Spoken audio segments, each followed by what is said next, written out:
Watchers, before we begin, I want to make this absolutely clear. The following broadcast contains public domain courtroom footage, commentary, and legal analysis.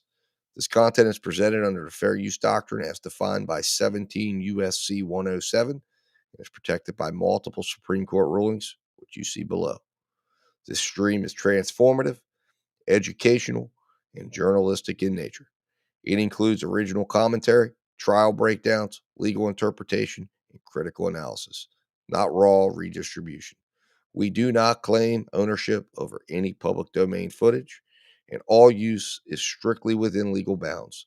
If you're watching this content, you're engaging in a protected, transformative experience, grounded in law, never in speculation. And if anyone has a problem with that, take it up with Campbell, Brady, Miranda, and Irvin. Remember, guys, justice always works better when we watch. So keep watching. See you in the courtroom.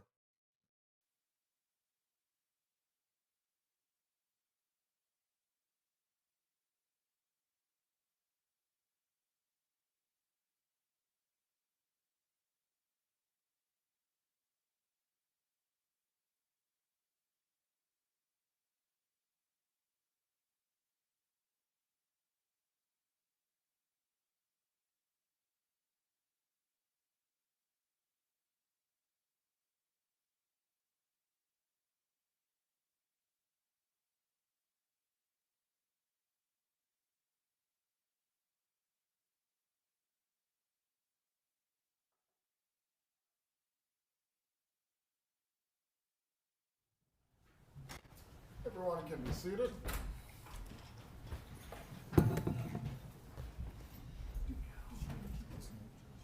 Yeah, that's fine.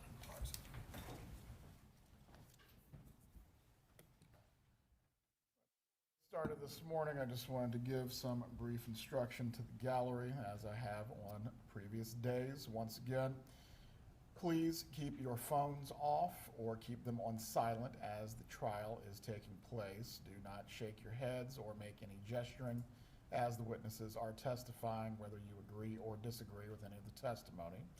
If any of the testimony is going to be distressing or upsetting for you, please remove yourself from the courtroom. Also, if you step outside while a witness is testifying, you are to remain outside until there has been a change in witnesses. One other matter has been brought to my attention as well. If you are in any common areas with the jurors on this case, please do not discuss any matters that are pertaining to the case around the jurors.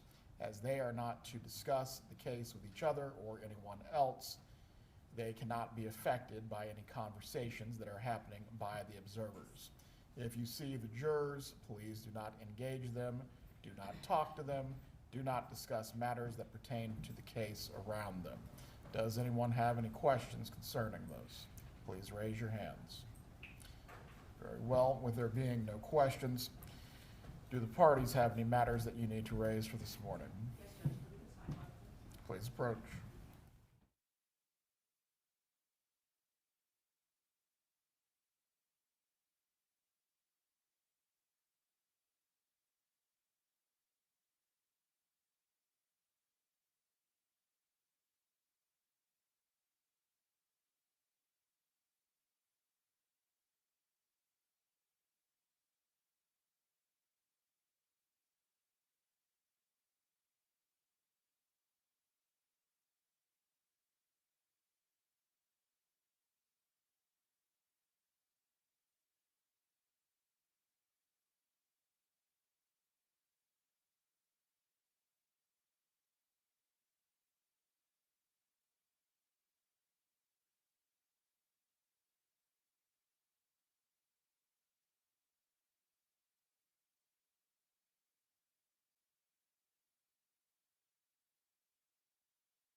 You can let me know once they're finished with the bathroom. We'll bring them out and we'll get started.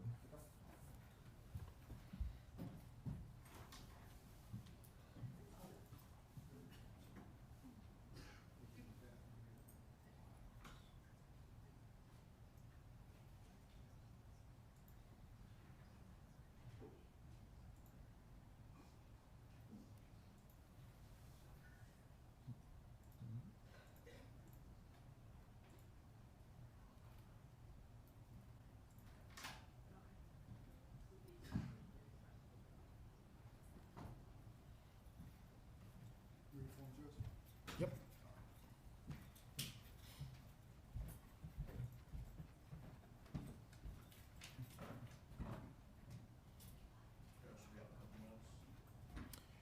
I believe the jurors might be ready, but if you need to use the restroom, please go do it now if you need to. Hold 1 second, Judge. Yeah.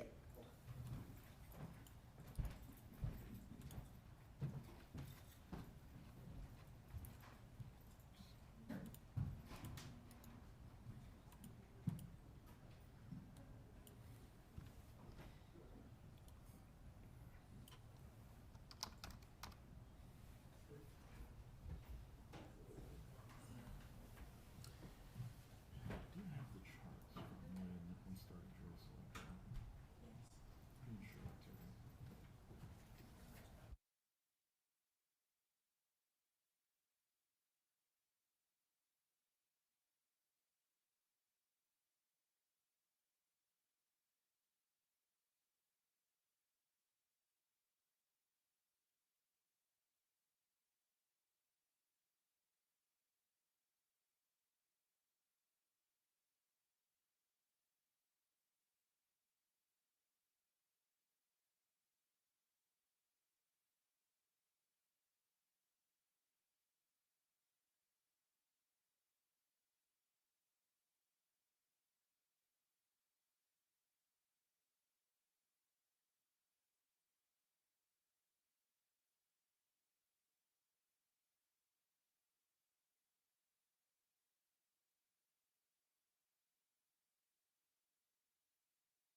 everyone can be seated.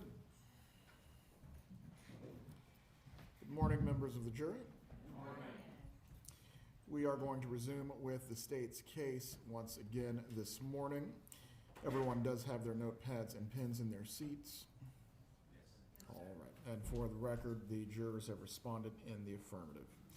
Ms. Kappelman, you may call your next witness. State calls Jeff Lacasse.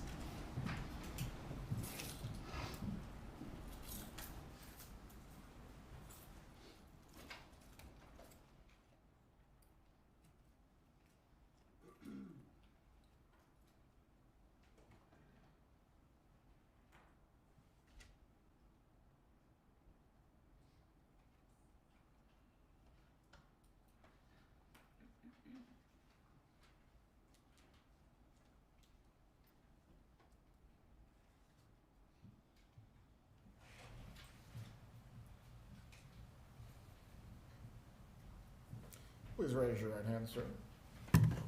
Do you swear or affirm the testimony you're about to give will be the truth? Yes. You may take your seat. You may inquire when you're ready, state.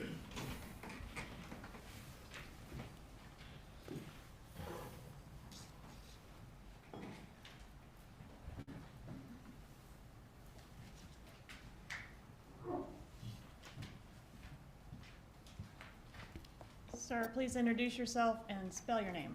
I'm Jeffrey Lacasse, pardon me, Jeffrey-Lacasse. How are you employed? I'm an associate professor at Florida State University. How long have you been at FSU? Since 2013, so 11 years now, 12 years now. Have you always lived here in Tallahassee? I was here from 2000 to 2008 pursuing my doctorate, and I went to Arizona State for 5 years, and I came back in the fall of 2013 when all this happened. Okay. And back in that time frame, did you have a relationship with Wendi Adelson? I did. When did that relationship begin? We started dating in late September of 2013. Okay. What was the nature of the relationship? At first, it was very casual. We weren't exclusive. After Halloween, things started to accelerate. That's the fall of 2013. And then by late February, early March, we were an exclusive couple. When did the relationship end? It's a little tricky, but I would mark it at around July 14th, Okay, 2014. Around the time of the homicide or shortly before? Right before, yes. During the time that you were dating Wendi Adelson, did you become aware of her divorce I did. and the litigation surrounding the divorce and subsequent to the divorce? Were you familiar with that as well? Yes, it was a constant topic of conversation. Were you aware that it was an unusually difficult or nasty divorce? I was. And during the time that you were dating her, were you aware that litigation was still pending during that time frame? Yes. Was there a specific item of litigation that was a common topic during the time you were dating Mrs. Adelson? Well, as far as what she discussed, there were multiple. The relocation motion had just been denied a couple months before we started dating, so that was still very much on Wendy's mind. That came up a lot. Then there were the custody issues with the kids, of course. Okay. Did you know Dan Markel? I met him briefly a couple times. Was that in the context of you being the new boyfriend and exchange of the kids kind of Exactly. Picking up the kids, swimming lessons one time. Never spoke to him for more than 2 or 3 minutes. The interaction that you did have with him, were those cordial? It was polite and cordial. Did you have any issues with him other than things that Wendi was telling you?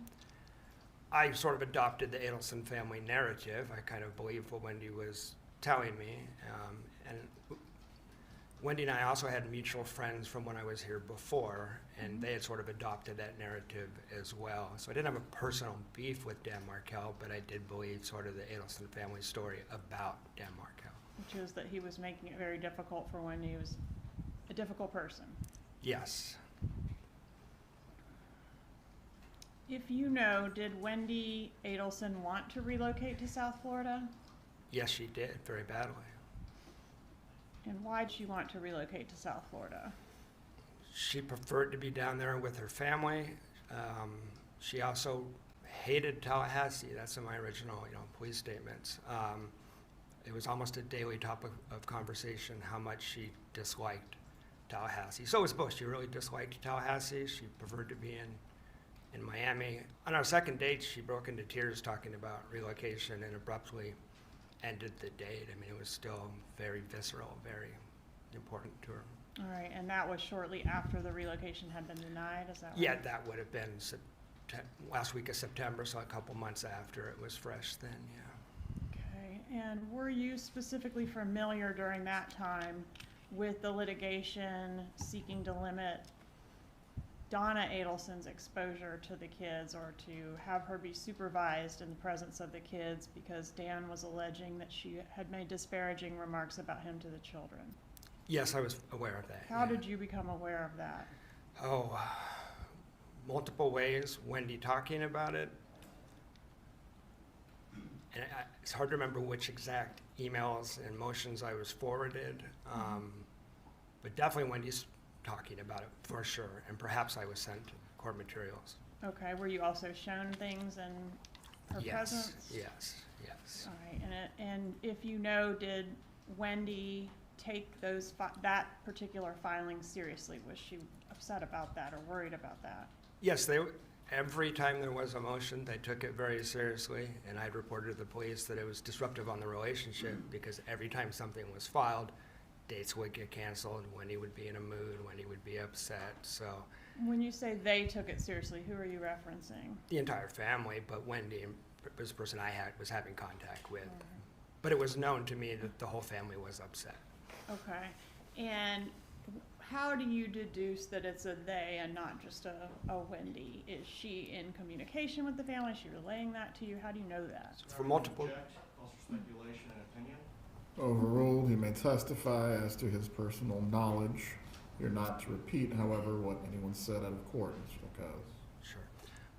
So conversations with Wendi, which were consistent, and also observing the family dynamic, which was, I described to police as a family without boundaries, that sort of not having just a shared family life than your own. Assurance is an opinion. Stand as to opinion. All right, so in your observations, let's keep it specific to Donna, if you Yes. don't mind. Was Donna Adelson very involved in her daughter's life? Yes, absolutely. Was she very involved in her daughter's divorce litigation? Yes. And I say divorce, I know the divorce is already final, I'm Yeah. referencing the subsequent litigation as well. Yes. During the time that you were in a relationship with Wendi, did you have the occasion to meet her family? I did. When was that? I met Donna, I met her multiple times, but Wendi had me come over to her house and had me have dinner with Donna in mid-November. So sat down and had dinner with Donna. There's about 6 or 7 other occasions that we met and or interacted. Me picking up Wendi to go on a date, and the parents would be in the living room. We went to a Hanukkah party together. We went to the circus together. Wendi's parents would use Wendi's van to transport the kids, so I would come pick Wendi up from the house to bring her to work because the parents needed the car. I met Charlie in March when I stayed with him, so that's some of the interactions. All right.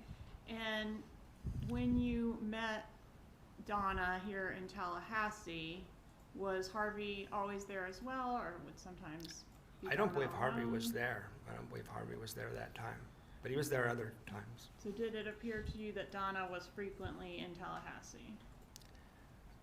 Donna was definitely frequently in Tallahassee between September and early May. After that, I'm not aware of her being in Tallahassee.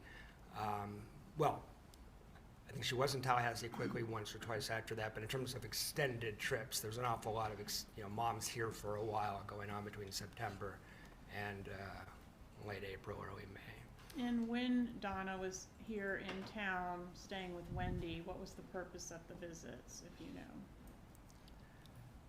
I think multiple purposes.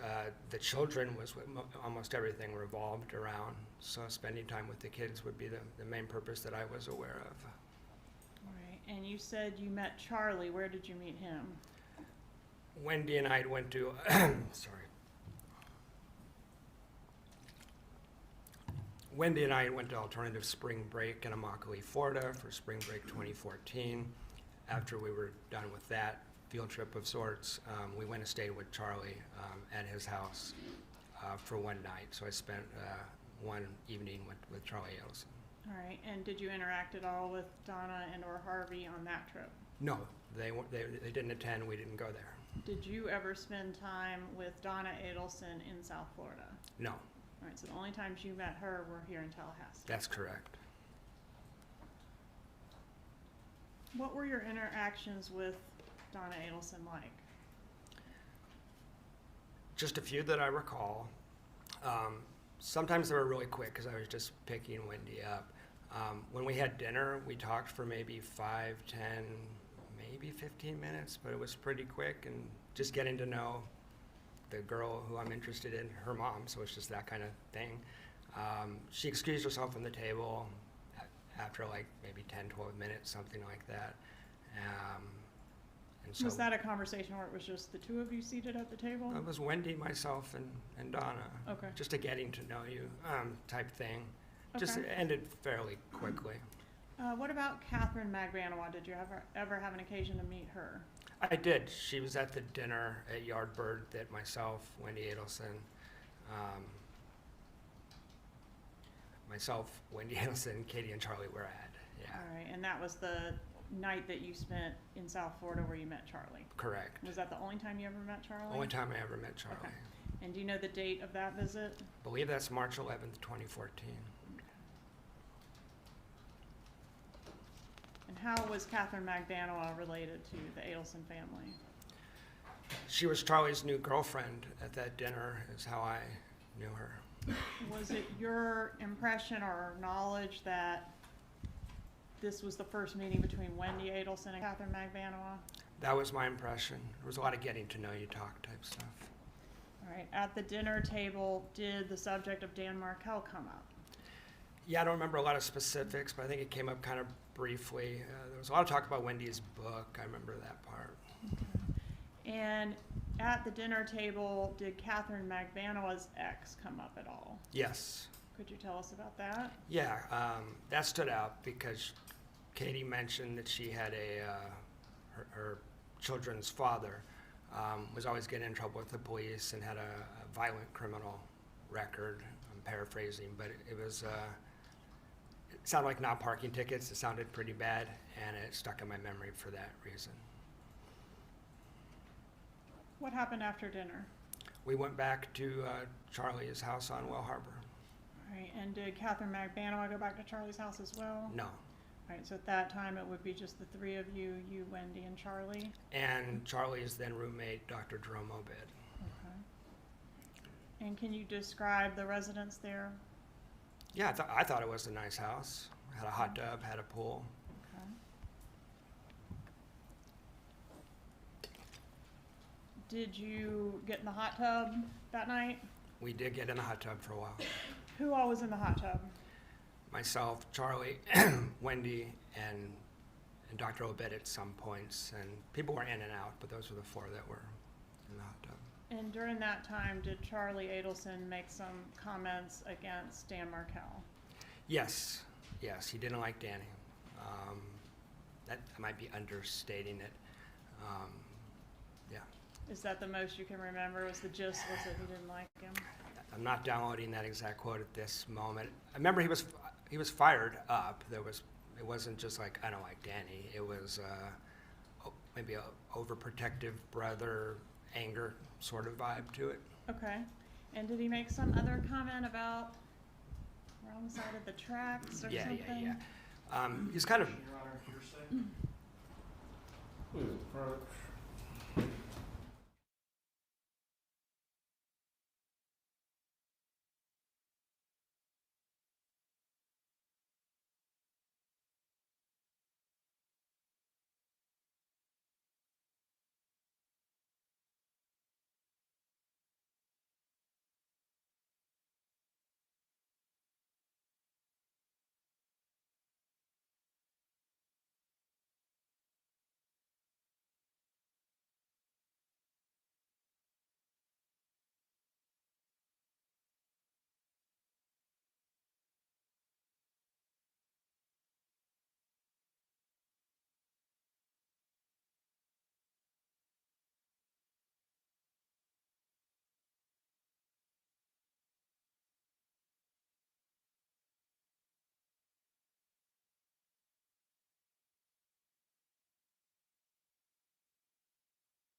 Objection is overruled. You may continue with your line of inquiry, Ms. Kappelman.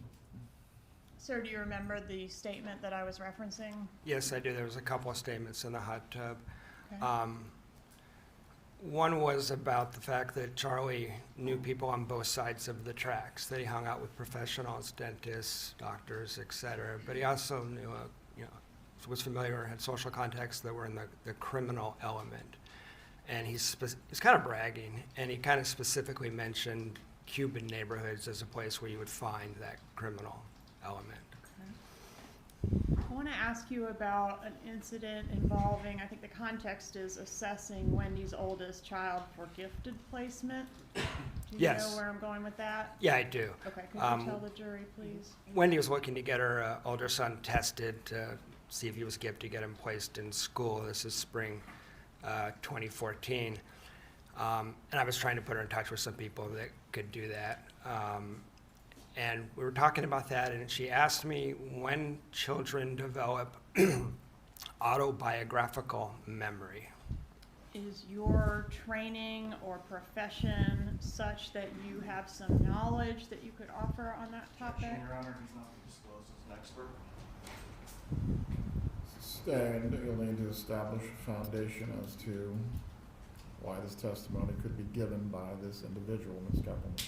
I'm not offering it for its truth, Judge. It goes to Ms. Adelson's state of mind and motive. Very well. As to that purpose, I will permit it. However, as to that limited issue only, can this be considered by the jury? So, I mean, you're not an expert on children's autobiographical memories, are you?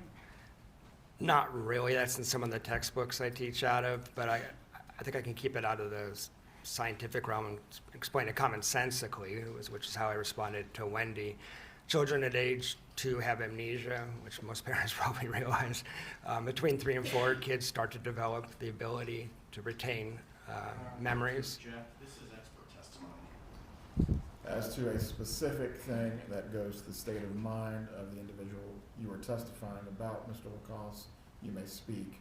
As to your knowledge of any literature or research on this matter, I do not need you to testify on that matter. What is your profession? What is your background? I'm a professor of social work. I teach mental health courses. Okay. So, Wendi asks you what? She asked me when kids develop memory. At what age will kids start to remember what happened to them when they were a kid? And what was your answer?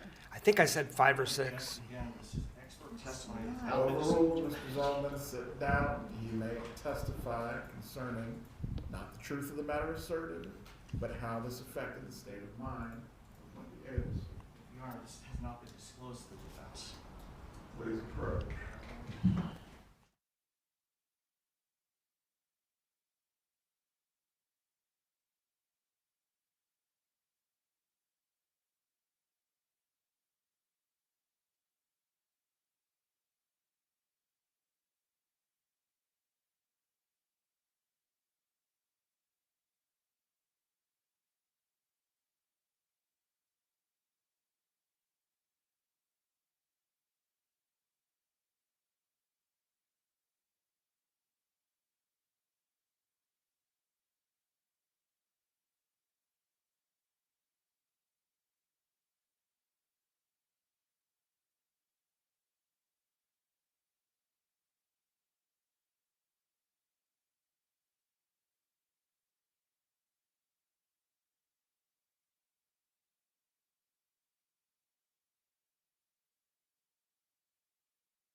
Break. The bailiff will take you to the jury room.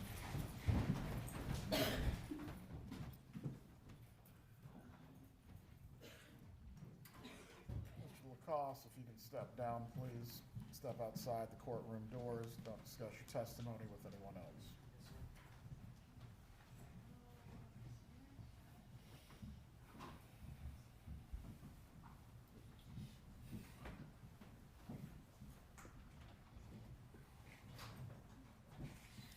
Everyone can be seated.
Kappelman, how long do you think it will take to find this portion of either the deposition or material provided in discovery?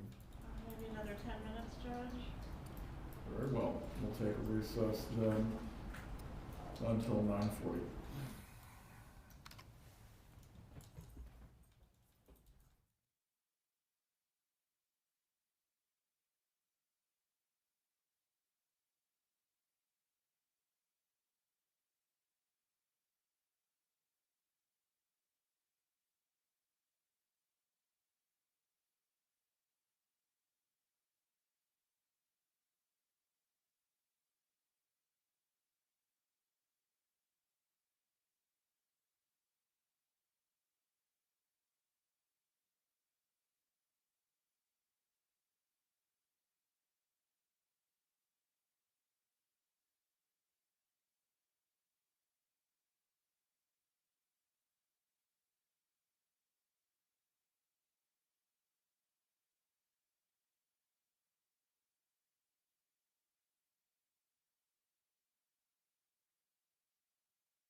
seated.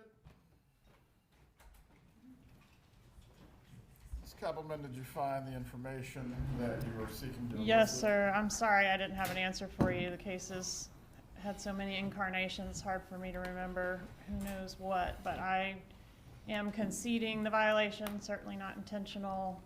I did not find it. Mr. Rashbaum did not depose this witness, so I'll move on. Well, there's a defense requesting for the court to conduct a Richardson hearing.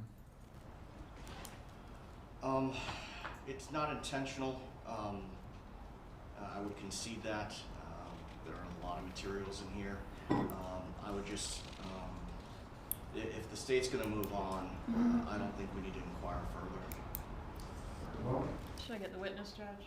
one moment. Briefly, so the record is clean on this topic, I will find there has been a discovery violation with regard to the testimony of Jeffrey Lacasse on the subject matter of what was discussed with Wendi Adelson concerning any issues as to the children's memories. I will find this was inadvertent, as there have been, I believe this Kappelman is the 5th or 6th trial in this, Only the 4th, Judge. excuse me, the 4th trial that has occurred under this set of facts, and there has been a multitude of discovery or interviews or depositions of this witness, but specifically as to this defendant being able to depose this witness on this topic, that did not take place by prior counsel or current counsel. I will find it is trivial, and it has not had a prejudicial effect on the ability of the defense to prepare, since the state is conceding the matter, and no further examination on this topic will take place. The court will give a curative instruction to the jury for them to disregard and not consider as evidence in this matter any testimony that has taken place concerning a conversation between Wendi Adelson and Jeffrey Lacasse as to the children's memories. You may bring in the witness.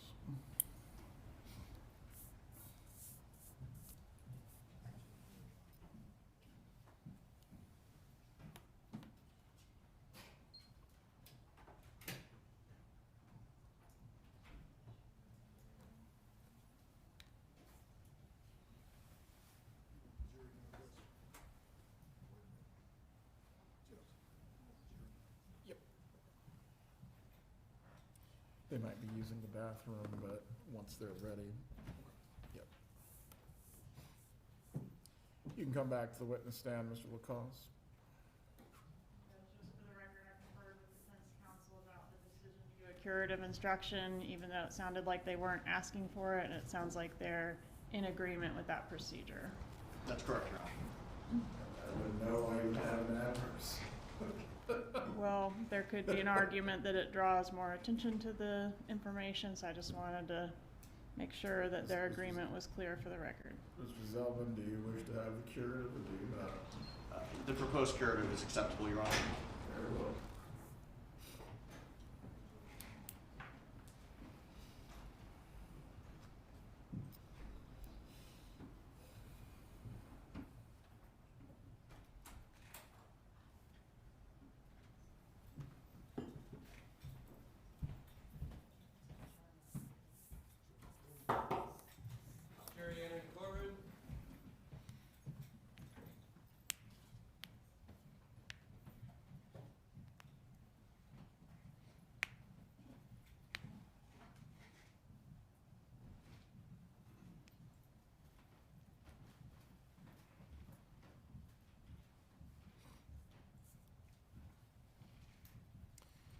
Everyone can be seated. Members of the jury, before the examination of this witness continues, I am going to give you a brief instruction. The last objection that was raised by the defense, it is being sustained. You are to disregard any testimony that has taken place by this witness concerning the issues of any statements or any conversation he had with Wendi Adelson about her children's memories. You are not to consider this as a part of the evidence in this case. You may continue with your examination. Thank you, Judge. Around this same time frame, I guess we're talking about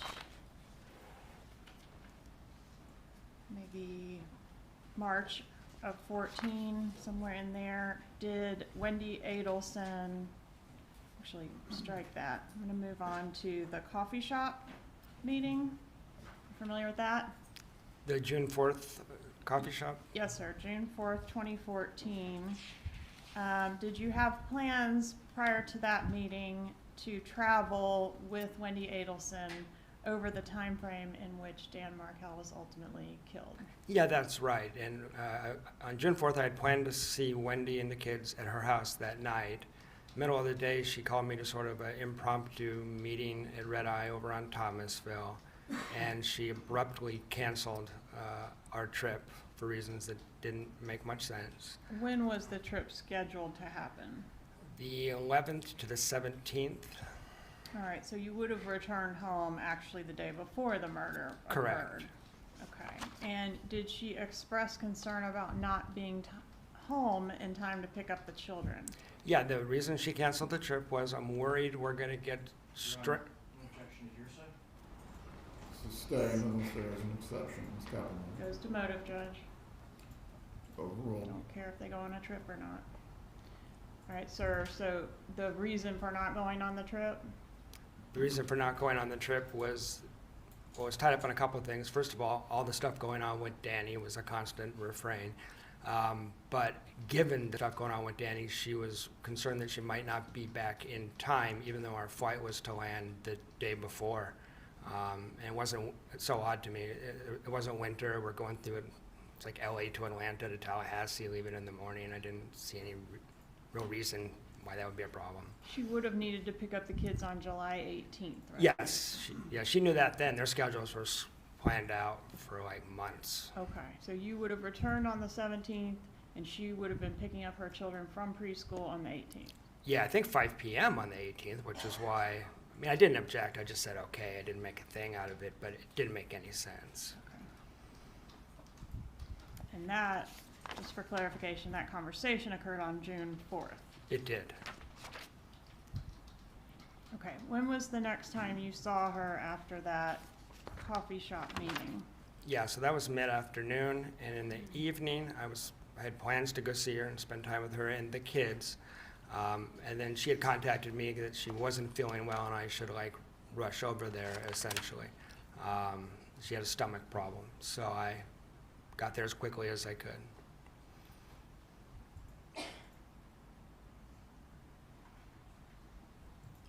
All right, so did you go to her residence that evening? I did.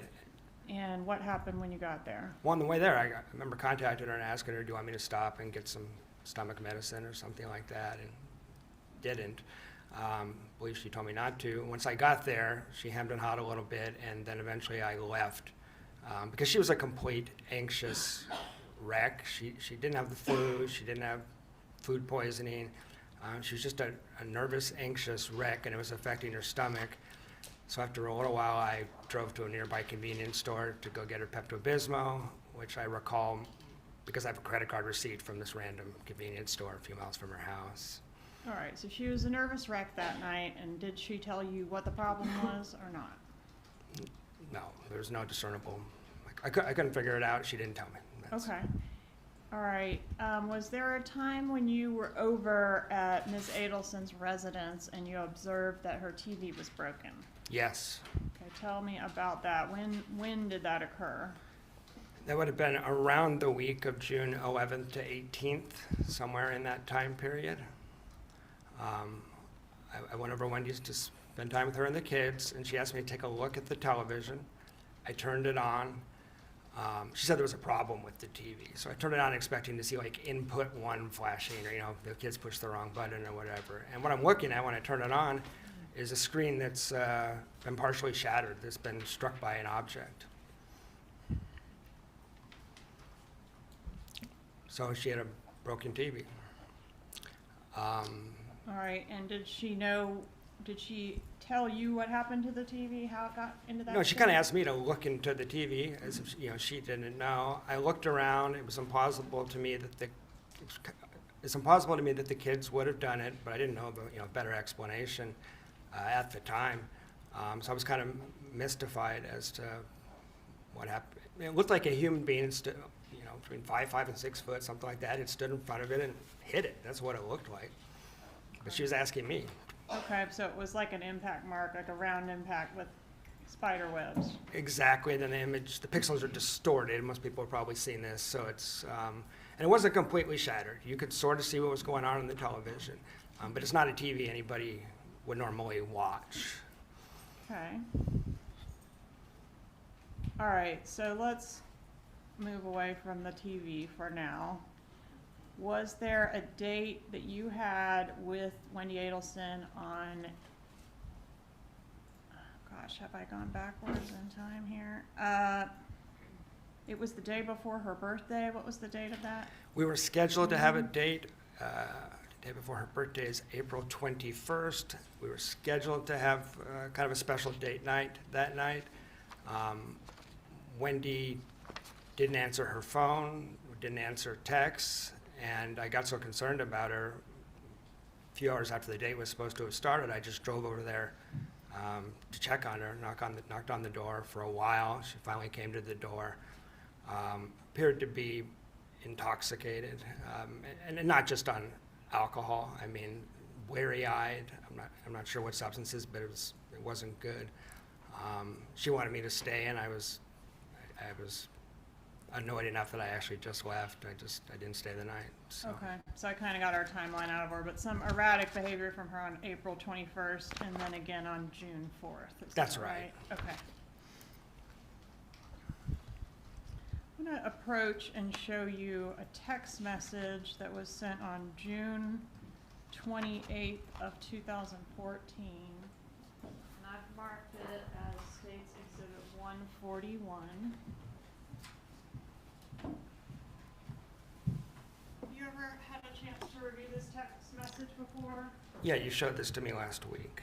All right, and this message had never been shown to you before last week, right? Right. And it's been testified that this was from Wendi Adelson to her brother Rob Adelson, but it concerns you. Yes. Is there anything factually incorrect in what Wendi Adelson is stating in that text message? Well, when she says I haven't told mom and dad about me, I met them multiple times. It's impossible that they didn't know we were dating. For example, I was aware that Donna wasn't thrilled that I wasn't Jewish, you know. So that doesn't add it. This doesn't make sense to me in terms of like seeing me for 6 or 7 months. So in that text message, she's saying, you know, that you're a secret boyfriend from the parents. Were you a secret boyfriend from the parents at that time? It's implausible. No, I don't think so. In fact, you'd met the parents several times. Yeah, and had conversations with them, limited conversations, but conversations. And the other part that's, I think, really significant is the kids talked about me constantly. I have all kinds of text messages and emails where Wendy's mentioning the kids are down in South Florida talking about me. Judge, at this time, I'd ask to move into evidence states 141. Any objection? Can I see that, please?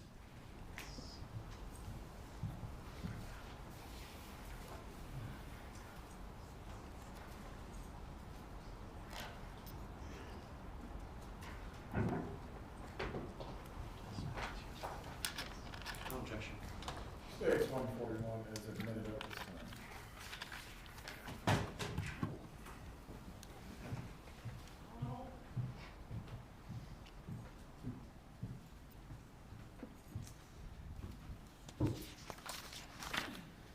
Okay, I want to draw your attention next to a disagreement that occurred with Wendi Adelson on June 29th of 2014. Do you recall that incident? I do. Okay. And at that time, did you confront Wendi about some suspicions you had that she was seeing other men?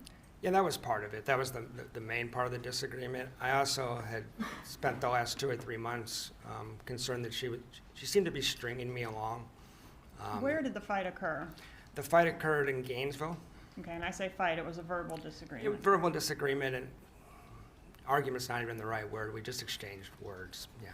Okay, and did that exchange of words lead to an awkward drive together back to Tallahassee? It did, a very awkward drive back to Tallahassee. And that was It's the morning of it's the 29th or 30th. It's the 30th, the morning of the 30th. Morning of June 30th. Yes. Okay.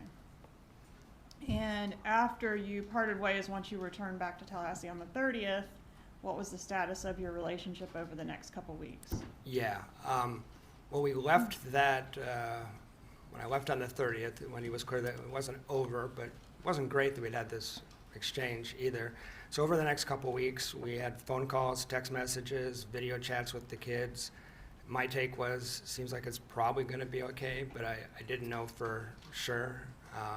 It did string the relationship out another couple weeks when it easily could have ended. When was the next time you saw her in person? July 13th. All right, so about, I guess that's the Sunday before the murder, is that right? That's correct. And where did you see her? We went to dinner and a movie. I picked her up at her house at Aqua Ridge. We went to dinner and a movie and then returned there. Okay, well, we're on the topic of Aqua Ridge. I'm gonna approach and show you what's been introduced in evidence.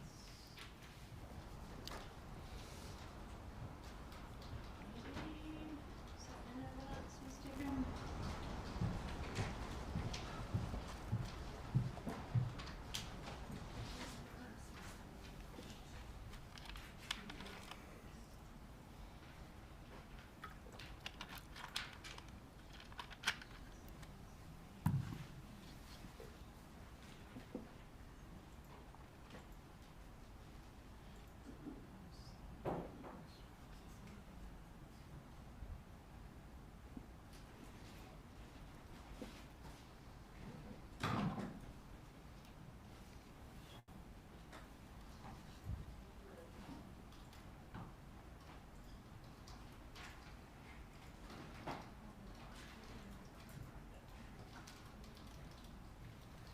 That was in the PowerPoint, so you're not gonna find it. All right, we'll circle back to Aqua Ridge. So we're on the disagreement, didn't see her for a while, saw her on July 13th. And you were at her residence. What was the plan for that evening?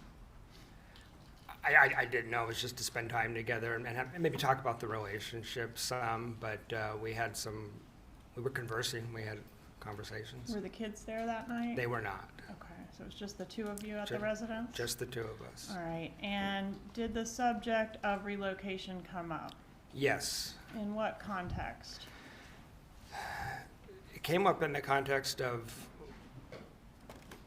whenever Wendi got back from Miami, she was always very upset about the fact that the relocation had previously been denied. I mean, it had been legally denied, but she wasn't over it. It was a constant refrain about how much she hated Tallahassee. So we're talking about the future of our relationship, and I'm asking, are you going to be here? Because with the constant complaining about how hard it was on her parents to transport the kids and just the constant complaining, I was just thinking, is she even going to be here? Is it worth trying to push forward in the relationship?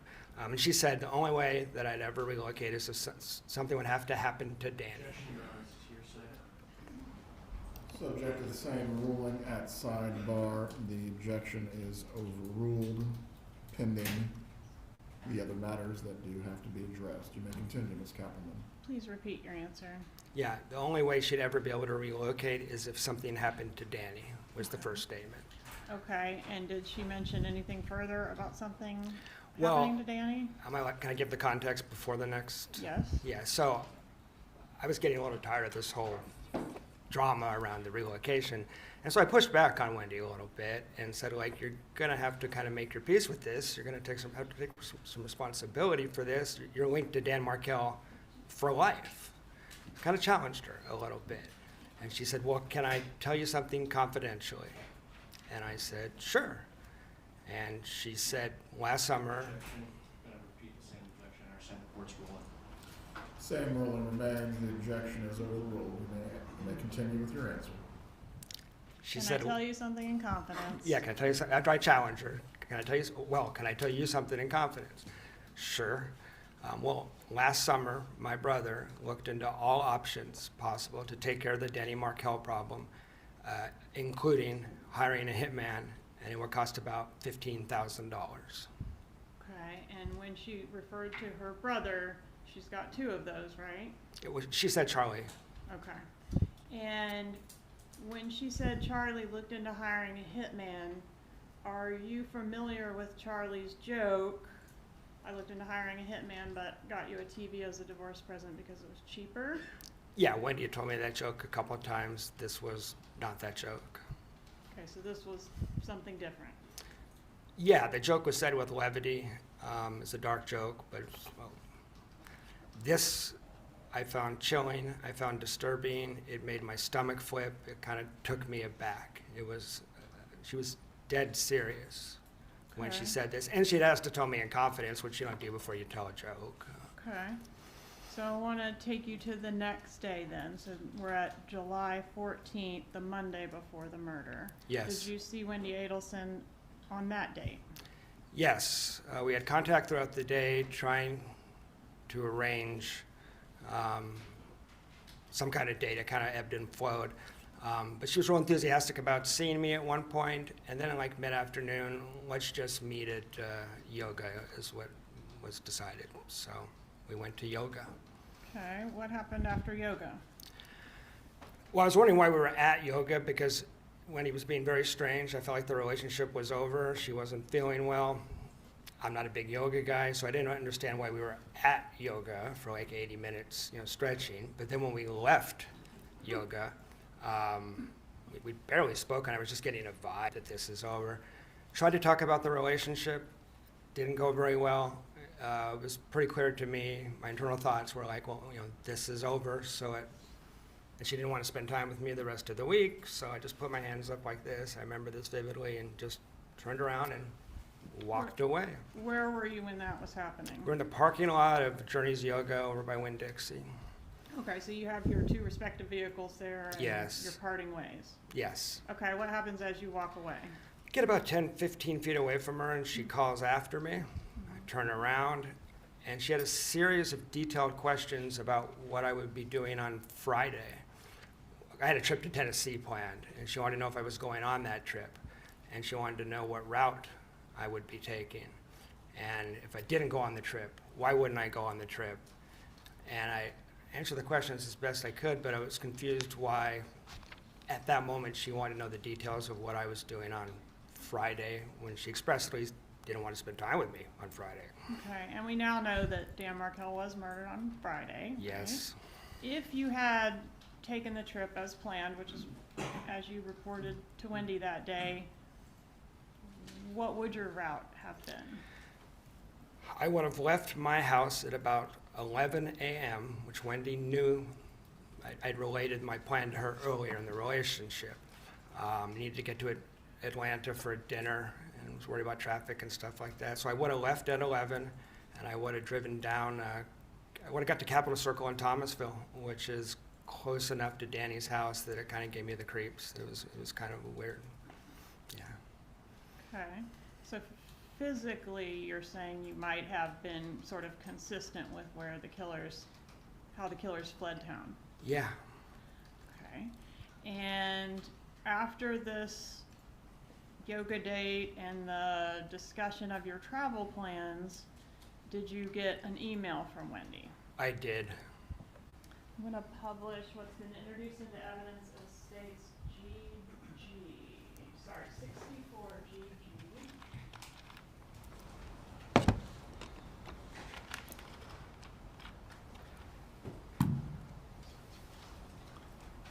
Is this the email she sent you after the yoga date? Yes. All right, so is she breaking up with you? Is that clear? No, she's asking, well, I considered based on our interaction, I thought this is over. I had told Wendi if she wanted to break up with me, she doesn't like confrontation, just send me an email or text. She sends me this, which strings everything out for another week. So she's not breaking up. Functionally, that's realistically, I'm not dumb, I'm thinking we're over. But she's asking for another week, which brings it to the 21st of July. And I was puzzled. I wondered what in the world is going to happen July 21st. But I just didn't respond because she asked for no contact. All right, so she wants to have no contact for a week. Right.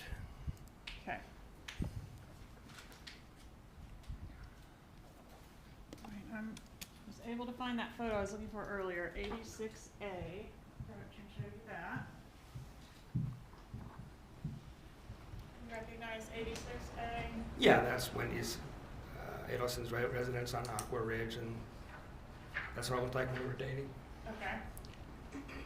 Moving to evidence 86A. Any objection? No, Your Honor. 86A is admitted at this time. May I publish? You may. All right, so I blurred the boys' faces, but this is how the residents at Aqua Ridge appeared. Yes. And the kids' art that's shown on the wall here, was that present during the time that you were dating Wendi Adelson? Yes. Was it something that like, you know, art would come down and other art would go up, or was it pretty fixed? It was, maybe some art would get added, but I never saw any come down until July 14th. Alright. 13th, sorry, July 13th. July 13th, you noticed that the art had been taken down? We walked into the kitchen, and then Wendi was pulling art off the wall, the only time I'd ever seen her do that. Okay. And I want to ask you about, I've nicknamed it the celebration dinner. Are you familiar with that? Yes. topic? Okay. Could you tell the jury about that, please? Yeah. Objection, Your Honor. Calls for hearsay. I understand the court's prior rule. Objection is overruled. Wendi and I reestablished phone contact about 10 days after the murder. She called me, and we had 3 or 4 phone calls. In one of them, she related that her and Charlie had gone to what Charlie called a celebration dinner, and at that dinner, Charlie said something to her. She didn't specify what it was, and she spontaneously vomited all over the table. Are you aware, sir, that you were suggested as a potential suspect in Yes. this murder? Where were you when Dan Markel was murdered? I was in Tennessee because I had left on my trip the night before. So Rather you than this- changed your plan. I changed my plans at the last minute. All right, and you provided law enforcement with some receipts and things to prove that you were in Tennessee at the time? All that, and I got a flat tire, so I ended up getting videotaped at a Kmart. And I know the TPD used that to exclude me with the timestamp on the surveillance footage. May I have one moment, Your Honor?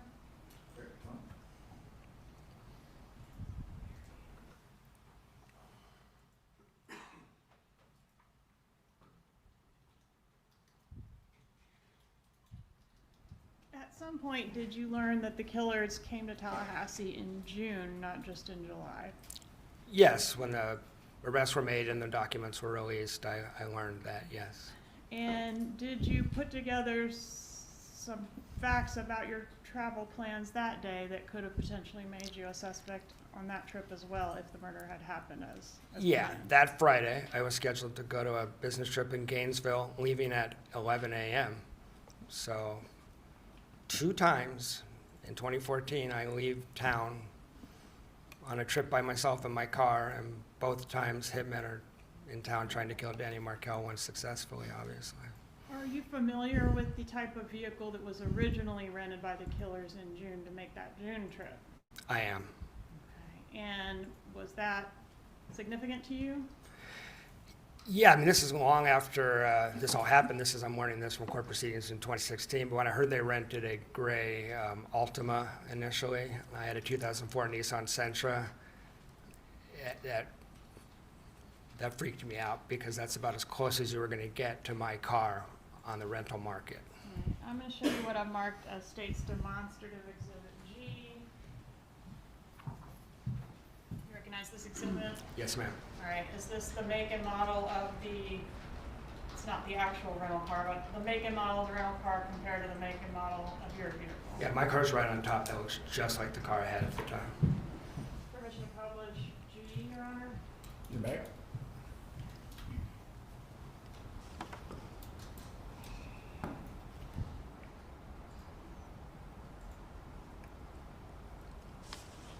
I have one more moment to confer, please.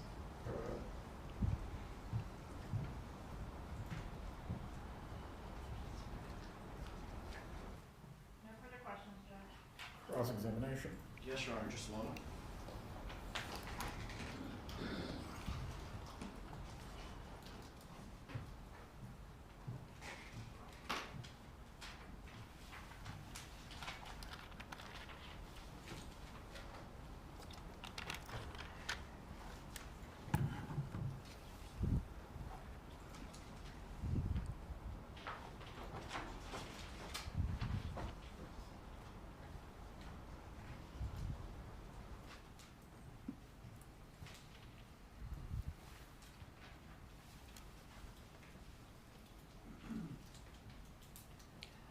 Good morning. Good morning. And it's Dr. Lacoste, correct? Jeff is fine. Mr. Lacasse is fine. You testified that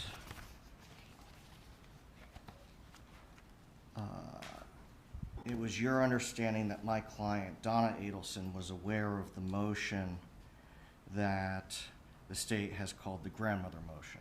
Yes. Okay. Do you know how she took that?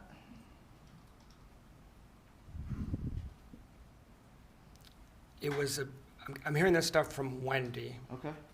Um, Well, do you know how she took it? I mean, I wasn't there to observe her reaction. The whole family was upset about every one of these motions, was my impression, information coming from Wendi. Okay. And so the only person that you spoke with about how the family took things was from Wendi? Putting Charlie's, Aside from Charlie in the hospital, aside from Charlie in the hot tub, it was all through Wendi. That's correct, sir. isn't it true that you found Wendi, let me find the exact quote.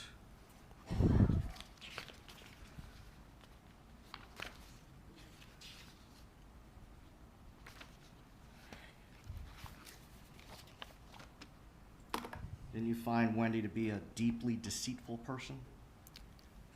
Yes, depending on the topic. I mean, that's true.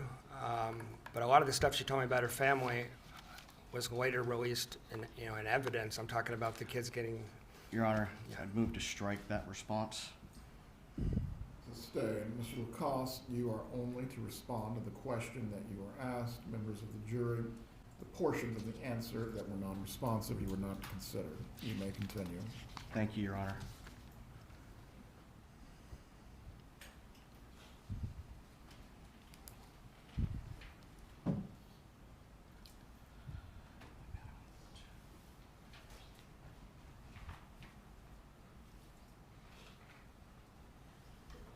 And you yourself do not have any personal knowledge as to how my client, Donna Adelson, took the grandmother motion, do you? No.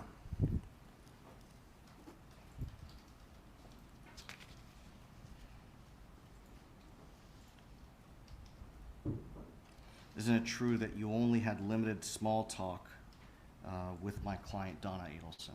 That's correct.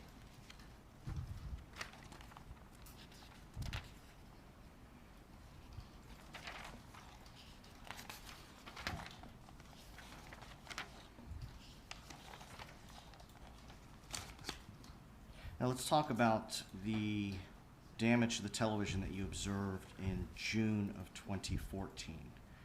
Can you tell us again how you described that? Yeah, there was a spider web pattern, like in the center of the screen, and it radiates outwards. Anywhere it's been cracked, it will pixelate. So you can see what's going on, you can track it, but it's not pleasant, and you would never watch that TV.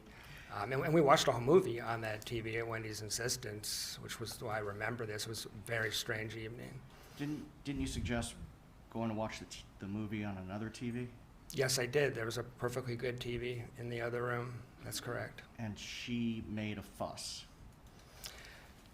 I tried to respect Wendy's boundaries, her house, her kids, so she didn't have to make a fuss. It's an awkward situation dating someone who has, 2 kids, so I'm not insisting on anything. But the kids were whining about the broken TV. That is correct, sir. Made it difficult to even really watch or enjoy the movie. That's right. Could you tell us about how big that impact was? Fist-sized. Adult or child? I don't remember with that precision.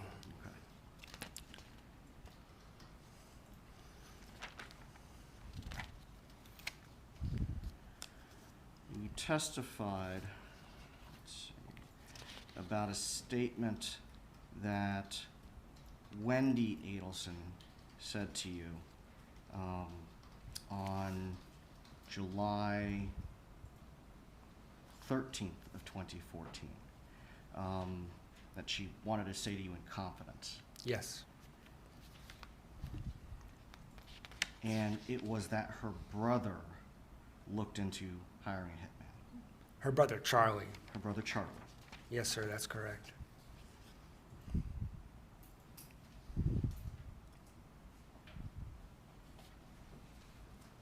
Just a moment, Your Honor.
Nothing further, Your Honor. Redirect examination. No, Your Honor. You may step down, Mr. Lacoste. Please call your next witness. June Shindo.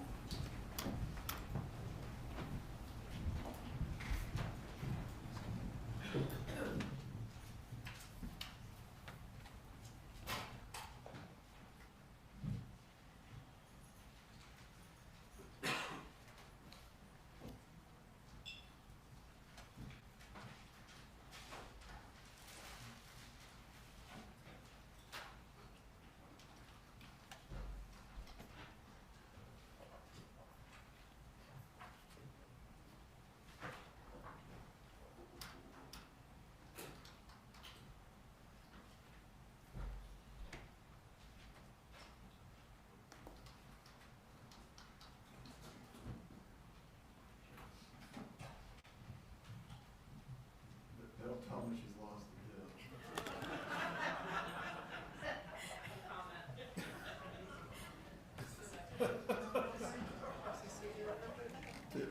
To all bailiffs, United States Marshals, the FBI, please track down our next witness.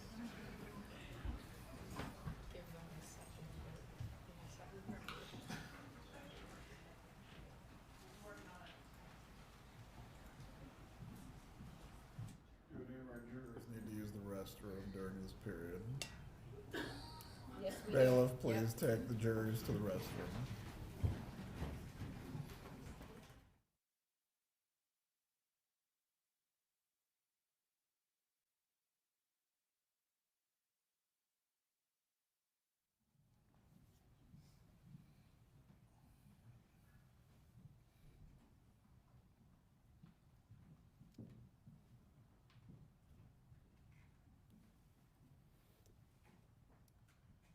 We'll resume at 10:25. Mrs. Adelson, if you need to use the restroom, the bailiffs will assist you at this time.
found our witness.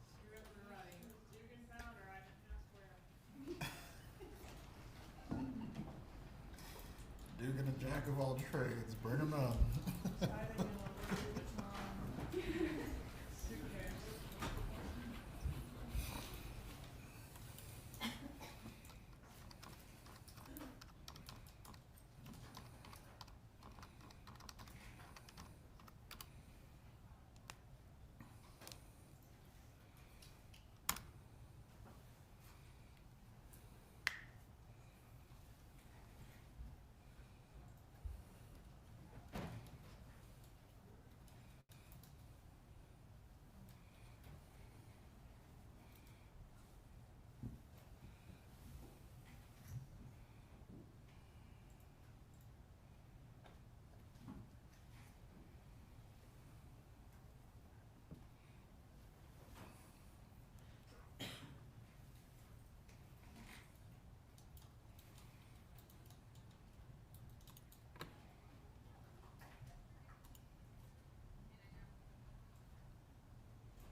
Everyone can be seated. You may bring in the next witness.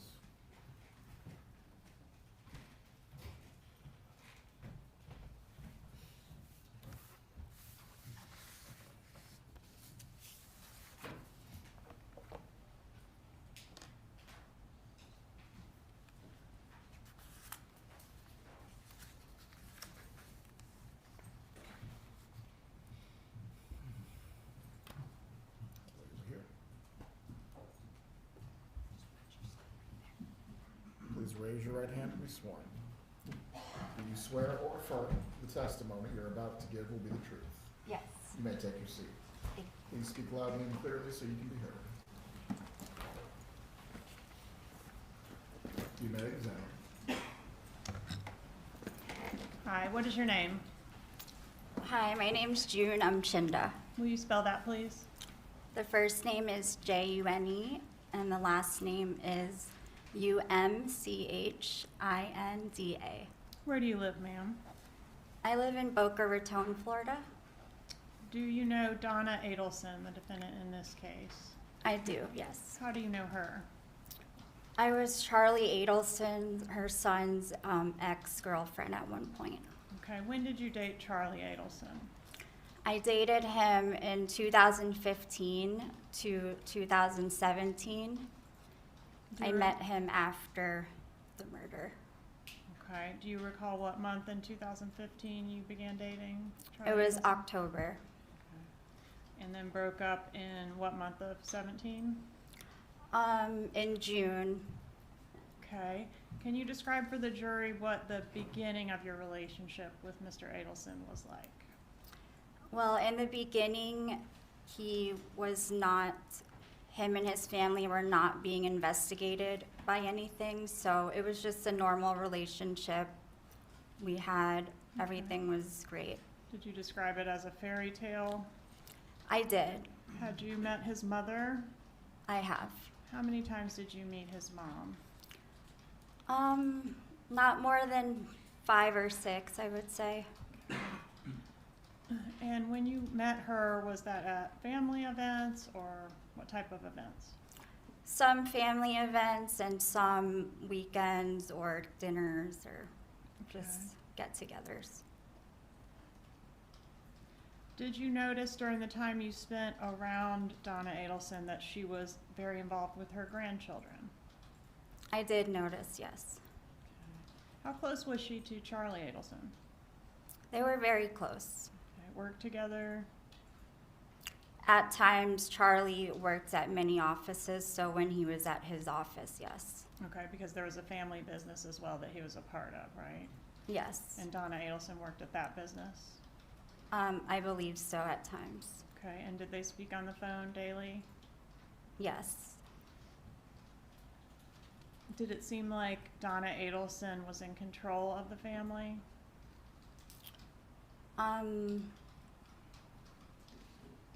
In control, like, can you describe?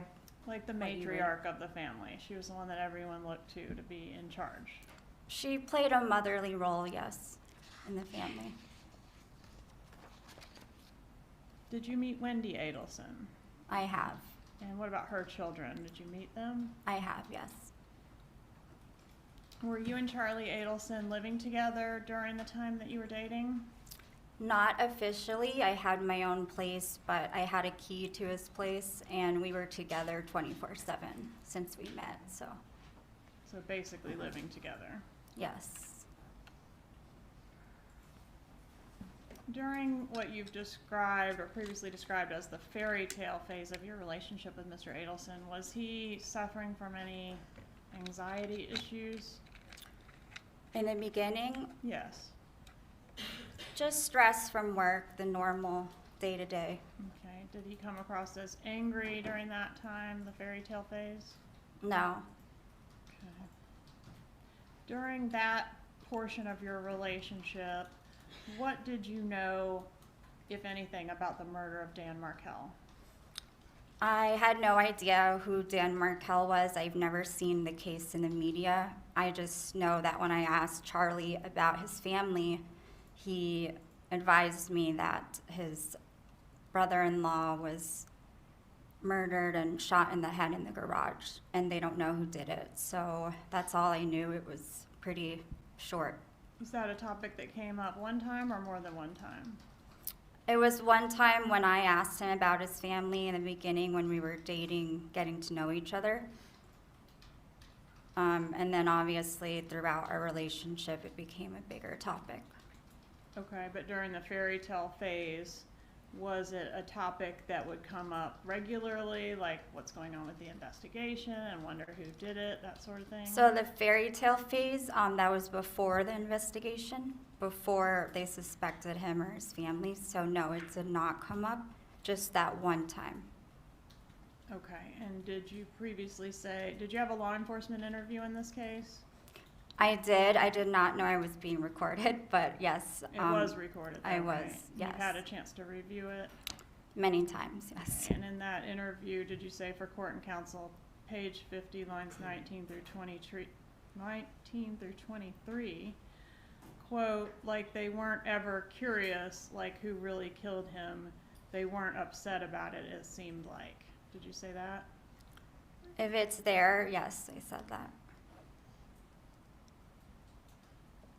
All right, and then there was a time, which, are you familiar with the bump in which law enforcement approached Donna Adelson posing as a gang member or a criminal? Yes, ma'am. Okay. And in that, after that bump, did everything sort of change in your relationship with Charlie Adelson? During and after, absolutely. Okay. And that law enforcement operation that I'm referencing occurred April 19th of 2016. Is that something that he reported to you? Were you aware that that happened with his mom? No, definitely not. He didn't say Not anything? during the time. Okay. When did you learn about that? I might have even learned about it from 2020 or something when we watched it, or he told me later on Okay. after the fact. So although you were inseparable at the time it happened, he didn't mention it to you? No.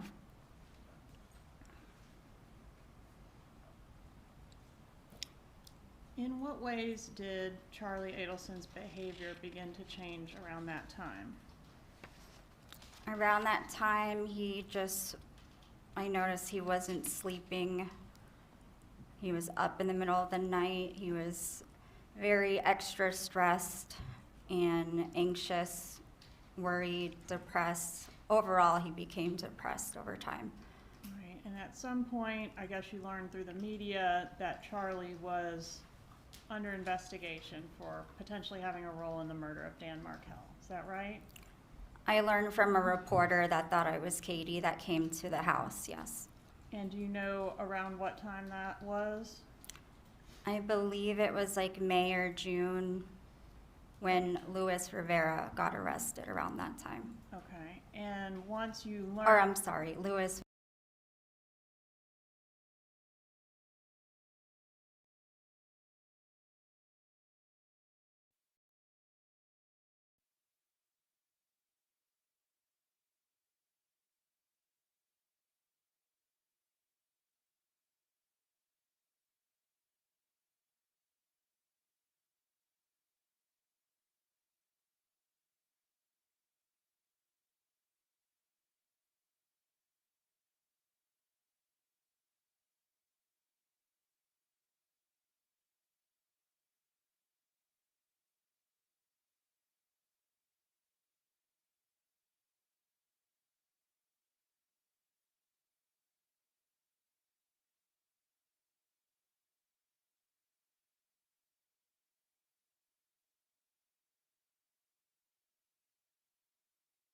You did learn some things from the media about this case. Was there something that stood out to you about how the hitmen said they were paid? I did read the affidavit and everything, which said Louis or somebody mentioned they were paid in staples, like bundles of cash with staples. And why in it. did that stand out to you? Because I noticed that Charlie stapled his money, or he had money that was stapled. Okay, so you had seen that in his residence before? Right after I read that, so after I After you- found out that the money was stapled. After you found out the money was stapled, you saw the stapled money? Or no, sorry, let me think. I can't remember the exact moment, but I know when I saw the money, a red flag came up, and I was like, after the fact that I saw it, I was thinking, oh, I think Lewis said he got paid in some stapled cash, and I mentioned to Charlie that he should just put a paper clip in it. Instead, we talked about the staples, so. Okay, but you had seen, before learning that the hitmen were paid in stapled money, had you not seen stapled money in Charlie Adelson's residence? Before the hitmen were paid, Yeah. I didn't know Charlie back then when the hitmen were I'm paid. sorry, I'm sorry. Yes, before you learned that the hitmen were paid in stapled money, which you learned from the media, you had seen stapled money in Charlie Adelson's residence. It was after, because when I saw it, I was thinking to myself, that's strange, the staples, and then it clicked. So it was after I saw. After you saw the article or the TV broadcast, you then observed it in his After I residence, found and out. that's when it Yes. clicked. Yes. Okay. And the stapled money that you saw was $100 bills stapled into $1,000 bundles, is that right? Yes. And there was quite a few of them that you saw, right? Right. Okay.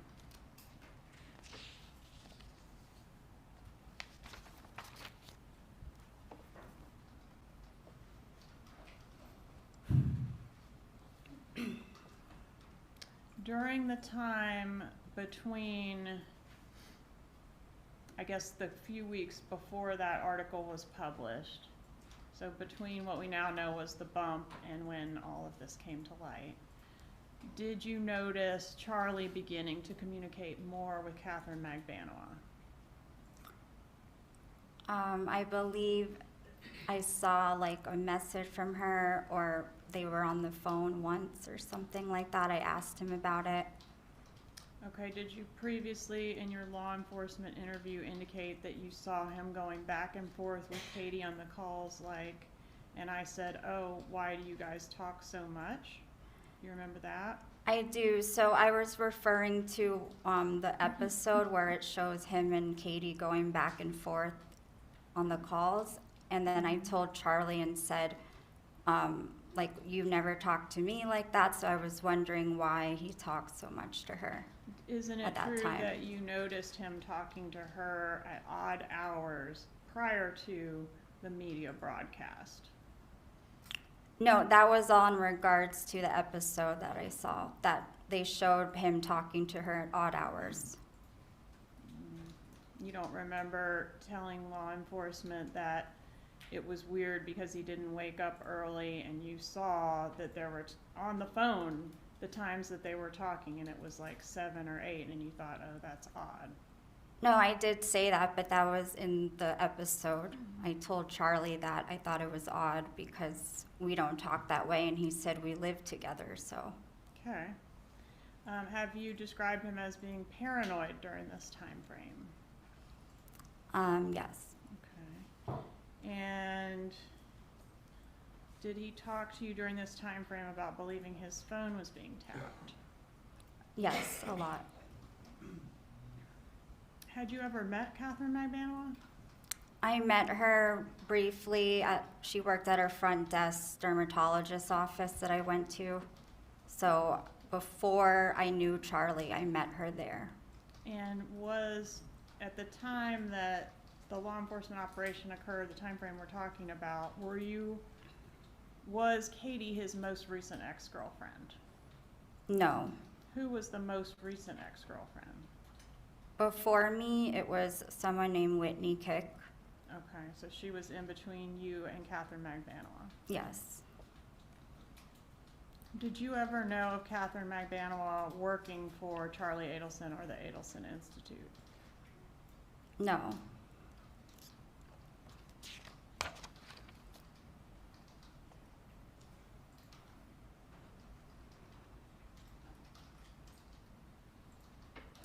All right, and then when you mentioned you were still with him at the time that Magbanua was arrested, did his erratic behaviors get better or worse at the time of her arrest? It was worse. Okay, and can you describe those behaviors for the jury?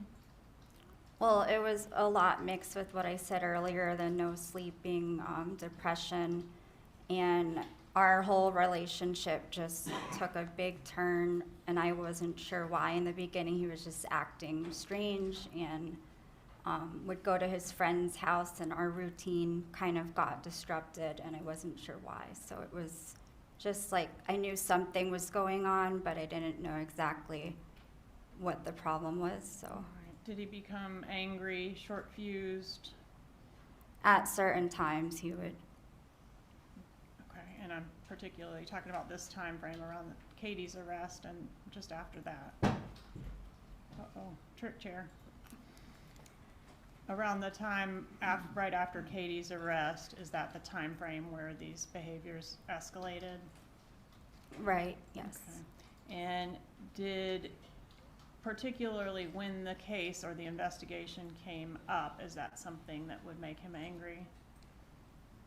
Not really angry. He had different emotions every time it would come up, so. And was one of those emotions anger? At some point, sometimes, yes.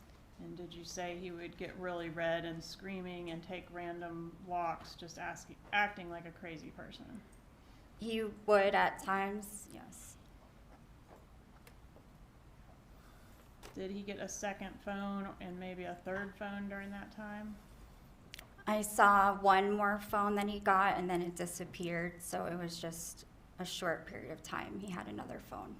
At some point during this time frame, did Charlie Adelson begin communicating with you via WhatsApp?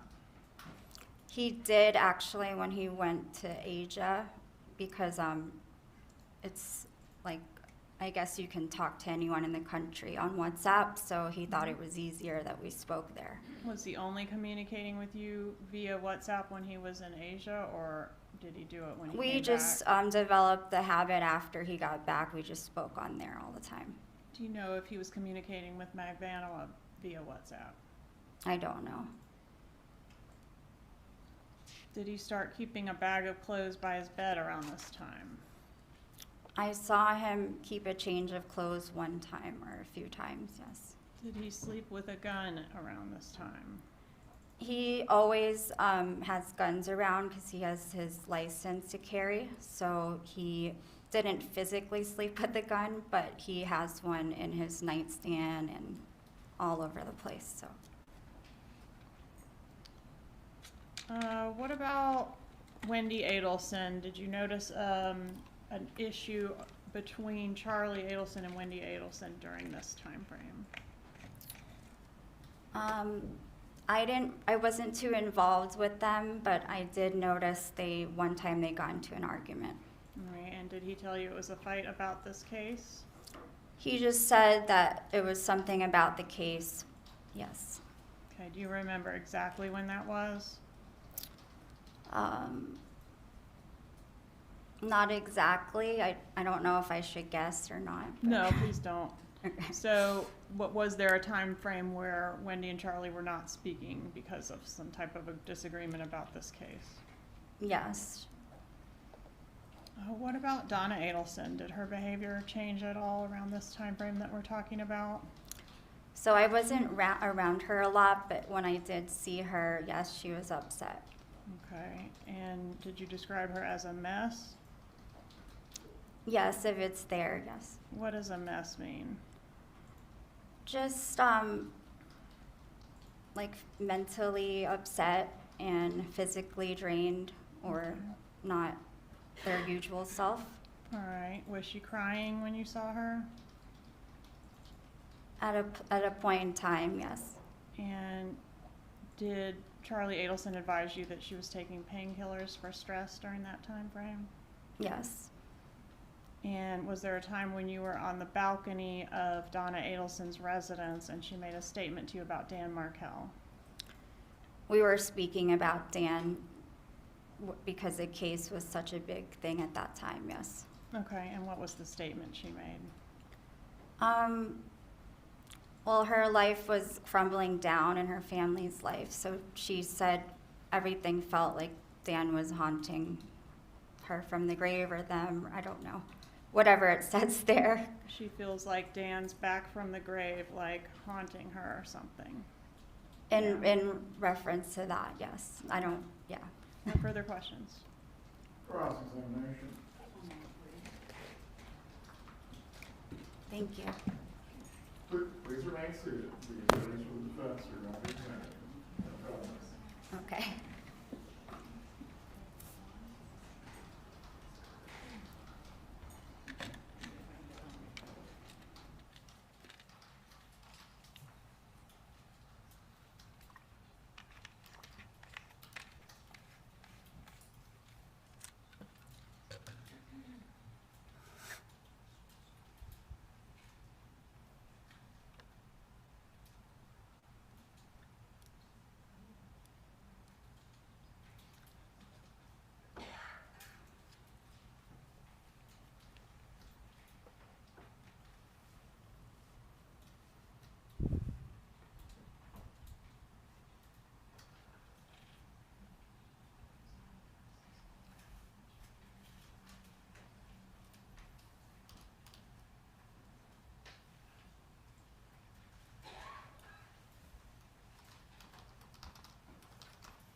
Go ahead. Did Charlie Adelson make a statement to you about Katherine Magbanua's breast augmentation? After the 2020 episode, he made a statement and joked about it, yes. What did he say?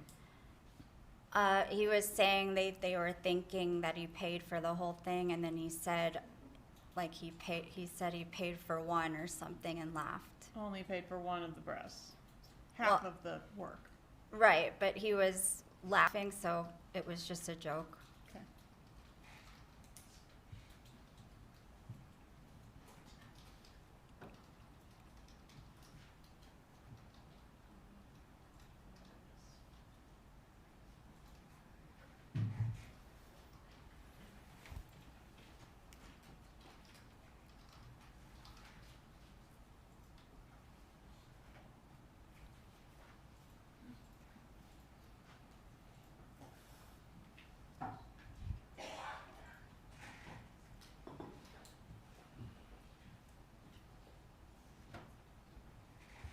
Morning, ma'am.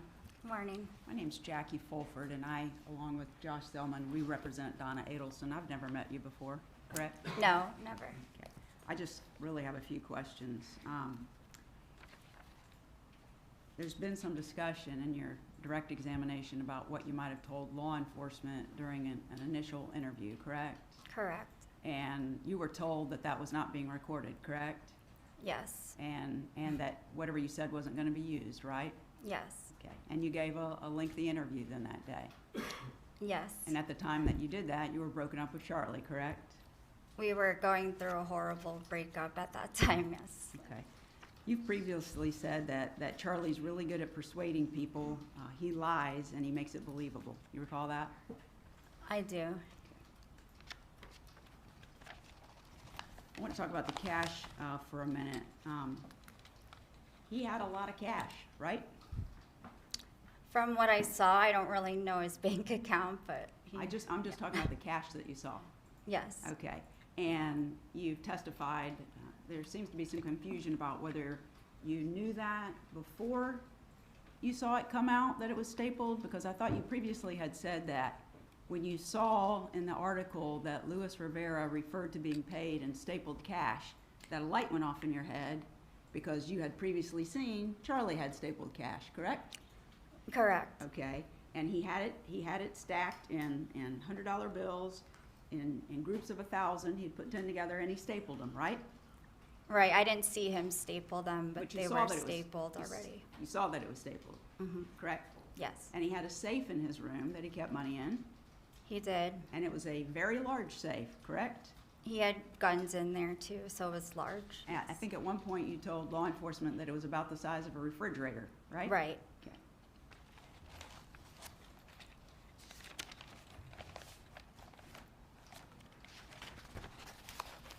So you did an initial interview, you've been deposed, you testified in Katherine Magbanua's trial and in Charlie's trial, right? Right, this is my 4th trial. Okay. So I have the transcripts from each of those. And you testified on direct that you didn't think the Adelsons, referring to all of them, you didn't think they were curious about who had killed Danny and what had happened. You recall telling law enforcement that? Right, at that time it seemed that way. Okay, and didn't you later say that you were really just speculating about that? Yes.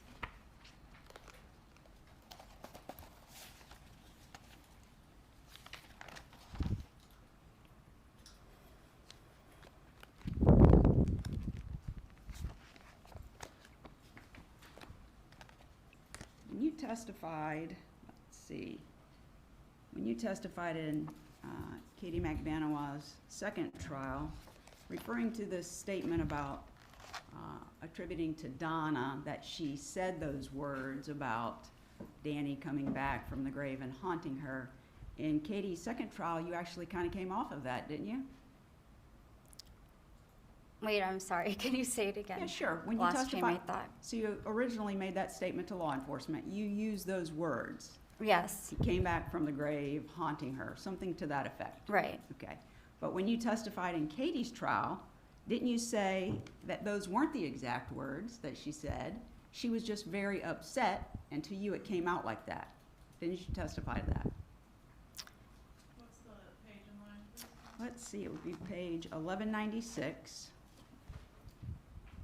Well, it starts at line 3, the questioning, but the answer is lines 14 through 16. I don't know, like, if they were those exact words, I think she was just so, like, stressed out and upset that that's how it came out. That's what you testified to, correct? If it says it there, I don't remember Katie's trial because it's been a while, but if it says it there, then that's what I said. And you were testifying under oath then, correct? Every single time that you've given these, I'm sorry. You were under oath, correct? I'm sorry? Please answer out loud all questions, just don't nod your head. Oh, okay. Because the court reporter can't put down that you're nodding your head. Oh, okay. Okay, so the answer was yes, you were under oath.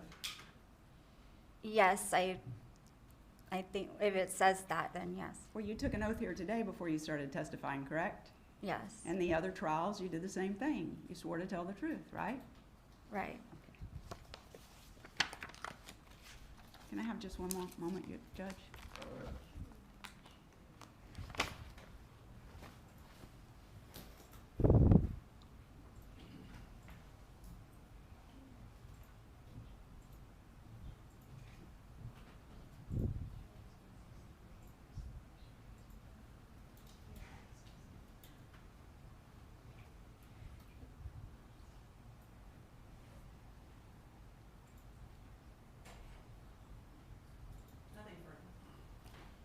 Any redirect examination? No, Your Honor. Is the witness released? Yes. You may step down at this point. Thank you. Have a good day. You too. Please call your next witness. State calls Ryan Fitzpatrick.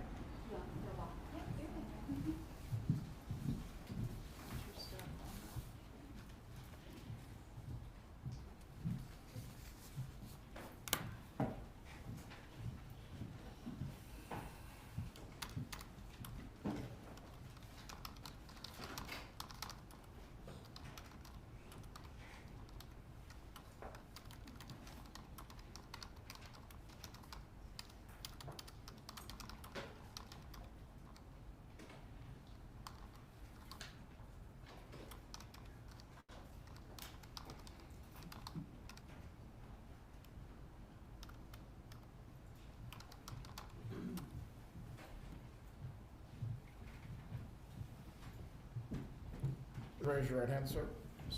Do you swear or affirm the testimony you're about to give will be the truth? Yes, Your Honor. You may take your seat. Please speak loudly and clearly. Sir, please introduce yourself and spell your name. Ryan Fitzpatrick, R-Y-A-N F-I-T-Z-P-A-T-R-I-C-K.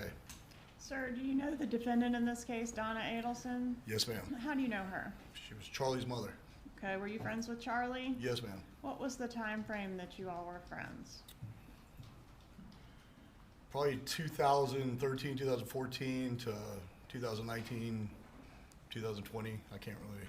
Okay. And during the time y'all were friends, were you like best friends? We were very close acquaintances? friends, yes, ma'am. Close friends. And based on your knowledge of Charlie Adelson, was he really close with his mother, Donna Adelson? Yes, ma'am. And also with his sister, Wendi? Yes, ma'am. Okay.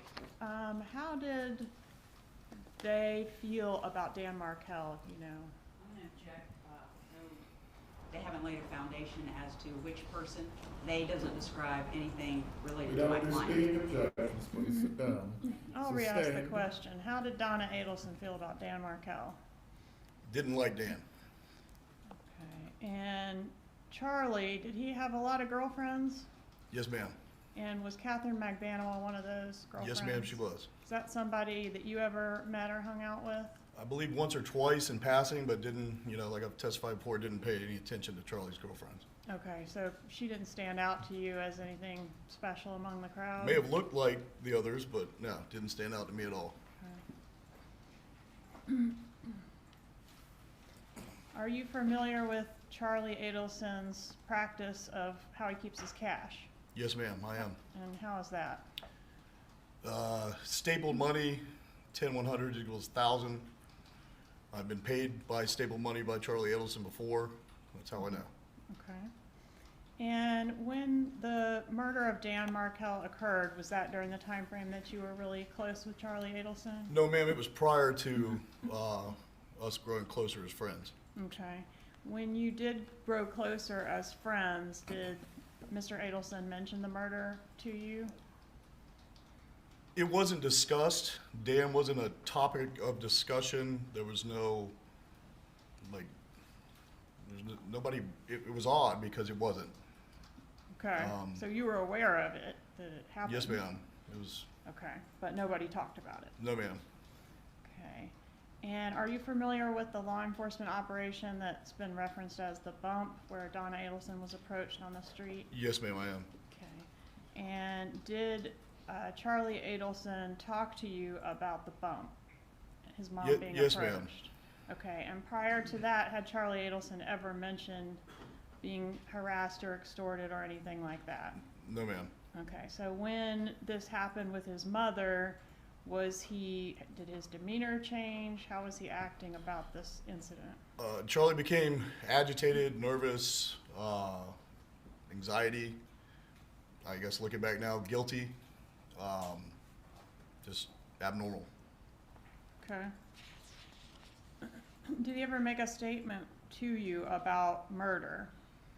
He made the statement at one time that you could get away with anything if you keep your mouth shut, and implied murder. All right. After the arrests that occurred in this case, and I'm referencing the 3 suspects that were arrested prior to him, did that impact his behavior, demeanor around you? When the others were arrested? When the other arrests occurred? Yes, yeah. ma'am. That behavior continued to increase. Okay, so he was anxious, would you say? More needy. Charlie talked a lot, and he In talked a lot general? about it. Yes, ma'am. And he talked a lot about what, those arrests? Charlie would talk about something repeatedly, almost to help himself believe something, or to talk to you till he was blue in the face, until you were almost so tired of hearing it that you were like, oh, okay, and you believed it. But Okay. it was nauseating. It's tiring. He was a talker. Yes, ma'am. All right. Is it fair to say that Charlie was not stressed out at all about the murder or anything related to this case prior to that law enforcement operation? From my understanding, yes, ma'am. And after that operation, based on your observations of him, he became very upset and worried about this case. Yes, ma'am. No further questions. Cross-examination.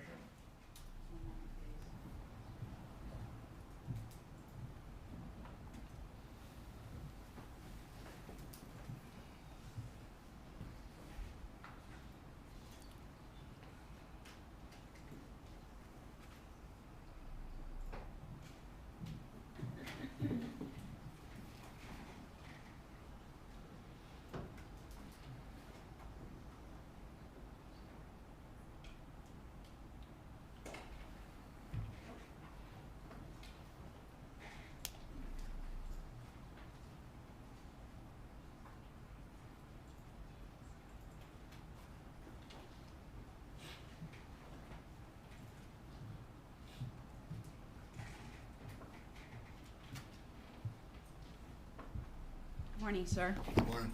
I've never met you, but we spoke on the phone once, and then you did a deposition. You recall that? Yes, ma'am, I do. The deposition was recently, I think August the 14th. You recall that? Yes, ma'am. I think you appeared by video, Yes, right? ma'am. Okay.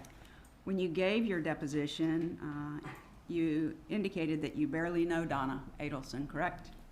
I didn't know her like I knew Charlie, no, ma'am. And you've been around her many times, Yes, ma'am.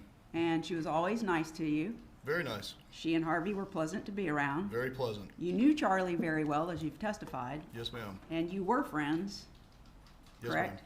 But that ended, didn't it? Yes, ma'am. And it was an ugly ending. Yes, ma'am. Okay.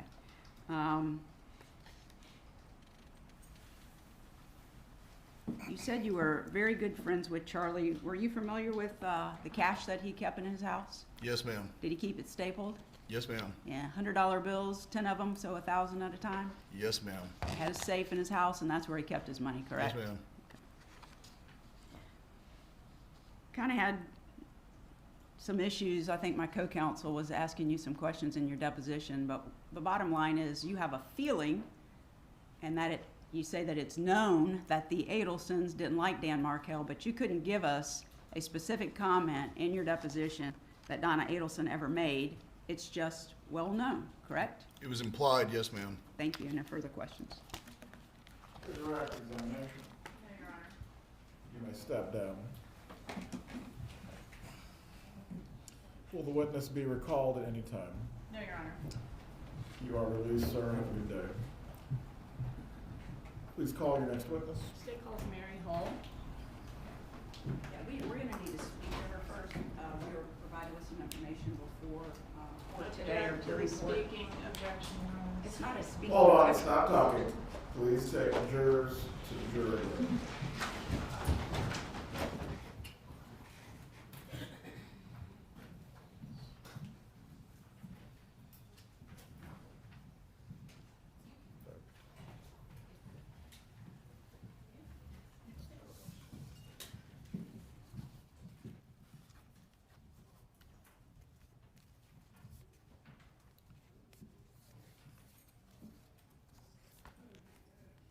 You can be seated.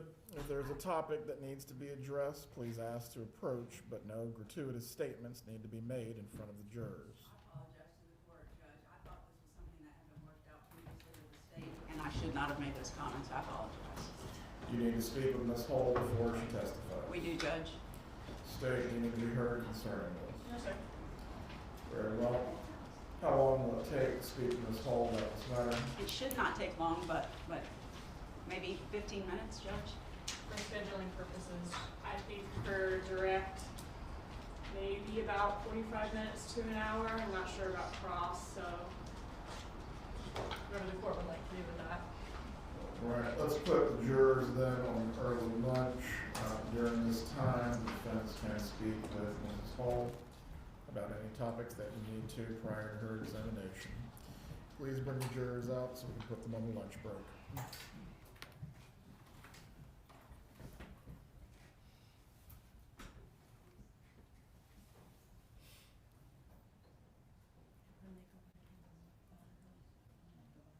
fine.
Everyone can be seated.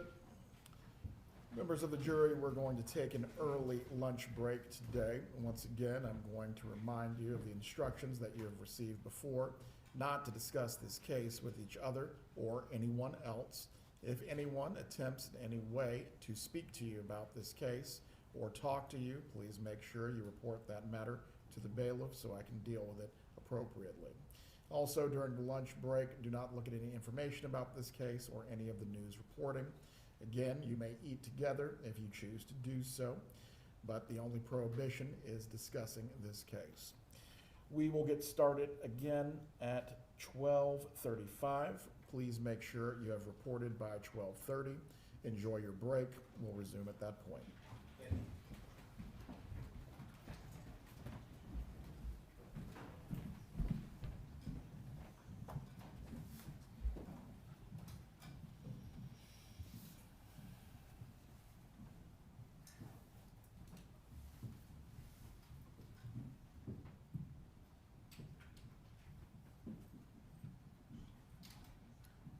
Everyone can be seated. For the parties, please report back at 12:30 as well. This should give the defense an opportunity to speak with Mrs. Hull and have your midday break as well. Does anything else need to be addressed? Oh, just one thing, Judge. The state is going to present a PowerPoint presentation during Mrs. Hull's testimony, and I do have an objection, a hearsay objection to slide 38. It's a text messaging conversation between Harvey Adelson and Charlie Adelson, and Harvey's statements would be hearsay, and that was ruled on yesterday as well. And that, may I respond, Judge? Go ahead. Let me pull up the slide just a moment.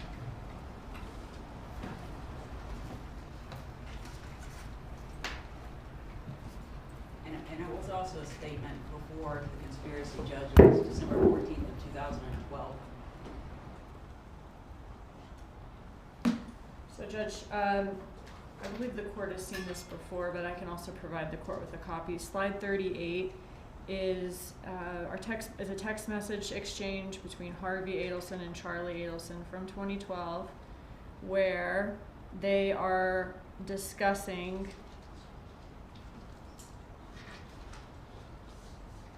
having a large amount of cash.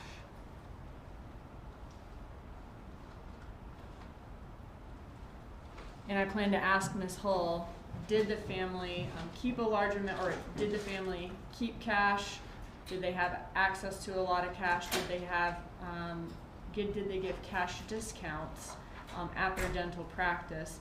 And this is an example of them taking whatever, okay, taking whatever cash that they did receive and keeping it as opposed to depositing it in the bank. And so I do think that it's probative and more more probative than it is prejudicial. I believe the objection is hearsay, not that it's relevant. Okay.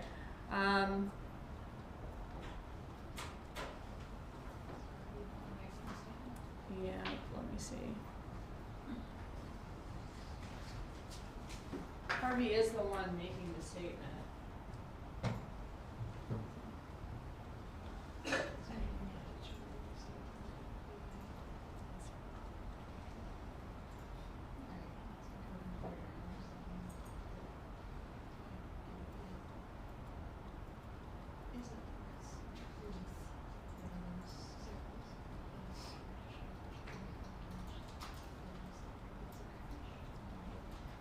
Okay, so the statement is, I have too much cash, and talking about there's no tax advantages for a large gift, except that he has too much cash. But we're not proving it to prove he has too much cash at that time. We're using it to prove this family keeps a large amount of cash outside of, banking institutions. They have a lot of cash, and that would be relevant to them having a large amount of cash at the time that these payments were made. So you're not offering the statement for the truth of the matter asserted, but rather a separate claim. Not for the truth of the matter asserted in these messages, but rather the fact that they had cash in general and kept cash out of banks. And that is for the truth of the matter asserted, Judge. She's trying to use this, a hearsay statement from a person who's not a party to this litigation. You know, there's an argument in Charlie's trial, but here, this is not about Donna, and they say they're not using it for the truth of the matter asserted, but then she turned around and said, we're using it to prove they had a lot of cash. So if they are using it for the truth of the matter asserted.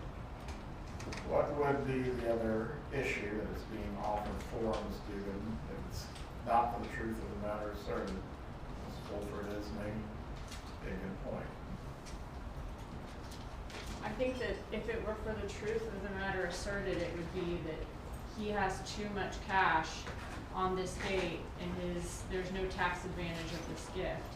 But we're using it to show that they keep a large amount of cash outside of banking institutions, that they have a large amount of cash in general. That's just the distinction I'm saying. But the statement is, I have too much cash. Splitting the hair is pretty thin. On that matter, I'll reserve a ruling for now. Do you have a copy of slide 38 that I can review? Yes, sir.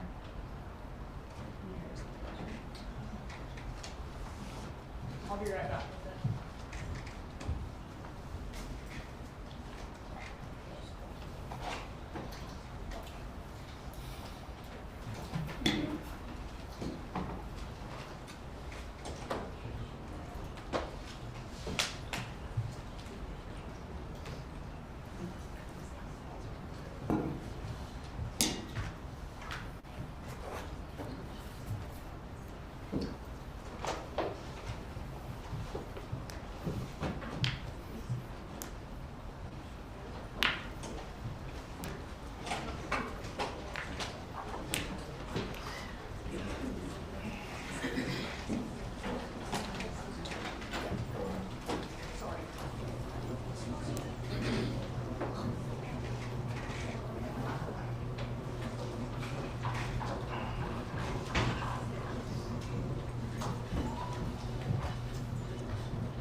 Ms. Dugan, you can have your slide back.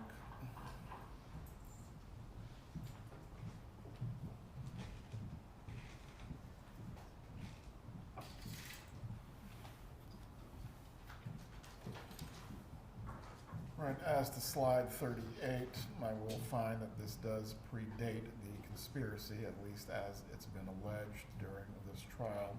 Additionally, as to the discussion of cash and it flowing from one party to the next between the two Adelsons, as to that, it cannot be offered for the truth of the matter asserted. It is hearsay.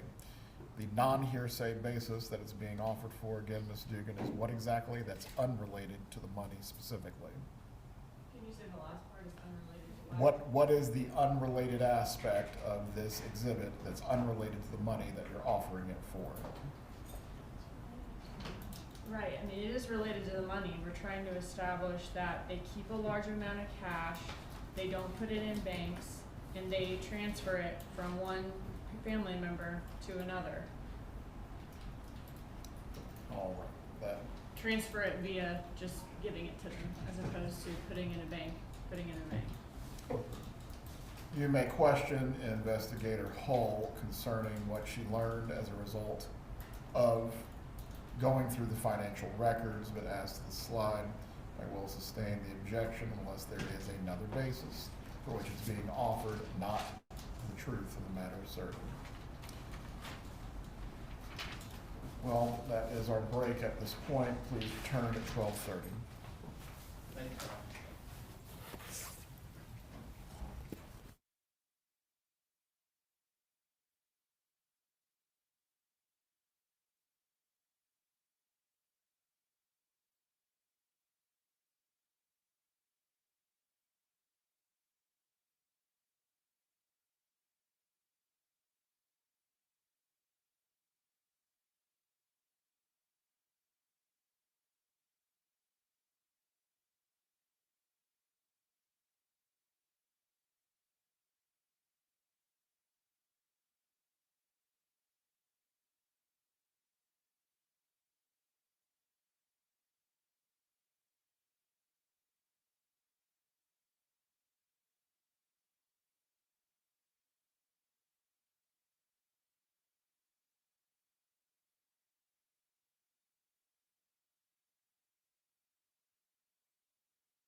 seated. Do we have our jurors, or are we still collecting them?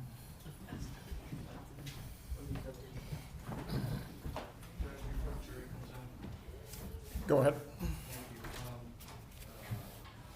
Shortly after we began the lunch break, I received a new PowerPoint from Sergeant Corbett. I forwarded it to my experts for them to review to see what the changes are. Ms. Dugan just advised me what some of them are. I need to email the expert to see if it changes anything. I don't yet know what my expert's going to say. They're trying to review it right now.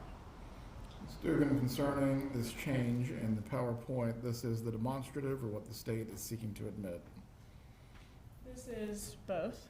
And I advise defense that my understanding is the only change being that Sergeant Corbett, there was one slide that changed, and I think it changed in defense favor, but I need to double check that.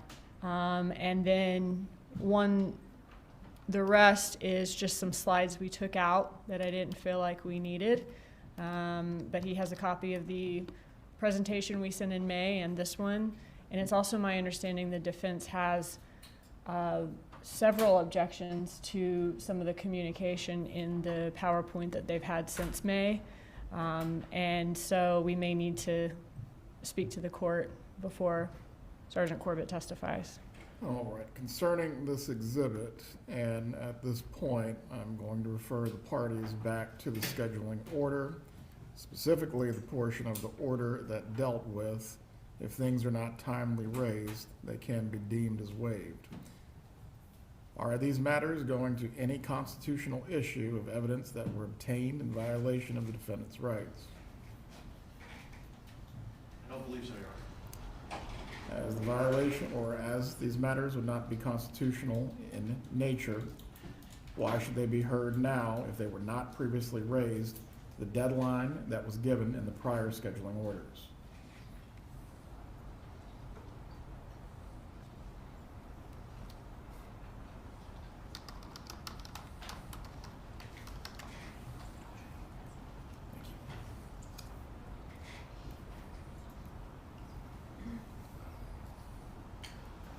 Judge, the only explanation I have for not having raised this previously is the amount of information that we were provided beginning in April. And several continuances were granted to accommodate you on that basis. There was one trial continuance, yes, Your Honor. And multiple, I believe, deadlines were extended as well, That's at correct. least 3 or 4 times. Yes, Your Honor. On that basis, why was this not raised? Just didn't have time, Your Honor. Right. What are you raising for the record? Well, I don't know how this applies to the new one. It's one of the reasons why I forwarded it immediately to my expert to see how it has changed. I don't know how the pagination has changed. So if we could have some time to review that, it might resolve some of what I'm objecting to. Some of the objections had to do with hearsay. I understand the court's ruling concerning allowing the state to prove up the co-conspirator exception as we move through the trial, so that would probably apply to the vast majority of what the objections were. But if I could have a few moments to review this, please. Ms. Dugan, as you stated, you may have a few moments. As you stated before, we're not talking about new information. This is just being packaged in a different way. Correct, and all the communication that defense let me know that he is objecting to, which is essentially all the text message communication, all of that remains the same and has remained the same not only in what we sent him in May before the deadline, but I believe it was all the same as well in the presentation that was provided to Ms. Adelson's previous attorneys before that trial. Very well. Deputy Phillips, if you can inform the jurors that we'll get started in about 10 minutes. I'll give you this opportunity, Mr. Zellman, to look at the document. But again, on these issues of exhibits specifically, there was the pretrial scheduling order. Also last Friday, I provided each party the opportunity to go through these items if they were still disputed. Neither side took me up on it. At this point, we're not going to be wasting time on exhibits that could have been objected to and ruled upon. Take your 10 minutes now.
some of them, Your Honor.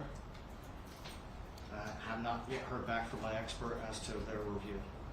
Who is cross-examining Ms. Hull? I am, Your Honor. Very well, and you continue your search while the examination of Ms. Hull is taking place. At this point, we do need to move forward with resuming the trial. Yes, sir. Thank you. Please bring in the jurors.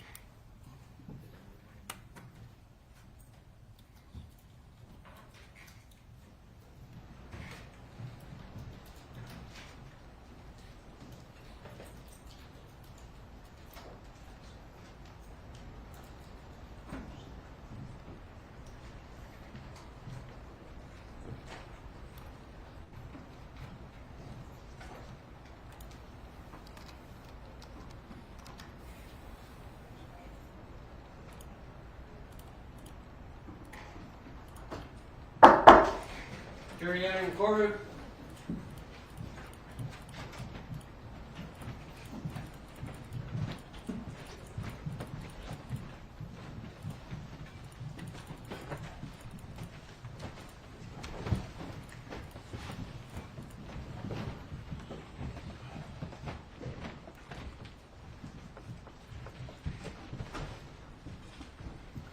Everyone can be seated. Members of the jury, I hope you had a restful midday break. At this point, we're going to continue with the state's case. Ms. Dugan, you may call the state's next witness.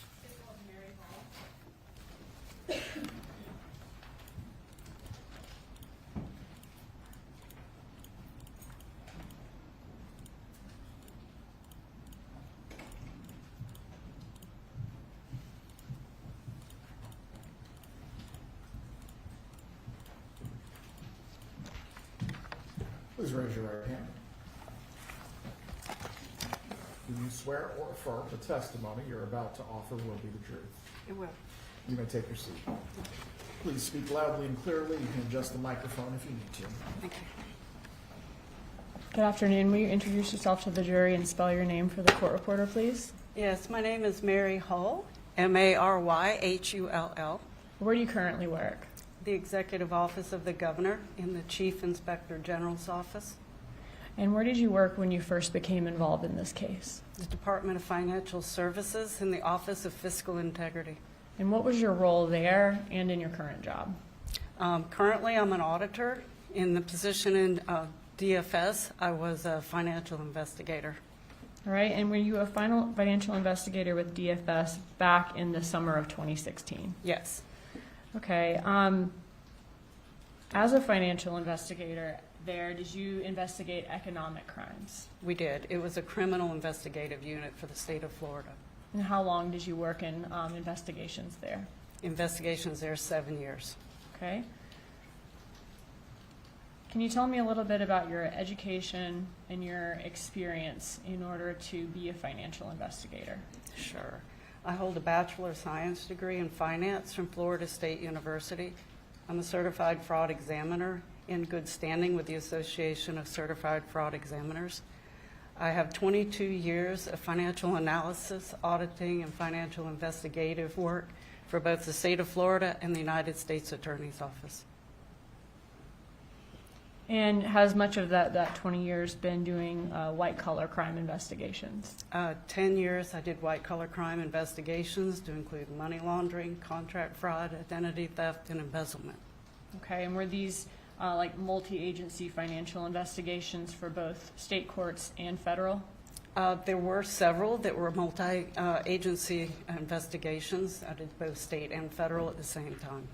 But I also worked at the United States Attorney's Office for 3 years, and we did all criminal economic crime there.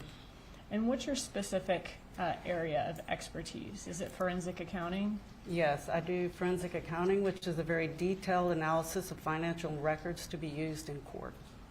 You mentioned that you're a certified fraud examiner. What does that mean?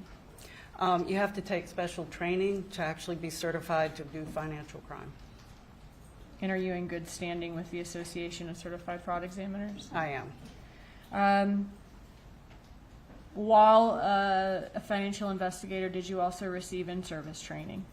I did. As a criminal investigator, additional training and search and seizure requirements the handling of evidence, the chain of custody protocol, as well as witness interviewing techniques.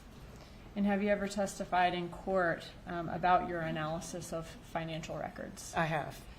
About how many times? 21 times in court. Okay, those are all my questions as to this witness's qualifications, Judge. The defense wishes to voir dire the witness. Is there any objection to her ability to provide an opinion in the field of, I believe this is for Forensic accounting. forensic accounting? No objection. Members of the jury, the witness will be permitted to testify today in the area or provide an opinion in the field of forensic accounting while she testifies today. You may continue. So you mentioned that you first became involved in this case when you were working for DFS back in 2016. What was your role? What was your responsibility? So I looked at all of the bank records, specifically was my first look at the records to analyze and detail everything that happened in those accounts. Could you speak out in this hall and we're having problems hearing you? I did all the financial analysis for the bank records, as well as I did some iCloud records and emails and other documents that would come through DHSMV records. Okay, so did you look at a lot of different records in this case to see to see what the banking habits were, whether there was any spike in cash, and whether there was any link between the parties? Yes. I want to ask you about, first kind of go through several of the things you reviewed in this case, and then ask you questions about your review. Did you review State's Exhibit 68, which is going to be the Adelson Institute's subpoena response? Yes. Okay. And that was in reference to Katherine Magbanua's employment? It was. And were those records from September of 2014 to 2016? That sounds correct. May of 2016, in fact. Yes. Okay. Did you also review State's Exhibit 75, which is Dr. Rudner's records for a breast augmentation for Katherine Magbanua? I did. Did you also review 76, State 76, which is Broward dermatology records for possible Magbanua employment from there? Yes. Okay, and are those records from July of 2015 to March of 2016? Yes. Moving on to Department of Highway Safety and Motor Vehicles. Did you review State 69, which is going to be the records for the Lexus acquired by Katherine Magbanua, and 77, 78, 79, and 80, which are vehicle and motorcycle records for Sigfredo Garcia and Luis Rivera? I did. Did you review bank accounts for the Adelson family? I did. Does that include accounts for Harvey Adelson, Donna Adelson, Wendi Adelson, and Charlie Adelson? Yes. And I won't go through all those accounts, but did you review checking and savings accounts for them, personal and professional accounts for them, as well as investment accounts?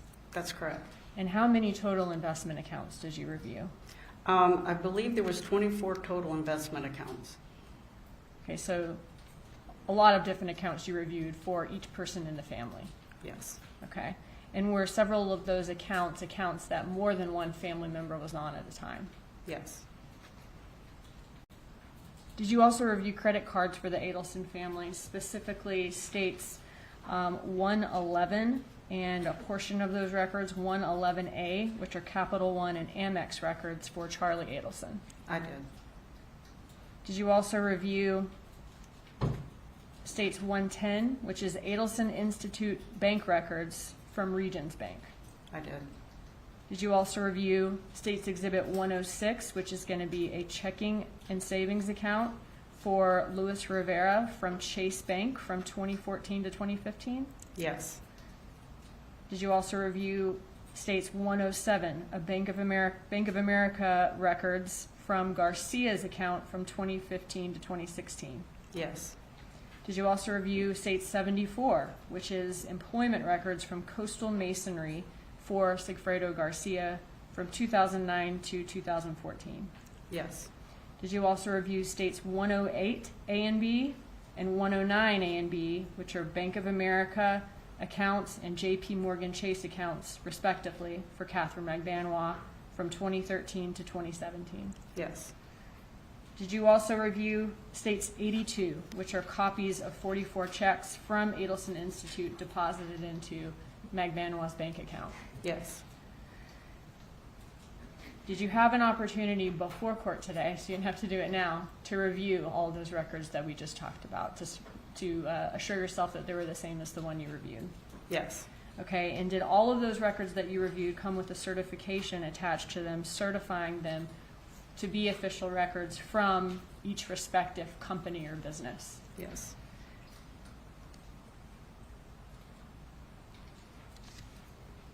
At this time, Judge, I would enter into evidence States 68, 75, 76, 69, 77 through 80, 106, 107, 108 A and B, 109 A and B, 110, 74, and 82. Any objection to the items being offered? Can I go through real quick, Judge? Go ahead.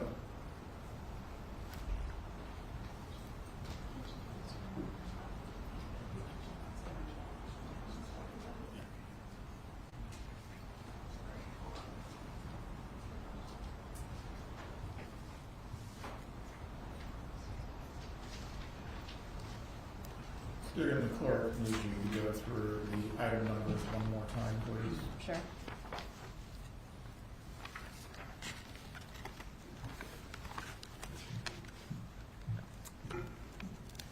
So we're going to have 69. One Seven. moment. What does that sound?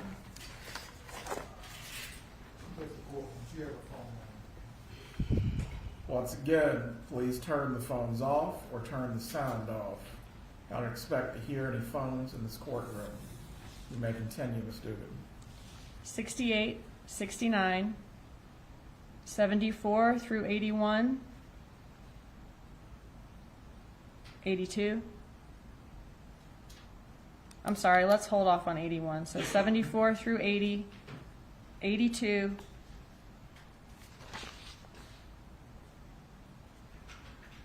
106 through 111A.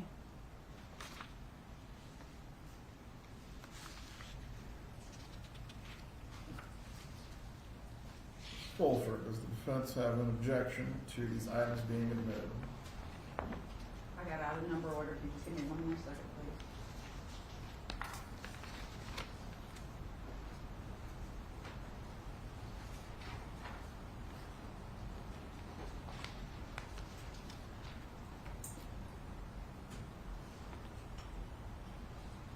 No objection, Judge.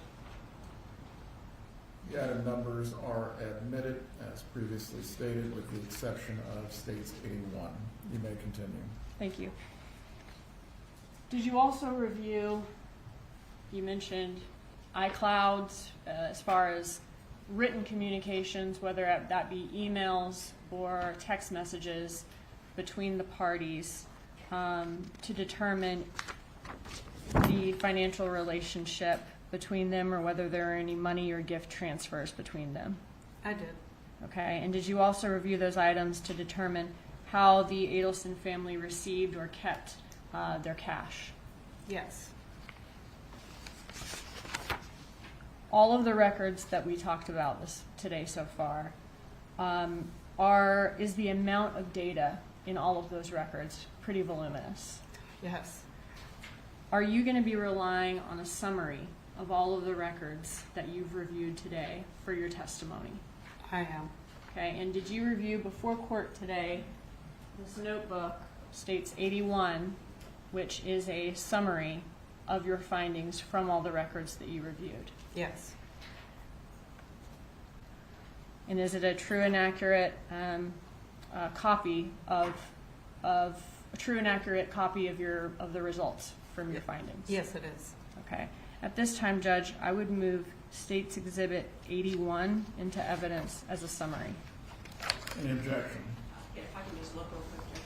Go ahead.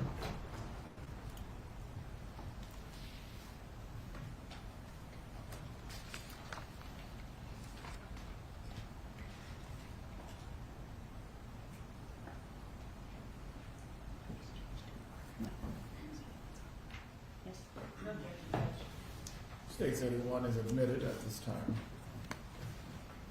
Thank you. And just for the record, that's going to be a composite exhibit. Now, in this composite State's 81,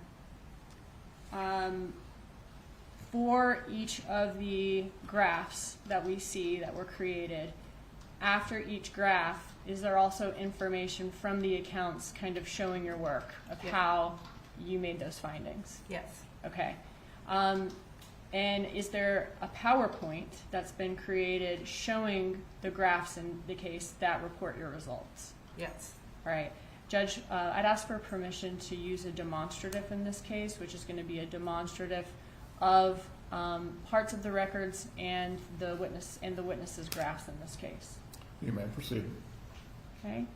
Now, the graphs that we see, we're not going to see portions of the records in the notebook on the PowerPoint, right? Yes. Okay. But those portions are in the notebook. If the jury wants to review them in the jury room, they're there for each graph. Yes. Which is what I'm saying is the portion that's kind of showing your work for each graph. Correct. Okay.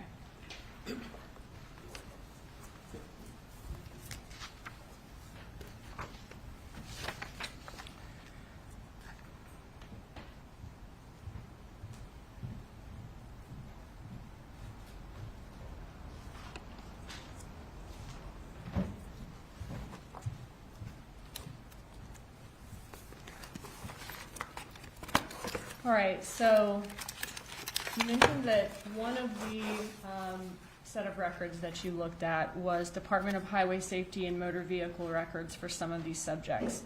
Did you review the Department of Highway Safety Motor Vehicle records for Luis Rivera? I did. And what, if any, vehicles did Rivera acquire after the murder of Dan Markel on July 18th of 2014? He purchased a 2003 Suzuki motorcycle on July 28th, 2014, and a 1996 Toyota Camry on July 31st, 2014. And here are these pictures from the social media records in this case of Luis Rivera and Garcia on motorcycles. Yes, it is. And the one that Rivera's on is on a yellow motorcycle. Yes.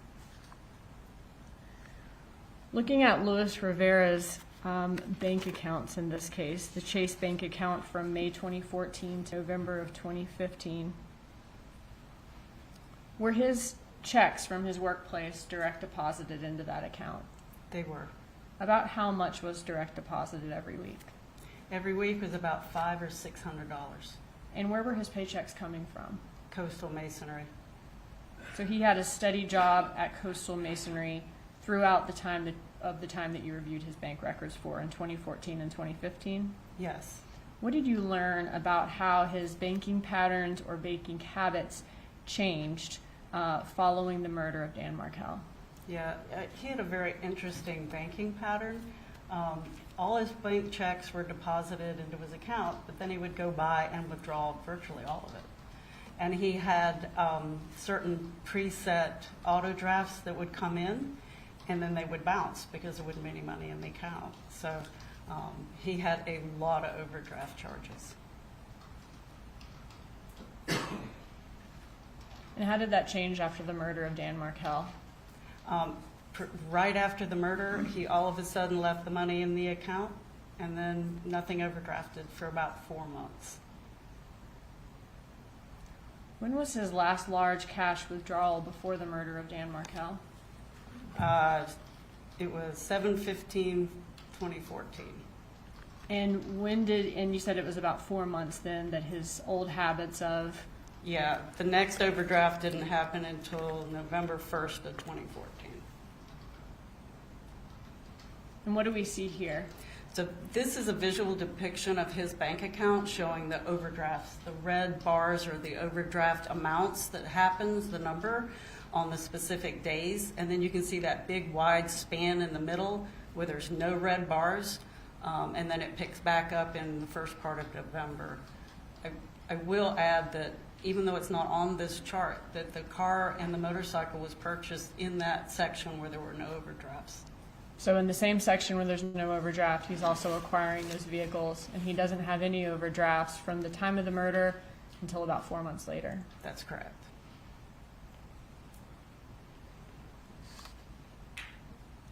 And could that be indicative of him having another source of cash during that time? Yes. All right, moving on to Sigfredo Garcia. Tell us what you saw when you looked at the DHS-MV records for Garcia. Yes, he purchased a 1997 Honda Racer on July 26, 2014, a 1984 Monte Carlo on August 22nd, 2014, and a Nissan Maxima on October 17th, 2014. Okay, so we didn't find a picture of the Maxima, but that's kind of how a Maxima of that style would look here. Yes, it was a sedan. Okay, and then the Monte Carlo is on the Tuto Dade account here. Yes, that's correct, in blue. Okay, and then we see his yellow motorcycle all the way to the right of the screen. Yes, And so those were all purchased within 3 months of the murder. that's correct. And can you tell us about Garcia's bank accounts? There was not a bank account located during the time or shortly after the murder. He did have one, let's see, from June 15th to July 16th. Okay, so from June of 2015 to July 2016, he established a bank account and maintained it. Yes, All right, and during that time, was he having paychecks being direct deposited into that account? yes. From what company? He was employed at Rapid Capital Funding at that time. Okay. But before of June 2015, there were no bank records that we could find to review for Garcia. There was no account located for him. All right. And did he work regularly in 2014, around the time of the murder? Actually, his employment record, at least with Coastal Masonry, was very sporadic. He worked 2 months from February of 9 to December of 2009. In April 2010 to July 2010, he worked 3 months. October from 2012 to August of 2013, he worked 10 months. In April of 14, he worked 1 month. Okay, and we have no record of him being employed at the time of the murder. No. So both Luis Garcia and Luis Rivera and Garcia both worked for Coastal Masonry. Rivera's job was consistent and steady, and Garcia's was more sporadic. Correct. All right. For Katherine Magbanua, did she already own a car according to the DHS-MV records at the time of the murder? She did. And what type of car was that? That was...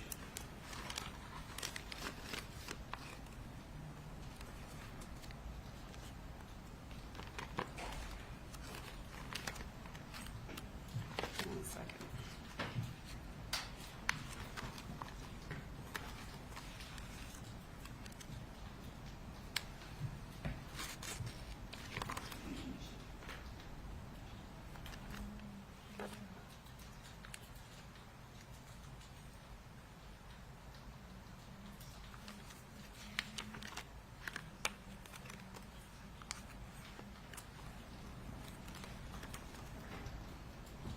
Here, I might be able to show you something to help move it along. Sorry, if you're having trouble finding it. Yeah. Did you, when you're reviewing the messages in this case, did you find some evidence that Charlie Adelson helped her financially with a car that she had in 2014? Yes. Okay, and was that car, in these messages, did they refer to this car as her needing to get it fixed, the parts alone are expensive, and she's asking, I need a loan, buddy, frowny face? That's correct. Okay, and does she say, just imagine if I took it to another mechanic? Yes. All right, did Charlie Adelson in the messages have a mechanic that was a friend of his that he would refer people, especially Katherine Magbanua, to? He did. And was that person named Sully? Yes, it was. And does Charlie Adelson then respond, LOL, you'll be fine, I got you, I just texted Sully my CC? That's correct. And she says stop paying for S word, she misspells it, on your card. Yes, And this was in November of 2014? it is. Okay. So he's offering to give her the loan she wants and is texting Sully what appears to be his credit card number. That's correct. All right. In May of 2015, are they still discussing her car repairs? Yes, they are, and it says it's a Mazda. Okay. So in this one, she needs her time. He says you need your belt changed. Just bring it to Mazda. And does he offer to take care of it for her? Yes, And she's saying yes, she needs to take it ASAP. yes.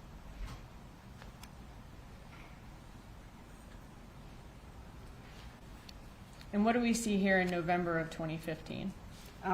This is a text message exchange about him paying for the repairs for that car. Okay. And in this exchange, Charlie Adelson is continuing to offer to put these repairs on his credit card. Yes, And this is Charlie Adelson words in blue and Katherine Magbanua's words in green. that's correct.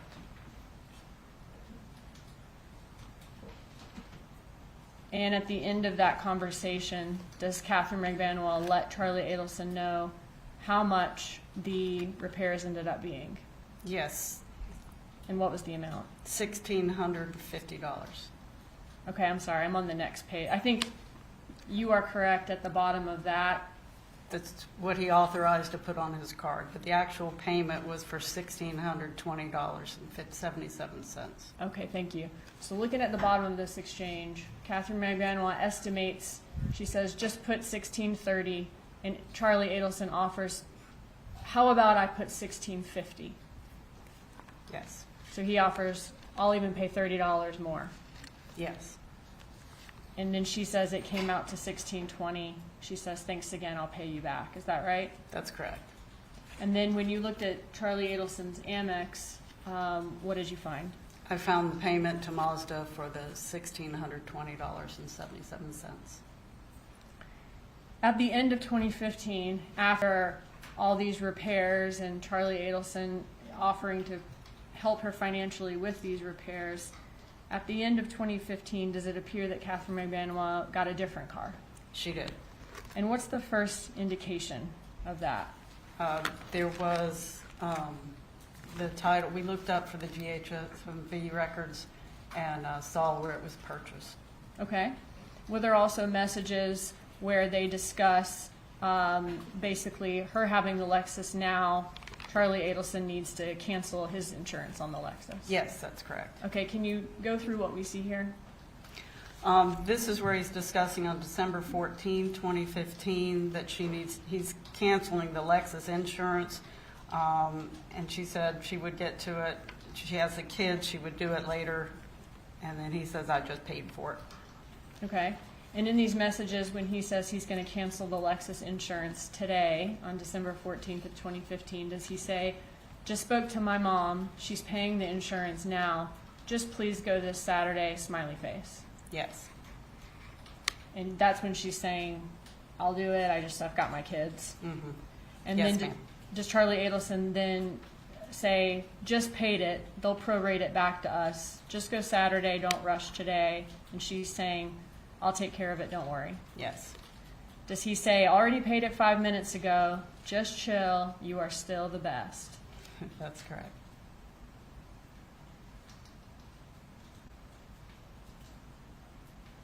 You mentioned the DHSMV records in this case. What do we see here? This is showing that the title transfer between Harvey and Catherine. And what date did this take place? This says,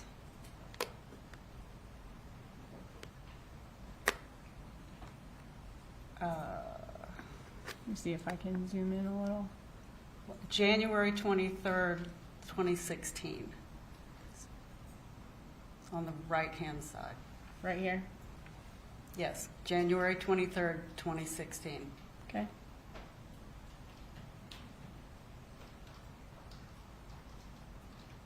And what type of vehicle was that? That was Lexus, 2001 Lexus? black 4-door, that's correct. And the previous owner is listed as Harvey Jerome Adelson? Yes. How much did this DHSMV title indicate that it was sold to Magbanua for? $1,700. And that's there on the right side of the screen? Yes. Were you able to find any record of payment from Katherine Magbanua to any of the Adelsons for this vehicle? No. Did you search all her accounts? Yes.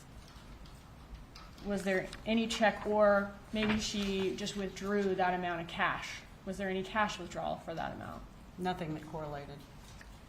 Were you able to find any deposit into, if she, let's say she already had that cash at home, any deposit into the Adelsons account for that amount? No.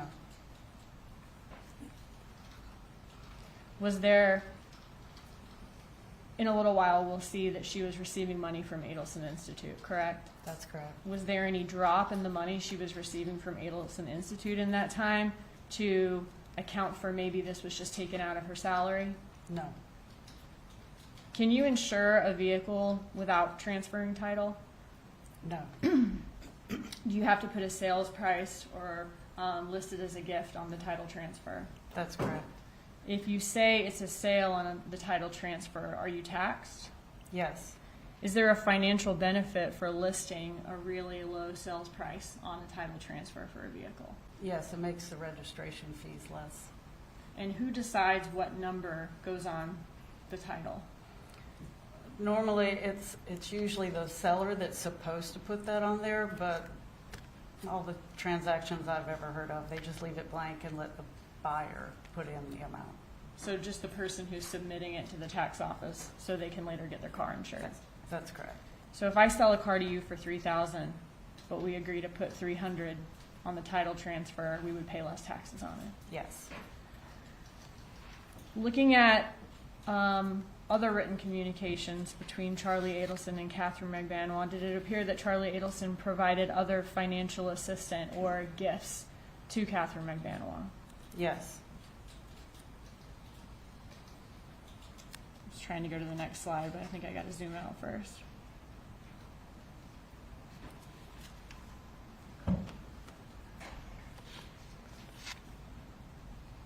What do we see here in Charlie Adelson's Amex records?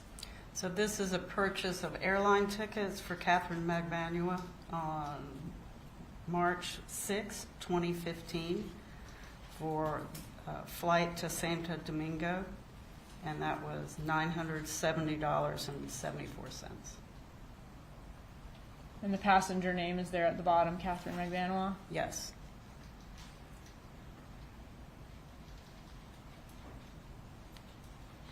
Okay, other than these $970 worth of airline tickets to Santo Domingo, were there other evidence of financial assistance or gifts? Yes, there was.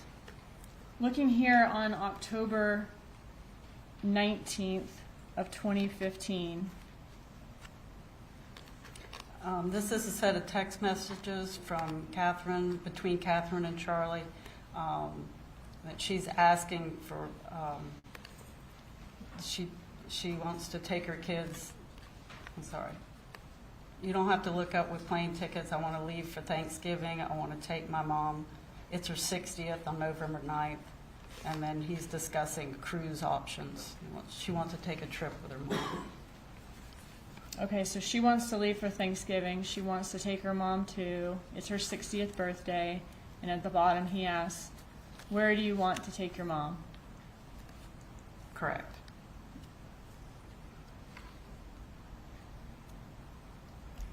This is a continuation of the text messages where she says she wants to do something nice for her mom, and she may have days off on Thanksgiving.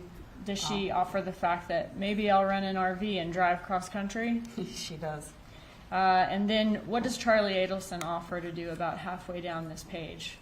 To get her a cruise for her and her mom. And she agrees. I was thinking about a cruise too. Yes. And then he discusses, perfect, they have really nice ones, y'all can leave on a Friday, go to 2 ports, come back on a Monday morning, and you won't miss work? That's correct. Okay, and this is in October of 2015? Yes. And then does he continue to offer in that text messages, I think it would be super cool for you to go with just you and your mom from Friday to Monday on a Norwegian cruise. It leaves Friday at 4, comes back Monday at 7. Does that work for you? Let's look at dates. Is that right? Yes, that's correct.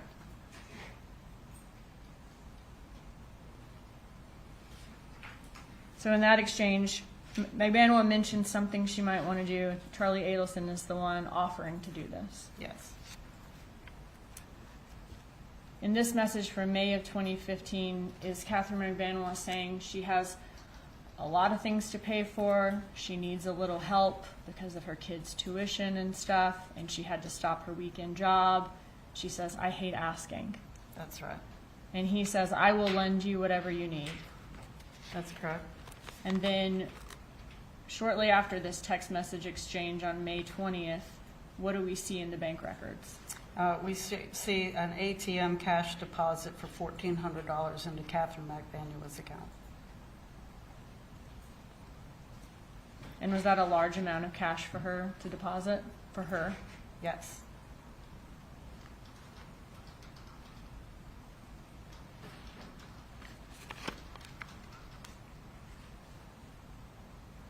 These are some of the bigger items, but was there also, he would give her teeth whitening, he would give her, pay for meal plans for her, offer her rides in fancy cars, or her ability to lend or borrow fancy cars from him throughout these years?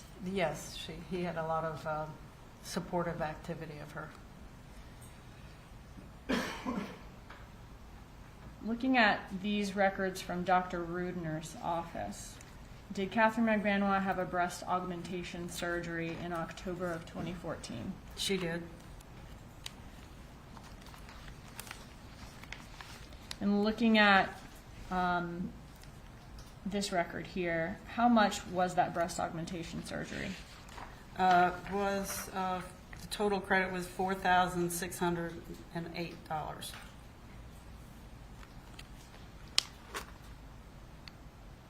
Looking at the records, how was that paid? Oh, I'm sorry, let me go back. How was that paid? Was it paid by cash or credit card or both? $4,400 was in cash, and then the $195 was on her credit card or debit card. So what was the portion of that breast augmentation surgery that was paid in cash? 96%. Are there corresponding withdrawals of cash from any of Katherine Magbanua's accounts to No. reach $4,400? No, Or even $4,000? no, Around that time or before that time? no. Did you actually add up all her cash withdrawals from January 2014 to October of 2014, and they only totaled a little over $2,000? That's correct. And what date was her surgery? Surgery was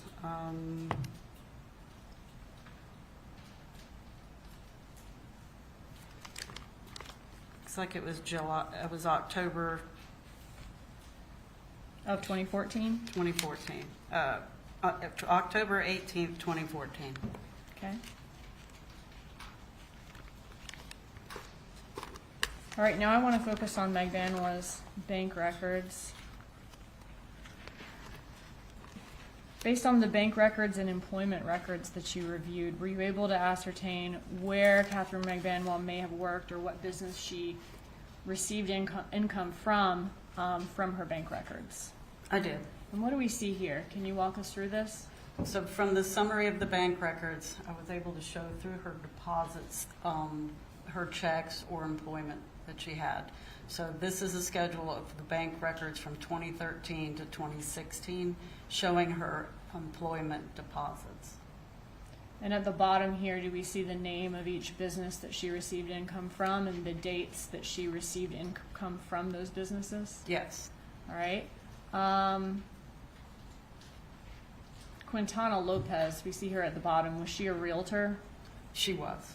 And we see another name, Jerome R. Obed. Was he a dermatologist who was a friend and former roommate of Charlie Adelson? He is, or was. Okay. And when, according to this, when did she work for Adelson Institute? The first deposit that hit her account was October 7th, 2014, and the last one was May of 17 of 2016. Okay. And that's when she received checks from Adelson Institute. That's correct.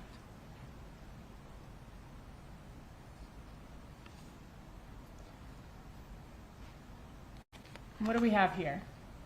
So this shows the horizontal bars show her employment time frame, and then the murder and the bumper also showed on as a time frame. When was her last check from Sophie Dental Care, the dental company she was working at before the murder? The first part of July 2014. Okay, and then she didn't have any more checks, or didn't receive any more checks from them after that point? That's correct. Is there any record of her being employed anywhere at the time of the murder? No. And you said she began receiving checks from Adelson Institute about a little less than 3 months after the murder? That's correct. And she received checks from them until the last check was dated in May of 2016? That's correct.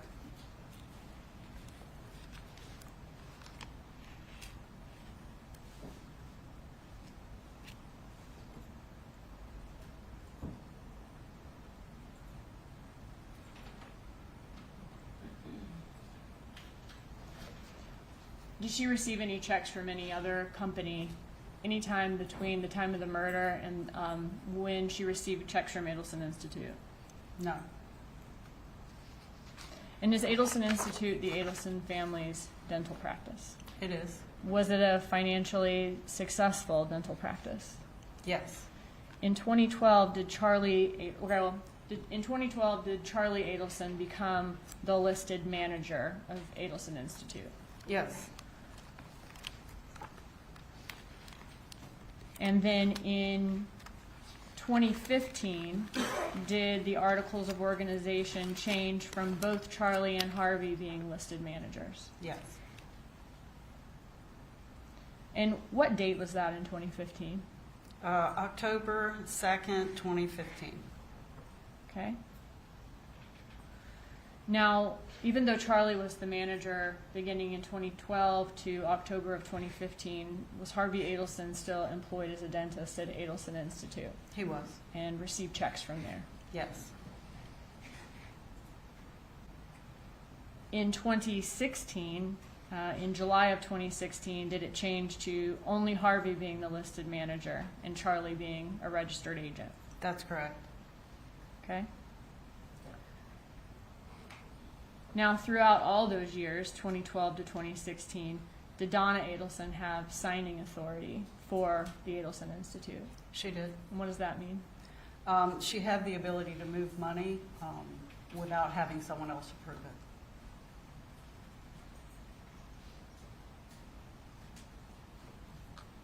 Was there evidence from Charlie Adelson's iCloud in reference to how or why Magbanua began receiving income from Adelson Institute?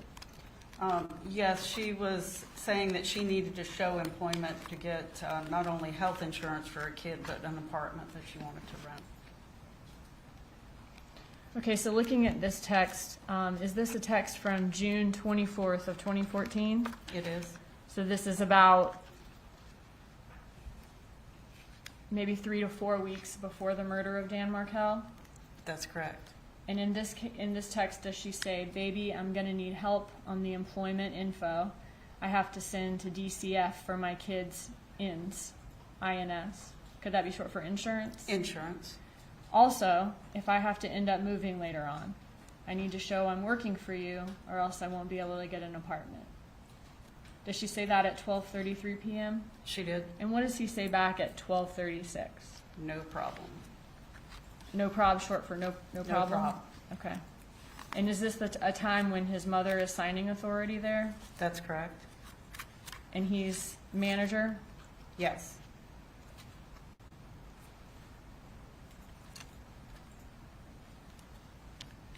And his dad is a dentist there? Yes. Now, during this time, was that Charlie Adelson's only form of income? Did he also have income from his other work as a periodontist? Yes. Okay. Would he receive income from other dental practices where he would travel around and do specialized work for them? Yes. And was that a successful periodontist practice? Very successful. I want to ask you about this text message. She says she needs employment to send a DCF for her kids' insurance, or if she moves later on. In order to rent an apartment, do people sometimes have to show proof of employment? Yes. In order to get public assistance, health insurance, do people need to show they're employed, but they don't make above a certain amount of money? That's correct. Did you review checks from Adelson Institute to Katherine Magbanua? I did. And in what accounts did you find those checks? They were deposited into Katherine Magbanua's, sometimes in her checking, but a couple of times they went into her savings. Okay, and they were coming out of Adelson Institute's business account with Regions? Yes. How many total checks were there from Adelson Institute to Katherine Magbanua? There was 44 checks.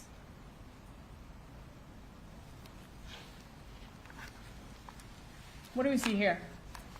This is a list of the checks that she received from the Adelson Institute.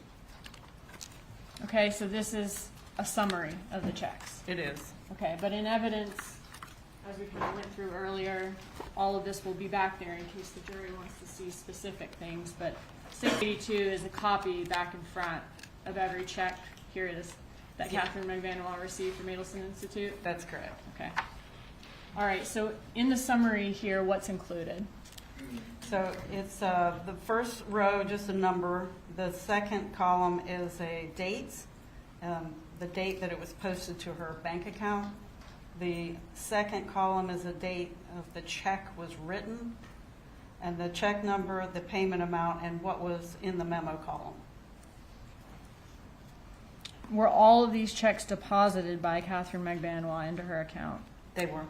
And who were each and every one of these checks signed by? Donna Adelson was signing the checks. Okay, are these examples of 3 of the checks in the exhibit? It is. Okay, but she signs all 44?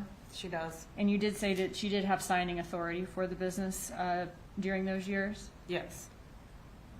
In addition to signing these checks from Magbanua, did Donna Adelson also sign all the other checks to the Adelson Institute employees, their front desk people, their hygienists, the dentists, Yes. all of the people who work there? Yes.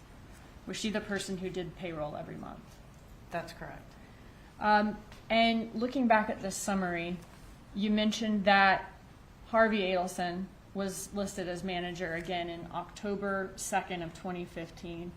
Looking at this chart here, would that be just between number 26 and 27 there? At that point, he would become manager again? Yes. Okay, but all throughout the rest of the time, he worked there? Yes. Okay, so about 3/4 of the second chart we see, Harvey Adelson was manager during that time That's right. for all those checks that were written. That's correct. And for both of those charts, Donna Adelson had signing authority. Yes. Who else had signing authority at Adelson Institute when these 44 checks were written? There would have been Charlie and Harvey and her.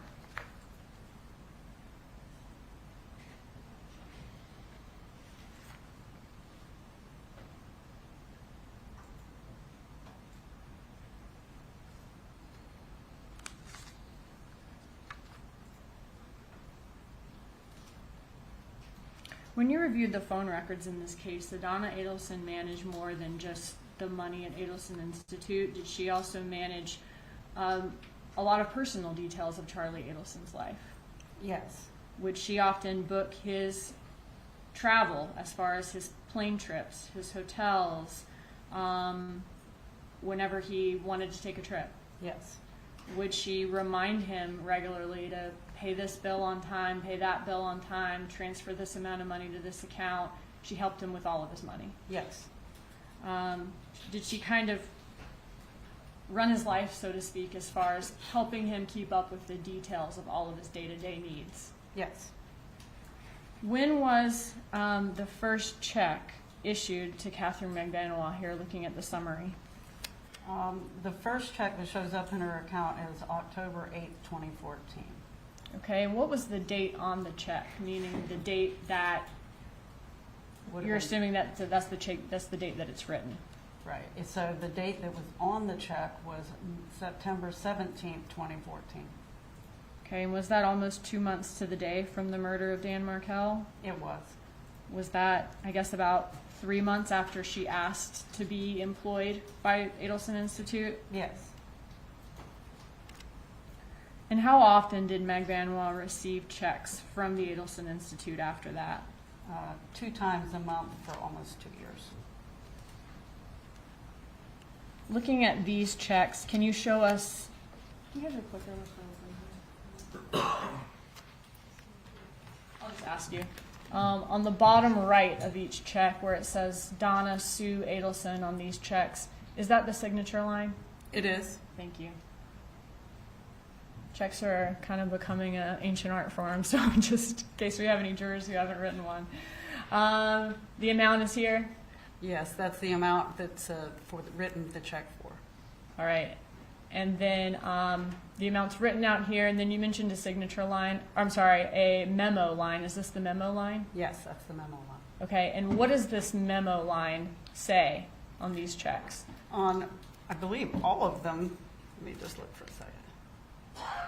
Almost all of them have a date range. There's a few that don't. And would that date range be the pay period? Yes. Okay. All right. Looking at these Adelson Institute checks to Katherine Magbanua, I have a couple of questions. When we're looking at the memo line for each, do the time ranges for the pay periods vary? Yes. They're not all for the same amount of days, in other words. They're roughly around a 2-week period. Are all of the checks for the same amount? All except for the first one, which appears to be a 1-week pay period instead of 2. It's, Okay. It was $203.79, which is half of the $407.58. And so for these red check marks, the red checks denote all of the checks that were for the same amount. Yes, Were some of the checks advance pay? they were. And what does that mean? That means that she actually would have received the check or deposited the check before the end of the pay period. So the check is posted before the pay period on the memo line is complete. Yes. And were any of these checks sequential? They were. And what does that mean? That means they were all the next in line check numbers, 25, 26, 27. So going back to our picture of the checks, excuse me. So, Are yeah, these 3 checks sequential here? they are. Okay, so 24, 25, 26. Yes. Let me go back to where we were.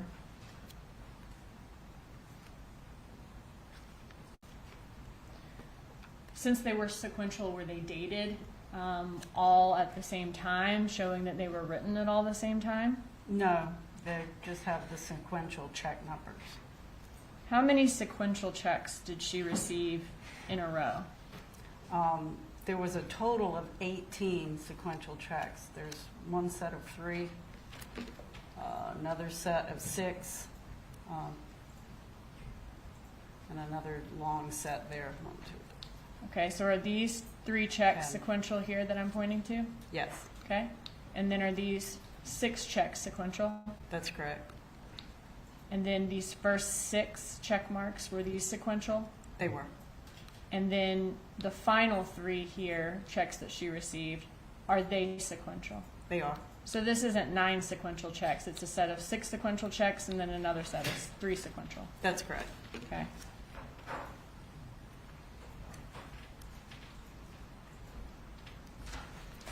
We talked about the ones that were sequential. Are there also a lot of the checks that are not sequential?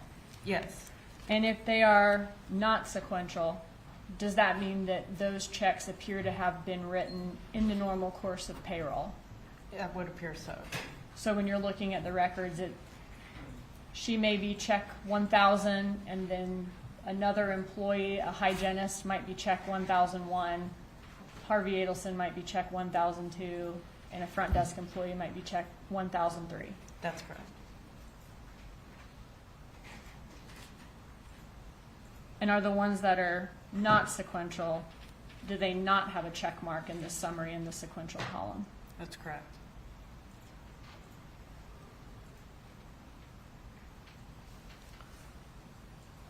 For this last column, Katherine Magbanua, known schedule. You said earlier that except for the first check, they were all the same amount, all 44. We know that she received a breast augmentation surgery in October of 2014. Was she receiving checks at that time in October of 2014? Was Magbanua receiving checks? She was. Was there any disruption in her paychecks from Adelson Institute during that time to reflect needing time off from a major surgery? No, there was not. After her surgery, was there any decrease in the amount she received from Adelson Institute that might reflect her being off or having a reduction in pay? No.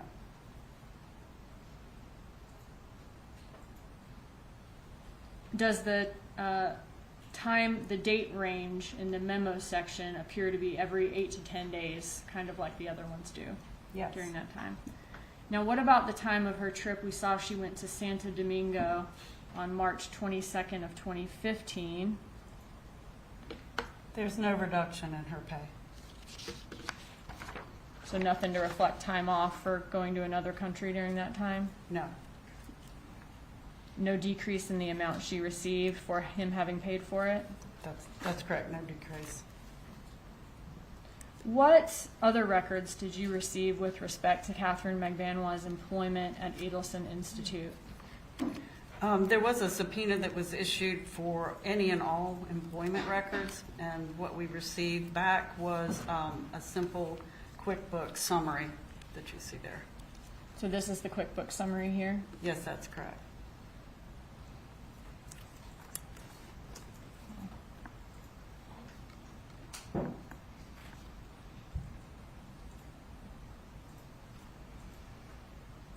Did the subpoena ask for any and all records of her employment from Adelson Institute? It did. Did the records, did they come with an employment application or timesheets or W-2s or tax filing records, performance evaluations, anything like that? No, A job description? no, Just this QuickBooks sheet? that's correct. What time period does this sheet cover?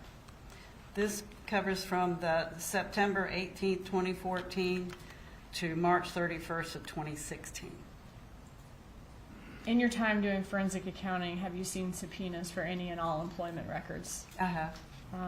When a person has been employed with a business for 2 years, do you usually see some of those things I just listed out? Yes. Okay. So was it a surprise to you to just receive this QuickBooks printout? Yes.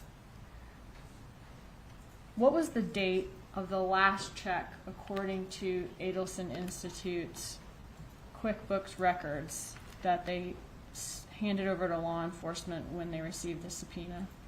It's at the top, March 31st, 2016. Okay, so according to their records, the last payment they made to her was on 3/31 of 2016. That's correct. When you looked at Katherine Magbanua's account, were there any additional checks after March 31st of 2016 that were paid to her by Adelson Institute? Yes, there were 3 additional checks that did not show up on the QuickBook records. Looking at this graph, is this the 3/31/16 check that was dated and posted the same day? Yes. And so these would be the 3 checks that were deposited after March 31st? Yes. Do these 3 dates reflect the dates on those checks? Written? The Yes. dates written? And these would be the dates that Magbanua posted them to her account. That's correct. And the date range appears that her working period there were these 3 lines. That's right.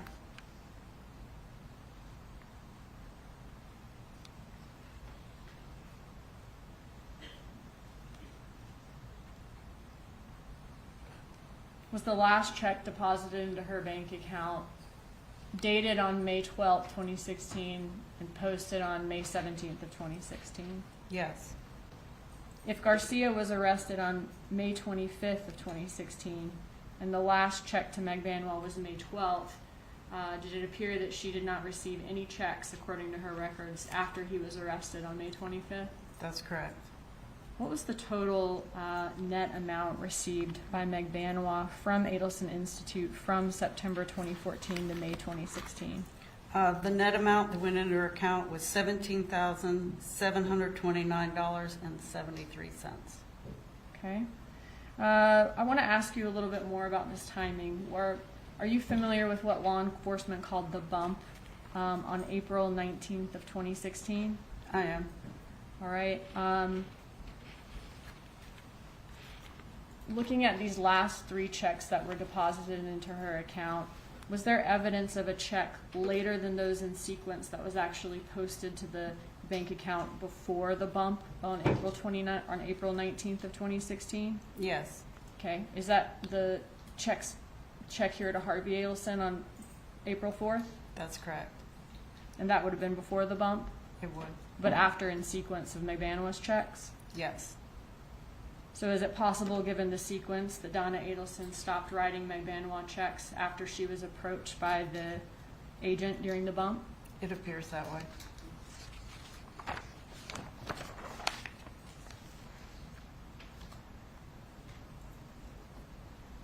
Looking at Magbanua's income from 2013, how much cash did she deposit into her bank account for that year, the year before the murder of Dan Markel? $13,035.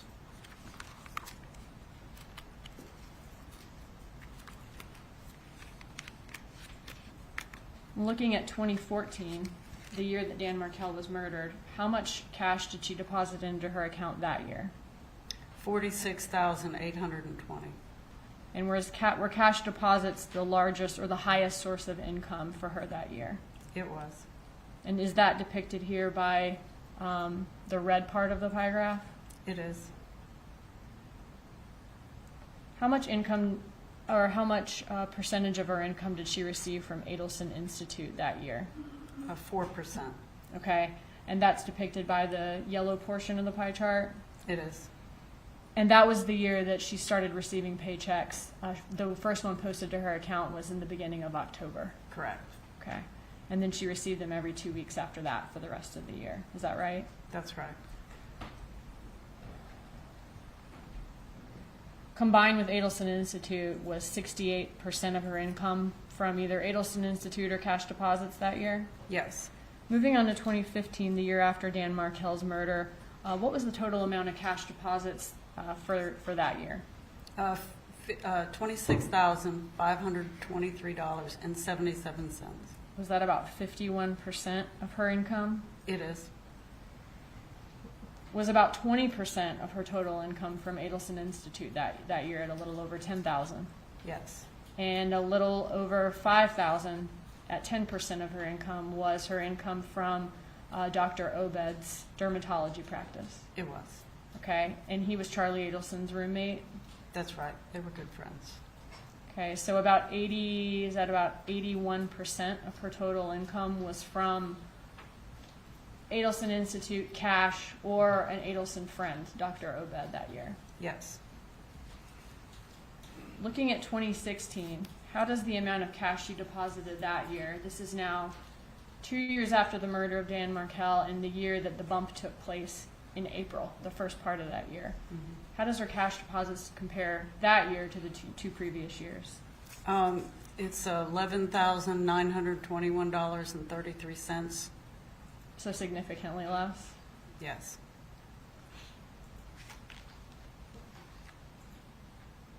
And same for Adelson Institute.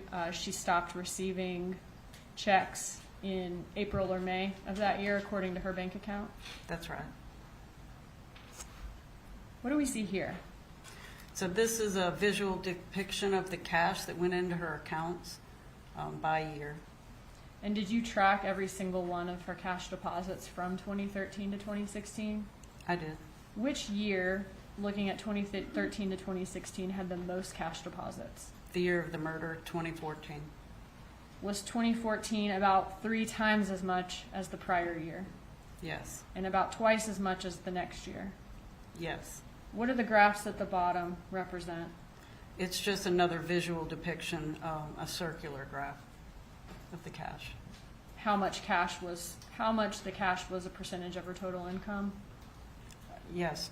How much of a percentage of her total income the Yes. cash was? Thank you. And it was the highest source of her income in 2014 and 2015? Yes. What do we see here? This is adding on the other, the Adelson Institute checks that are in the yellow highlights, and then Dr. Obed, his roommate, was in the purple. Showing the total amounts from all those sources, and then the percentage of her income all of those sources were. Yes.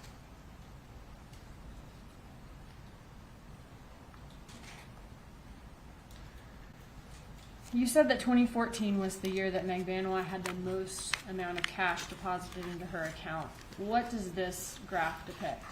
So this is a line graph showing the level of cash for each month, and then they're connected. The dots are connected by a line for you to have the visual look, the visual representation. And was the month in 2014 that she had the most cash deposited into her account August? It was. The month after Dan Markel was murdered? Yes.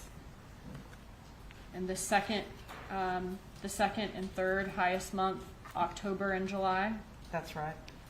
That would be the same month that she started receiving income from Adelson Institute, and the same month as her breast augmentation in October for number 2? Yes. And number 3 being the month of the murder of Dan Markel? Yes. When you compared 2014 to the amount of cash she received in all 3 years, were those 3 months still the highest amounts of cash she received in all 3 years? Yes. August, October, and July of 2014? That's correct. Okay, so this is all of the cash she received depicted by the bar graph for all 3 years? It is.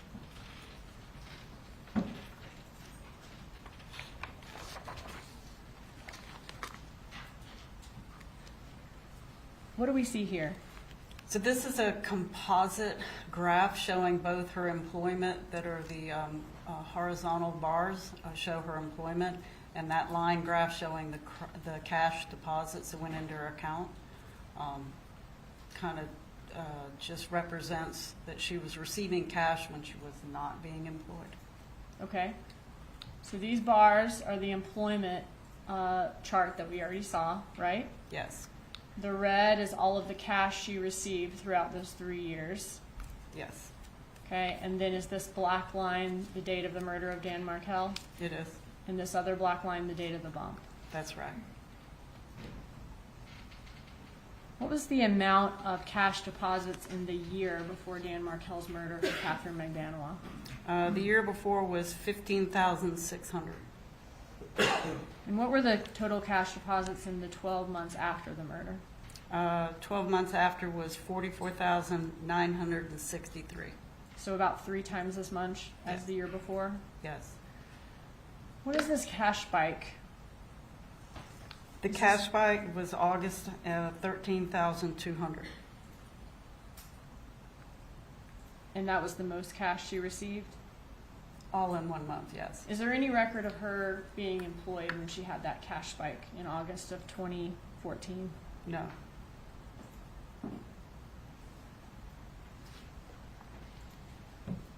And how much did she deposit in the 6 weeks after Markel's murder? She deposited $17,300. And that was during a time when there's no record of employment. There's a break in these bar graphs.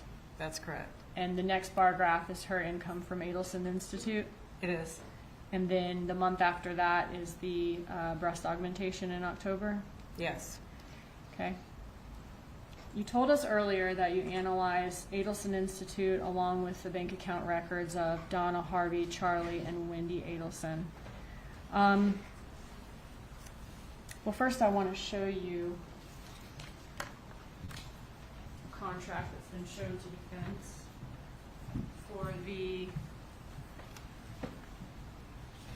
purchase by Wendi Adelson of a home, I won't say the whole address, but on Whittendale Drive in Tallahassee. Okay? And what date did she sign this to purchase this home? October 24th, 2013. Okay, so she signed the contract about a week before Halloween of 2013. Yes. Okay, and how much was the purchase price of this home? It's listed as $371,000. Did Wendi Adelson have the means in her account to pay for a down payment for this home on Whittendale? Yes.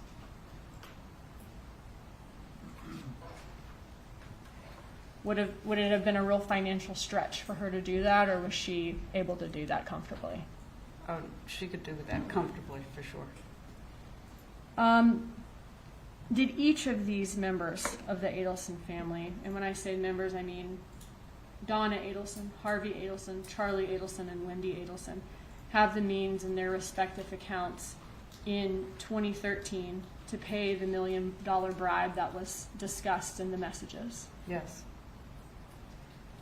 Did each of the members of the Adelson family have the means in their respective accounts in 2014 to pay the $130-something thousand, let's say $140,000 given to Garcia, Magbanua, and Rivera?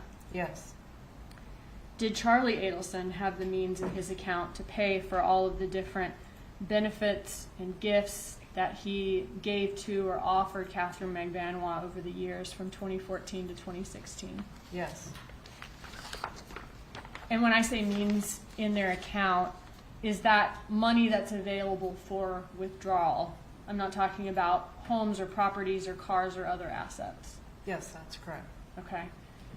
And would that amount, would those means obviously not include cash that is not deposited in any bank, right? That's right. We wouldn't know that amount. Right. Based on your review of Adelson Institute's records and messages in this case, did the Adelsons prefer to be paid in cash for their services at Adelson Institute, or did they prefer a credit card or check? It appeared that they preferred cash. Okay, were there lots of messages where they discuss giving discounts for cash, certain clients being willing to pay cash, and that being preferred? Yes. Are these just some of the examples? Just some of them, yes.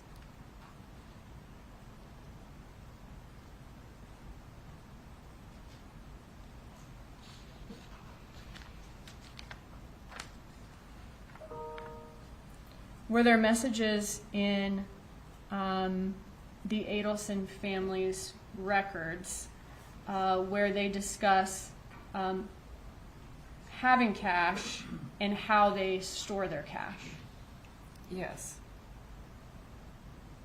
I want to turn your attention to this text message we see here on the screen.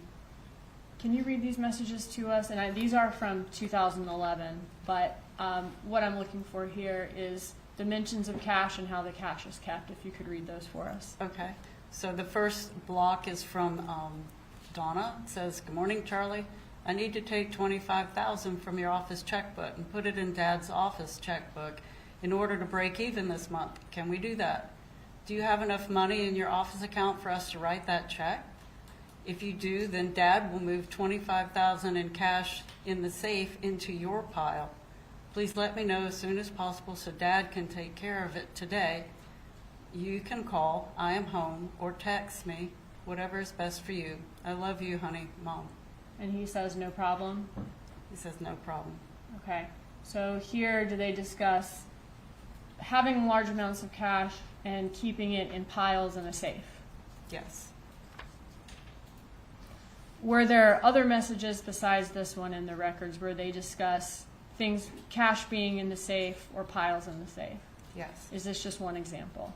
Yes. And as we talked about earlier, is it common for Donna Adelson to move money around between the Adelson family accounts? Yes. And does this safe appear to be at a place where Donna Adelson would have access to it or control of it? Object, Your Honor, that's speculation. The rule you may answer based on your review of the records if you are capable, Ms. Hall. Could you restate the question?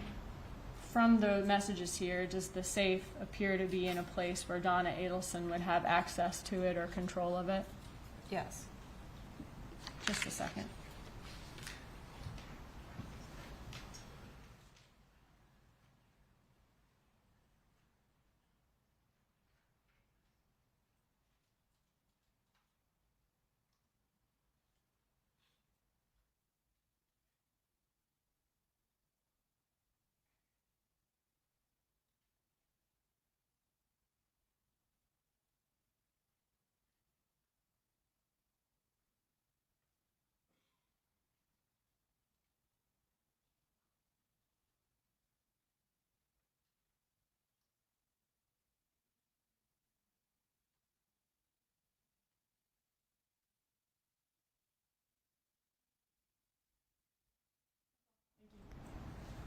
Cross-examination.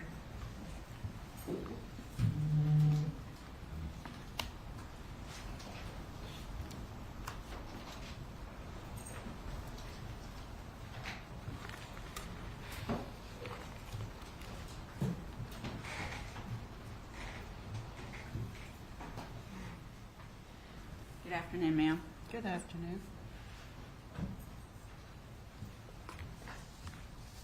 Quite a bit of testimony. I only have a few questions, okay? Okay. What credit card account statements did you review in your analysis for Donna and or Harvey Adelson? I believe there was only two, an American Express and a Capital One, two different credit cards. An Amex and Capital One? Yes, ma'am. The car that you were referring to that had previously been in Harvey Adelson's name that shows that Katherine Magbanua paid $1,700 for, you didn't find bank account transactions for that, but that could have been a cash transaction, correct? That's correct. And it was a 15-year-old car, right? Yes. And it had over 150,000 miles on it, right? I'd have to look, but I think you're right. Would you like to look? If you want me to be exact. I just want to make sure I can't testify, so I need to make sure that you do. Sure, hold on a second.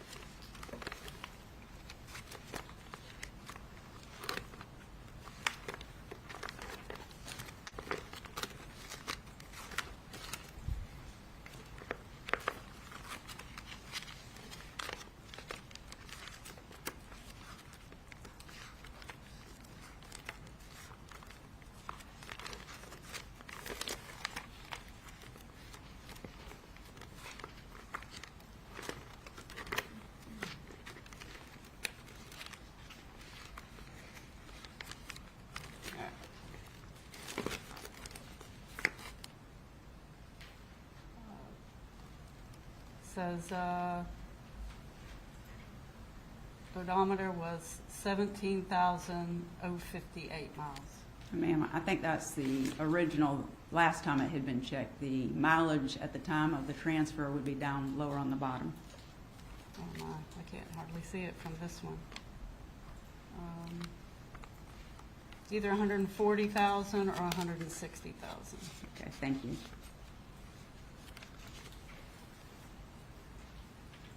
Now, we saw the slide where Charlie Adelson was talking about cash discounts for his travel periodontist work that he was doing for different dentists, correct? Yes. Are you aware from your analysis that the cash discount that was offered at Adelson Institute was simply the same amount as what they would be charged if someone used a credit card for the fee of 5%? So the difference in the discount was if you paid by cash or check, so there wasn't a credit card fee, they gave them a 5% reduction. There was no explanation in the text messages to say why there was a discount for cash. Okay. And you can't say what their deposits were in cash at Adelson Institute, correct? I don't recall. Okay. And you mentioned that sometime in 2016, Harvey for Adelson Institute, the business that we're discussing, became a manager in 2016, correct? I believe you are correct, but I'll look at the date.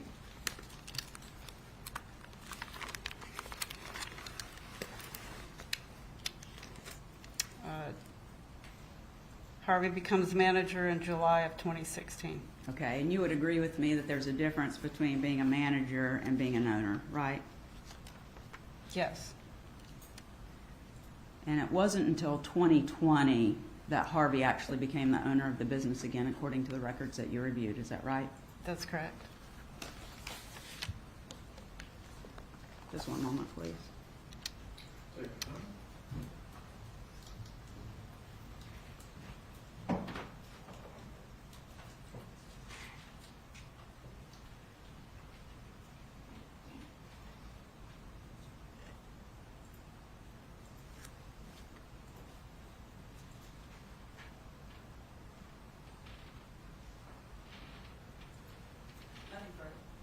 Any redirect examination? Yes, sir. You may proceed.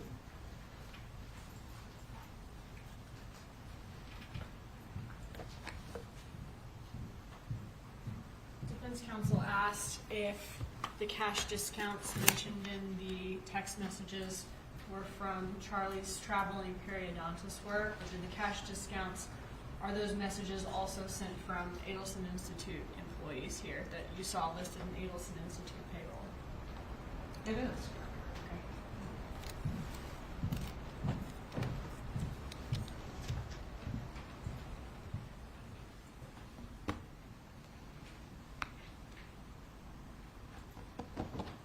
The only other thing I had was on direct, you mentioned that Harvey Adelson was taken off as manager in 2012. He continued working there as a dentist, but then on October 2nd of 2015, he became manager again. Is Yes. that correct? Yes, that's correct. Okay. And then in 2015, were Harvey and Charlie both managers? That's correct. Okay. In October of 2015. Yes. But then in 2016, July of 2016, only Harvey's a manager then at that point. Charlie has now dropped off to a registered agent. That's right. And these are on their articles of incorporation. Yes. Okay. They could still be both working there as dentists and have their own understanding of their role in the practice, but we're talking about what's listed on the articles of incorporation. Right. Okay. So it went from Harvey and Charlie both being managers in October of 2015, Magbanua still getting checks through the spring of 2016, That's right. and then after the arrest in 2016, Harvey Adelson becomes manager in July. Charlie is now a registered agent. That's right. Okay, thank you. You may step down. Will this witness be recalled? I don't plan to, Judge, but if she could just remain under the rule just in case, she can go about her business then. Very well. Please do not discuss with anyone else the substance of your testimony. You may step down. Thank you. Do any of the jurors need to take a restroom break? The bailiff will take you to the jury room.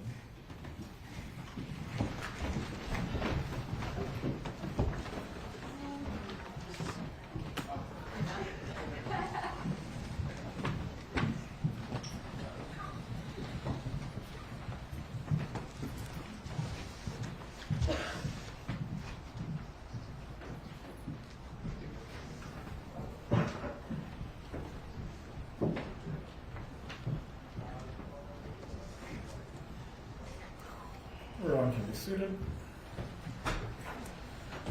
We will resume with the next witness at 2:25. If Mrs. Adelson needs to use the restroom, now would be the time.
Everyone can be seated. I know that they're still Using the bathroom. But are you ready when they're ready? Yeah, I'm ready when they are.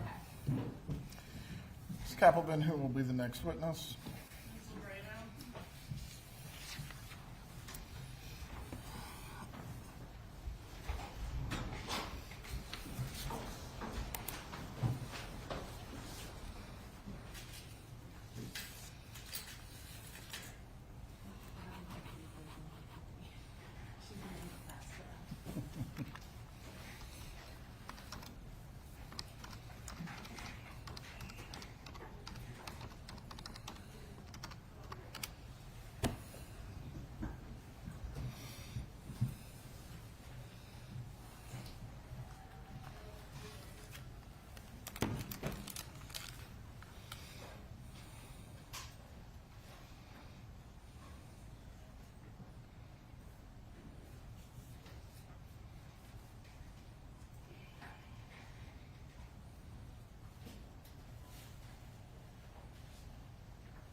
Everyone can be seated. State, you may call your next witness.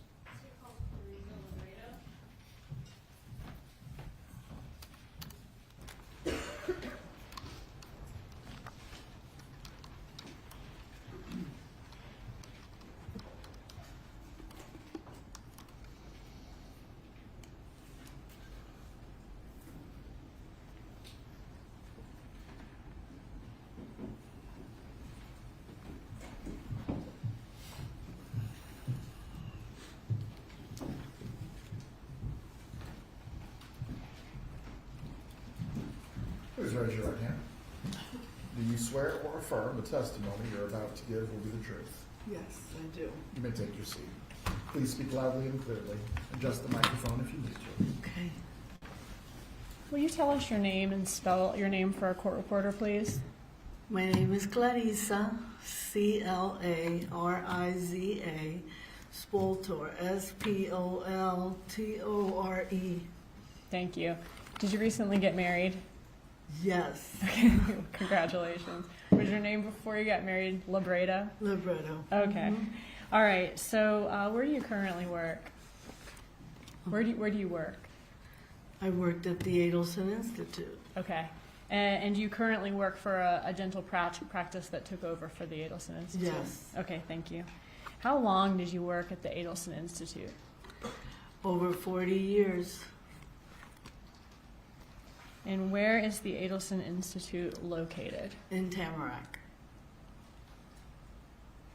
Was the exact address of the Adelson Institute 7737 University Drive in Tamarack? Correct. Is Tamarack near Coral Springs? Yes. Okay.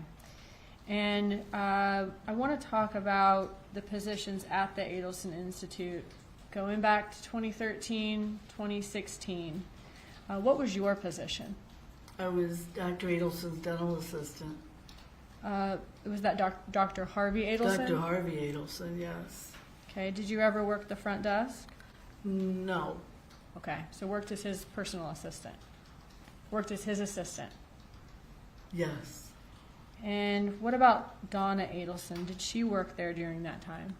Yes. And what did she do there? She was the office manager. She worked up front. Okay. Did she keep the books, do the payroll, that sort of thing? Yes. What about Charlie Adelson? What was his role there? Charlie was our periodontist. He's a dentist. Dentist, okay. And the 40 years that you worked there, you worked for Harvey Adelson all of those 40 years. Yes. Was there also an employee during, and I'm talking about the years 2014 to 2016, in addition to yourself, Dr. Harvey Adelson, Dr. Charlie Adelson, was there also an employee named Erica Johnson? Yes. Okay, and what was her role? She worked up front and she was Charlie's assistant. Okay. And we got talked about Donna Adelson and her role. What about, did you have a hygienist named Amy? Yes, we always had a hygienist. Okay. Were there any other employees that you can think of during that time at the Adelson Institute other than the ones I just named? No. Any other dentists besides Harvey and Charlie? No. You mentioned that Charlie is a periodontist. Did he also, in addition to working at the Adelson Institute, did he travel around and do that type of work for other dental offices as well? Yes. How often was he in the Adelson Institute office? Ballpark. Once a month. Okay, so one time a month he's going to serve his clients for the Adelson Institute, and other than that, he's traveling around to all different offices. Yes. Who was the boss at the Adelson Institute in your understanding? Who did you think was the boss? Dr. Harvey Adelson. What were the Adelson Institute's business hours back in 2014, 2016? Did y'all have Monday, Tuesday, and Thursday, 8 to 5? Monday, yes, and we had one late night. Was it was 11 to 7. Okay. Was that Wednesday? It was Wednesday. And then off on Fridays? We were off on Friday. And no work on Saturday or Sunday? No.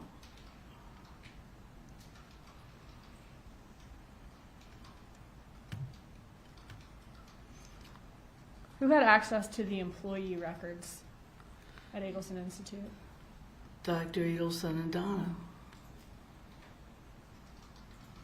Dr. Adelson meaning Harvey or Charlie or both? Harvey Adelson. Was that something that you had access to or would know anything about? No.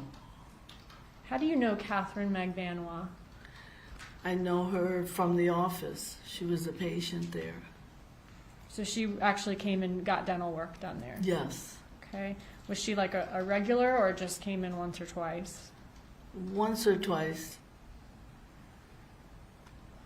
Did you ever see her at Adelson Institute doing anything other than being a patient that once or No. one time or 2 times? Okay. Did you ever see her working at the Adelson Institute in any capacity? No. How did you get paid by Adelson Institute? By checks. And how often? Every 2 weeks. Did you ever get paid for weeks of work prior to completing your work? Yes. When would that happen? When might you get advance pay or get more than one paycheck at a time? If they were going away on vacation, then we would get the checks before. They being? I mean, Dr. Adelson and Donna. Okay. So if Harvey and Donna are going on a vacation that may last 2 weeks or more, Right, they're going to go ahead and pay y'all in advance so you don't go without. right. And how often would that happen? Once a year, twice. Would you ever get 4, 5, 6 paychecks in a row? No. Were you ever aware of any Adelson Institute employee in the history of the 40 years you were there that worked exclusively by phone or remotely? No. Did the Adelson Institute back in 2013 to 2016, did y'all have a cleaning service? Yes. And would the cleaning service, was it a husband and wife team? Yes. Was Katherine Magbanua the wife part of that team? No.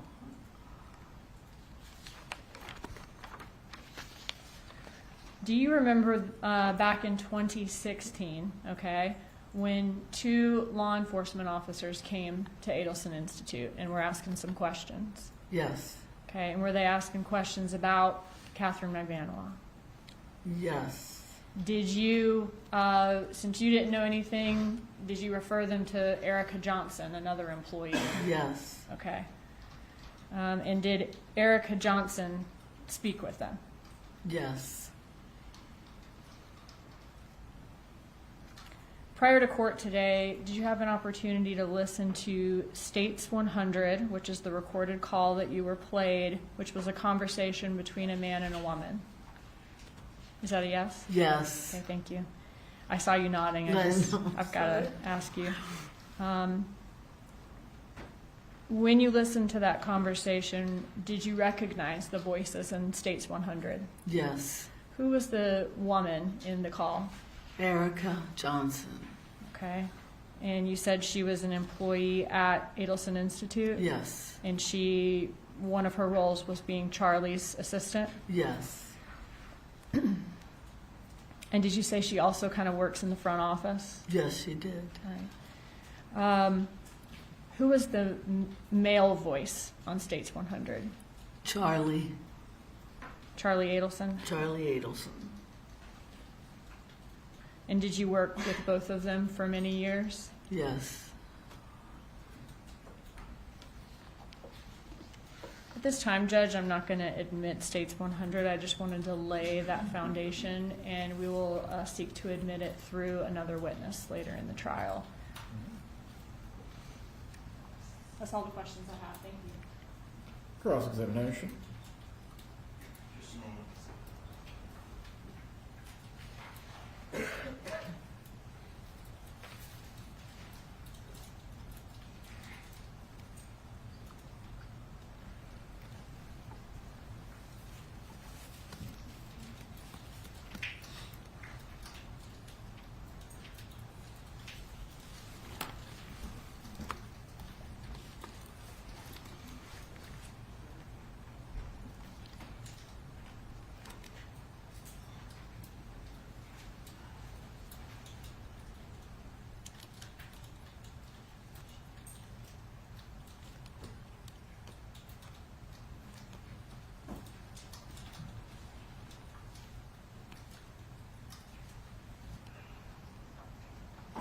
Good afternoon. Hello.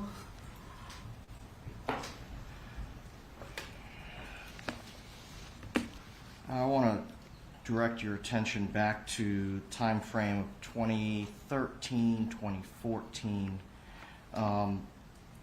Did the office have an old style answering machine? Yes, Okay, so it'd play a recording if somebody didn't pick up. yes, Okay, and you had to go to the machine and play the messages at the machine. correct. Okay. Now, in your 40 years of knowing my client, Mrs. Adelson, did she ever speak badly about Dan Markel? No,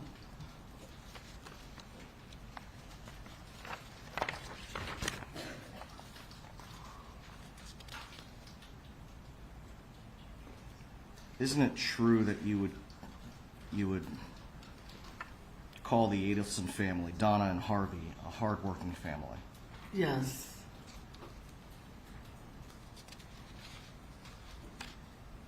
Just a moment, Your Honor.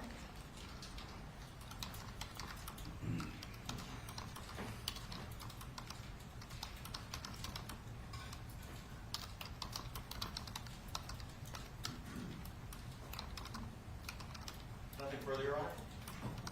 Any redirect to the witness? Back during that time period, if a patient were to call Adelson Institute and it was closed, maybe because it's a Friday, Saturday, Sunday, would that call be routed to voicemail? yes, Okay. And then would the voicemail be able to be checked from there if it's checked by someone in the office? That would be Monday morning. yes. Do you know who else had access to that voicemail? No, You and Donna Adelson had a friendly relationship throughout your time at Adelson Institute. yes, Did you socialize or spend time together outside of work, or was your friendly relationship at work? at work. Okay. So while at work, you never heard her say anything negative about Dan Markel, No. but you didn't spend time with her outside of the office? We've gone out on occasions, but, Not regularly. I'm sorry? Not on a regular basis? No. Okay. Thank you. You may step down. Will the witness be recalled at all? No, sir. She can be released. Thank you. You are released from your subpoena. Have a good day. Please call your next witness. State calls Katherine Magbanua.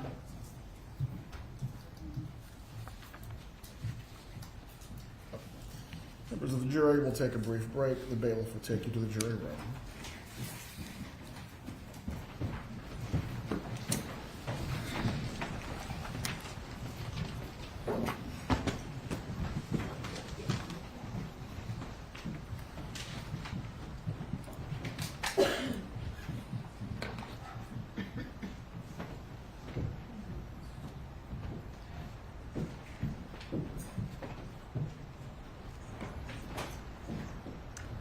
Everyone can be seated. I see. Yes. Go ahead. Preemptively, before this comes up during the testimony, Mrs. Adelson, I'm going to remind you again not to have any emotional reactions while the testimony is going on. No head shaking, no nodding, nothing to indicate that you either disagree or agree with what's happening. Do you understand?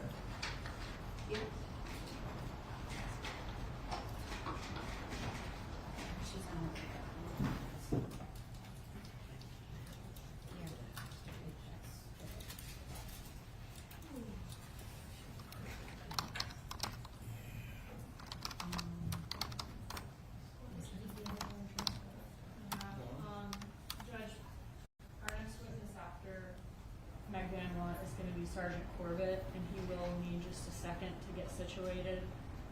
So, is that okay? That's fine. Thank you. For how long the Magbanua will take as a witness? Do you believe we will still get Sergeant Corbett today? We have until 5:30. I think we can start a little bit today. Well, we can start a lot of things, but we will not finish them today in all likelihood. All right.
You remain seated for right now. Please check if the jurors are ready.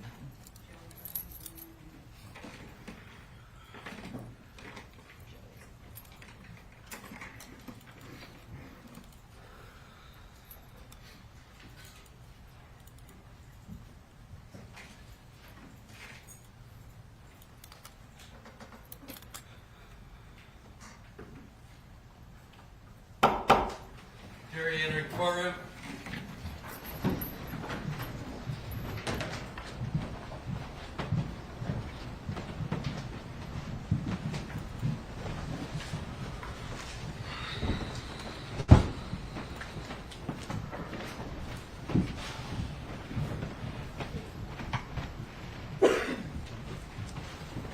Mr. Magbanua, please remain standing. Everyone else can be seated.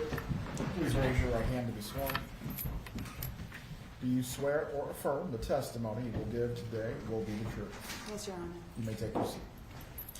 Please speak loudly and clearly for the jurors. Yes.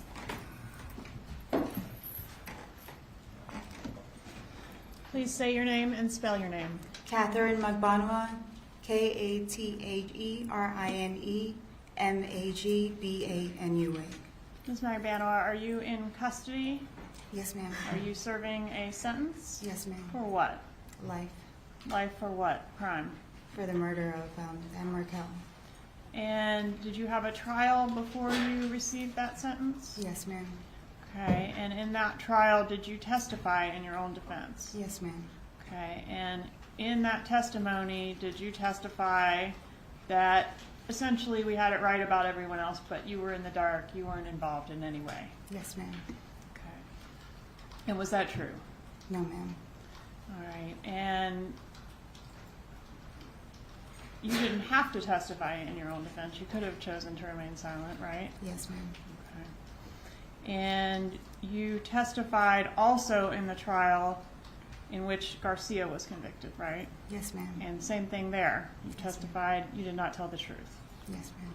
Okay. And why then come now with a different story? I think that the truth needed to come out, and the people responsible needed to get arrested. Okay. Are you hoping to get something out of this? I would eventually like to see my children again one day. And are you hoping that something can be done for you even after being sentenced?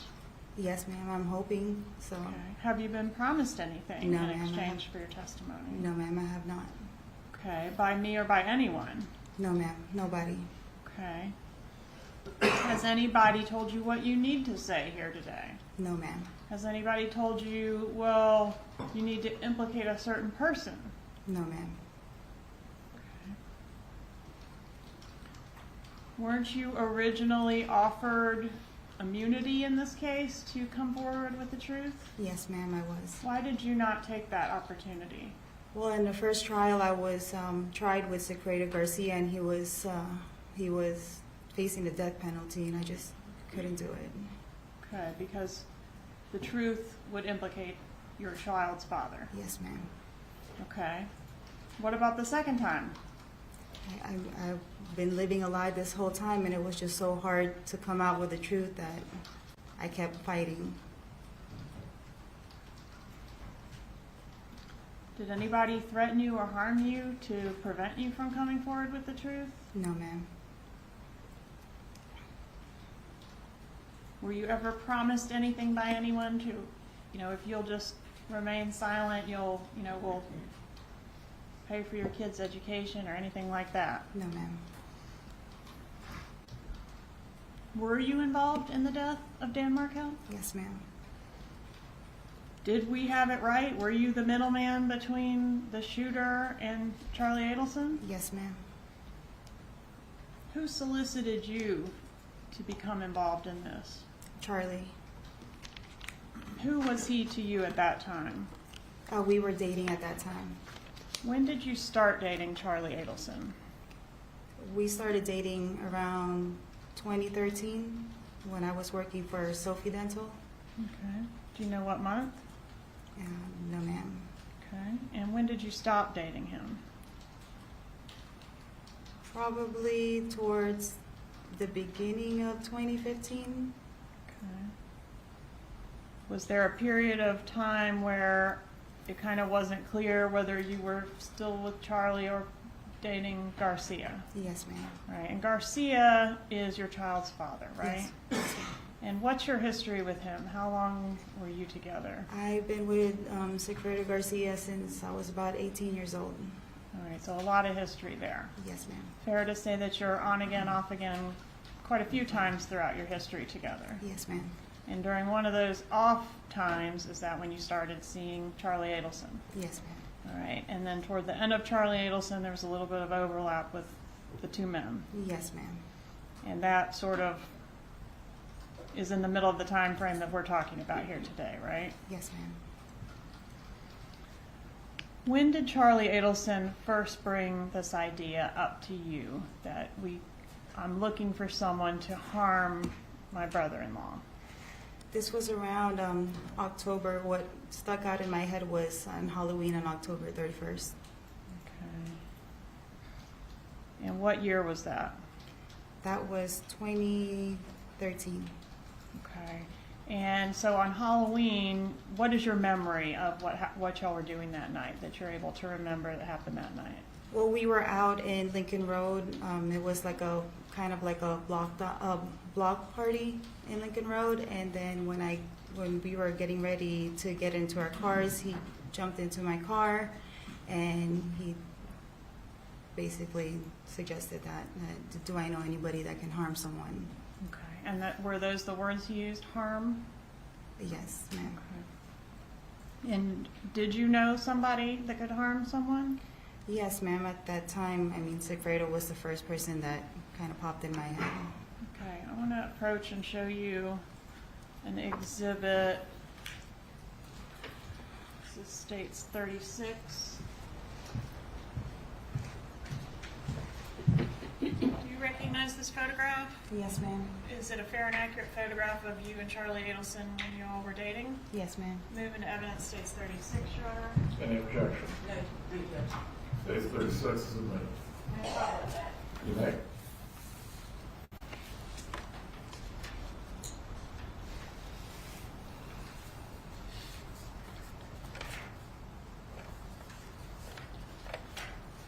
Where was this photograph taken?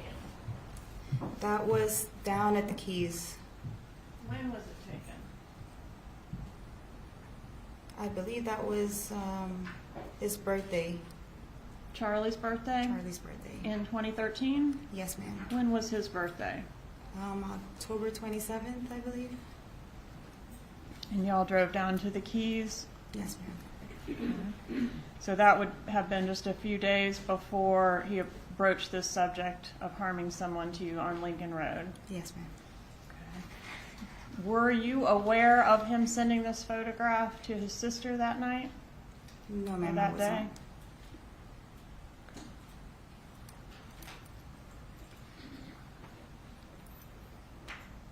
Why would he think that you knew somebody that could harm someone?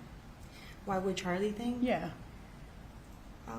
I don't know. I guess I've spoken about Sigfredo, just kind of the situations that we were having, and So he knew a little bit problems. about your ex's criminal history? I might have mentioned something along the way, yes.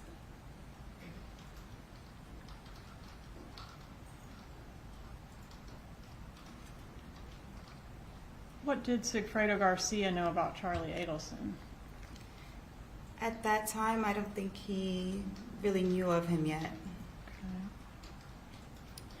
At some time, did he become aware that you had started dating someone else? Yes, ma'am. All right. And there's one phone call in the phone records that we're going to hear more about with the next witness. It's from Sigfredo Garcia to Harvey Adelson on July 1st, 2014. Do you know anything about that phone call? Yes, ma'am. There was a bit of an altercation between Charlie and Sigfredo.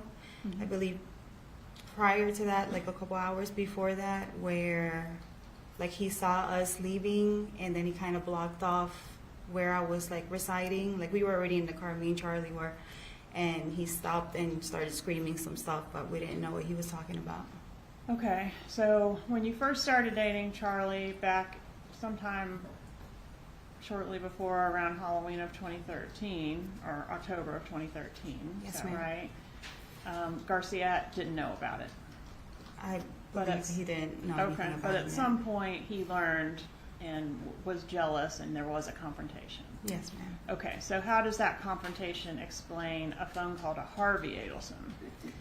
I think he was trying to contact Charlie, and maybe he somewhat probably Googled, tried to find, and that's the number that he had gotten, which was. Okay, maybe he was looking for Dr. Adelson or something like that? Yes, ma'am. Okay, but to your knowledge, there's no connection between Garcia and any member of the Adelson family other than you? No, ma'am. Who is Luis Rivera? Sigfredo Garcia's friend. Okay. And how long have you known him?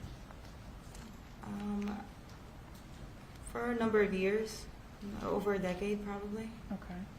Why did you agree when Charlie asked you to enlist somebody to harm someone? Why did you agree to do that?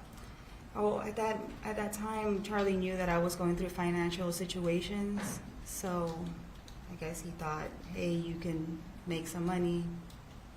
You needed the money. Yes, ma'am. And Garcia and Rivera, they were also motivated by money, right? Of course. Did Charlie Adelson tell you why he wanted to harm Dan Markel? At that time, no, ma'am. What did you learn about Dan Markel over the course of your relationship with Charlie Adelson? Well, through the course, he was just mentioning that his parents were going through it, that his sister was going through it, that, he basically painted a bad picture of Mr. Markel, and since he knew that I was going through stuff with Sigfredo, it was I was like sympathizing with his sister because I know how it feels to go through. Okay, turmoil. so you knew that his sister was having a terrible time with her ex, Yes, ma'am. and you had some things going on with Garcia that felt relatable. Yes, ma'am. Okay, and what does it mean that his parents are going through it? He just said that they couldn't sleep, that at some point I think somebody was throwing up. I don't know if it was his mom or his dad, and that it was just becoming a big problem to them. Okay, and the big problem was Dan Markel. Yes, ma'am.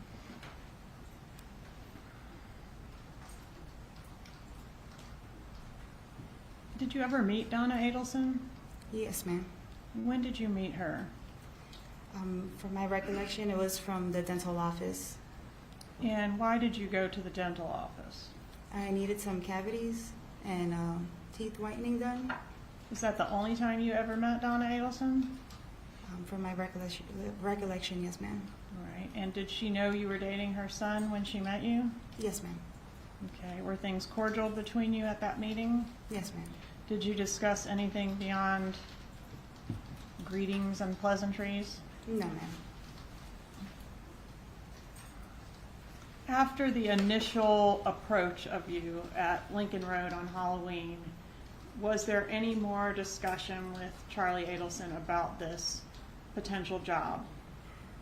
Throughout, the couple weeks whenever I had a chance to hang out with him, he would mention here and there. How often were you seeing each other during this time frame? Probably, I had children, so I always, if I could get out and I can find a babysitter, I'd go over to his house, or we'd have dinner and hang out.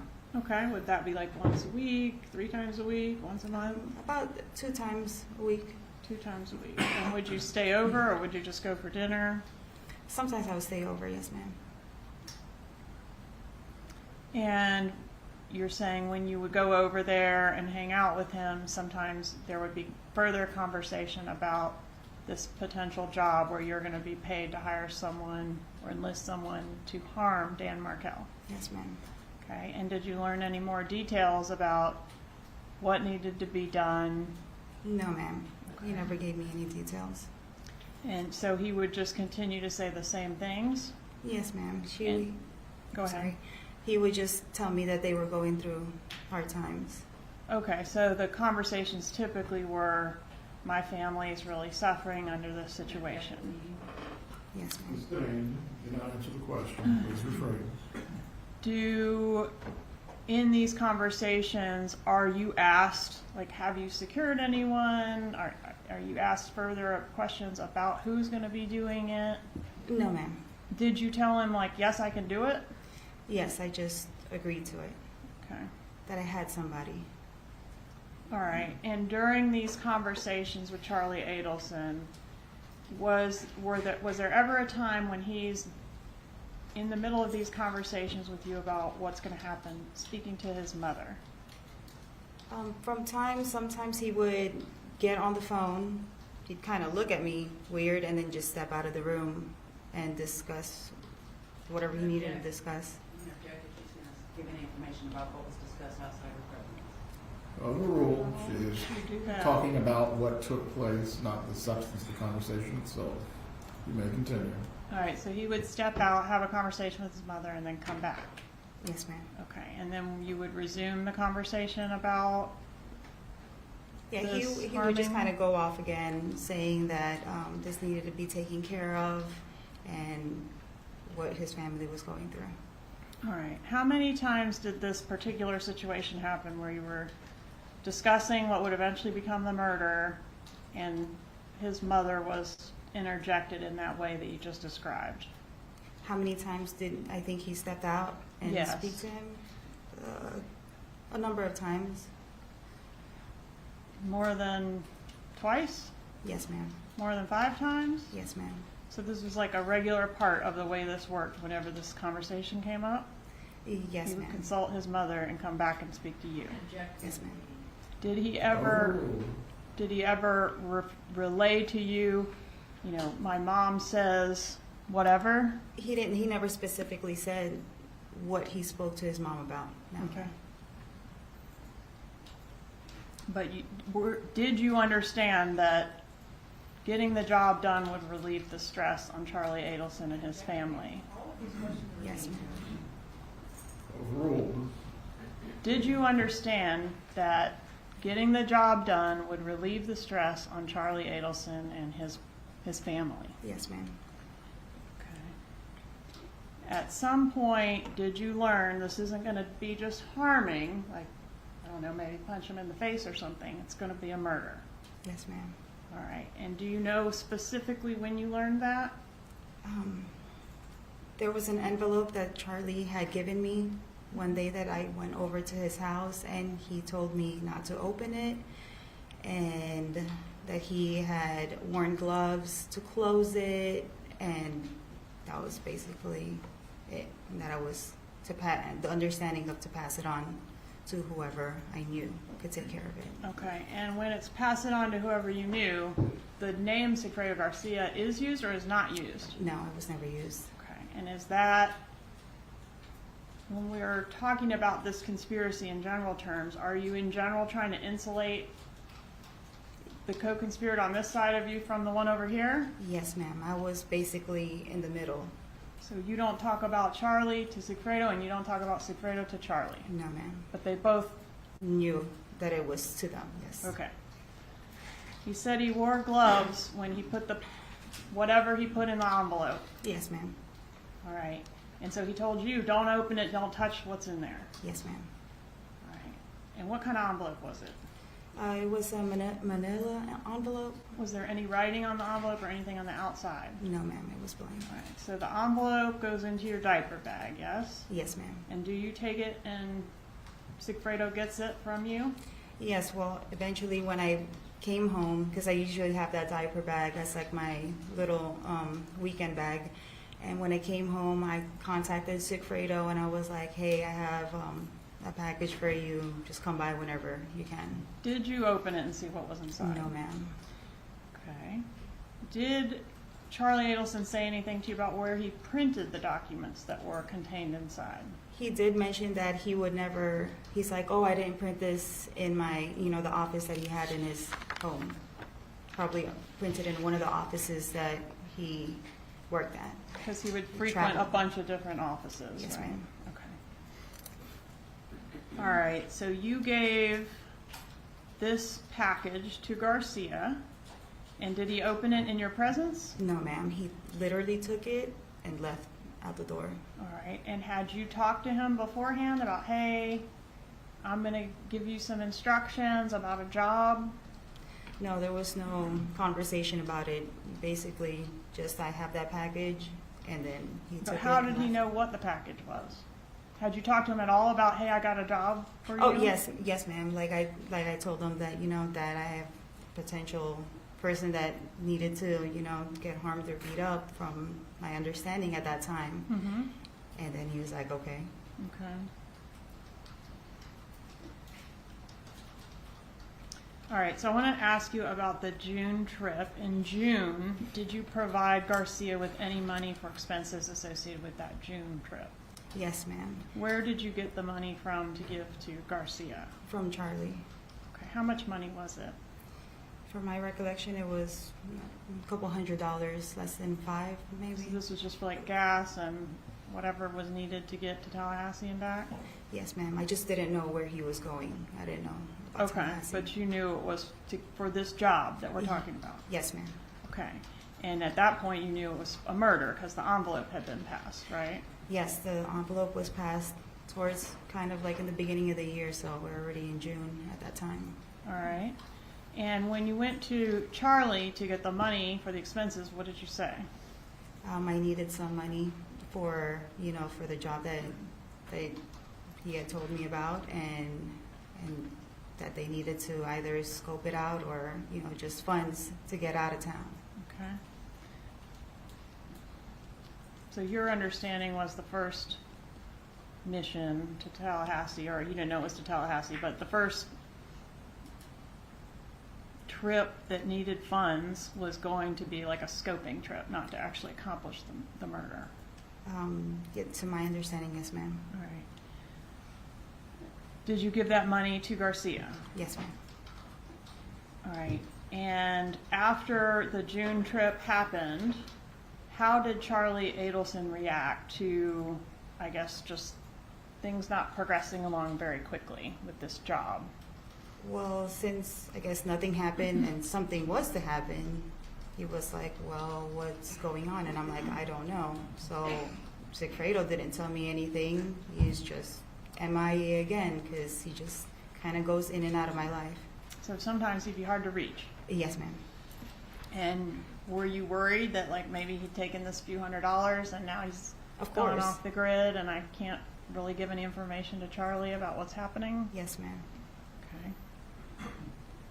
Were you getting any pressure put on you to get the job done?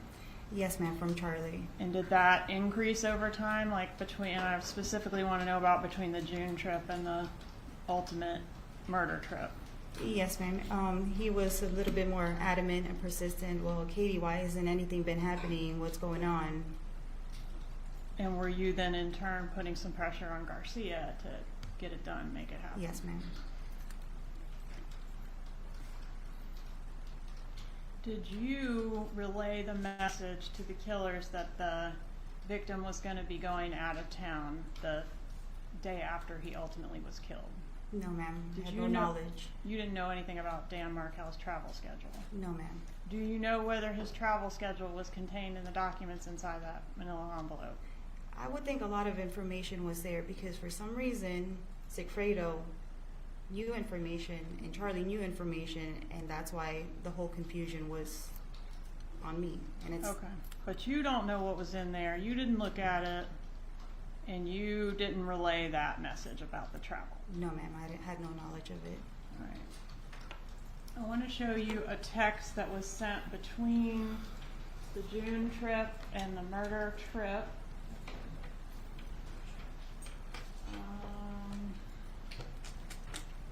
It's 86C.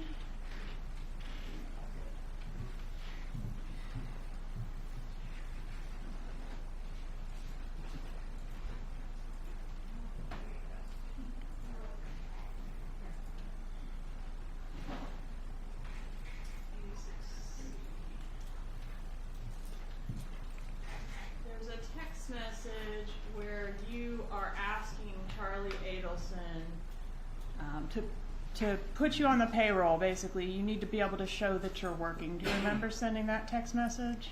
To Charlie? Yes. I believe so, if you can show me. I will. Okay. Was there a reason that you wanted to be at least part of your payment for this to be through the payroll at Adelson Institute? Well, I was going through like insurance purposes for my son, so I needed to be put on payroll so that I can show that I was making a certain amount of money. Okay. But it couldn't be too much money, right? Yeah, it couldn't be too much money. All right. And so,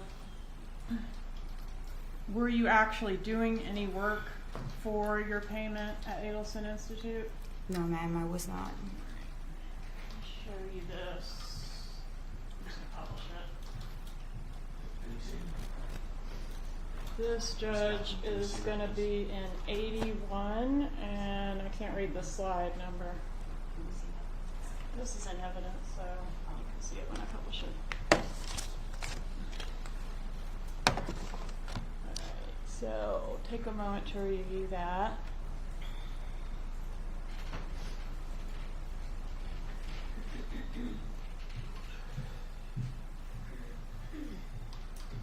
Yes, ma'am. All right, so here you're asking him, I need help on the employment, yes? Yes, ma'am. And are you referring to getting on the payroll at Adelson Institute? Yes, ma'am. Is that something you all had talked about before you sent this text, or is this the first he's hearing about it? I don't know if I spoke to him prior to being on the payroll. Okay, how does he know what you're talking about when you say, I'm gonna need help on the employment?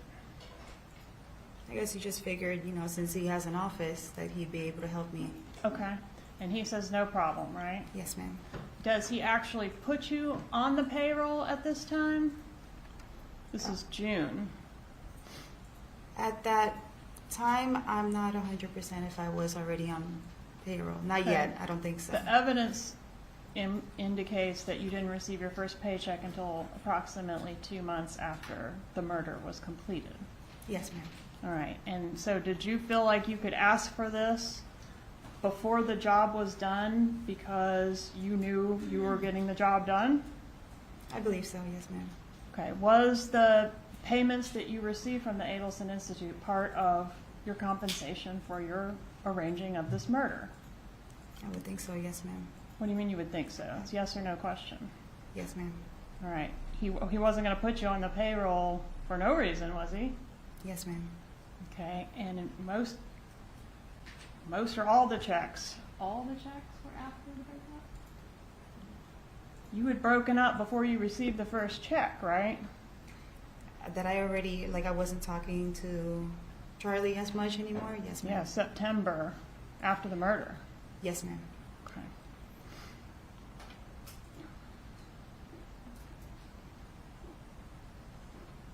Had you ever met Wendi Adelson? Yes, ma'am, I have. When did you meet her? I had dinner with her one time in Yardbird and another time at the beach.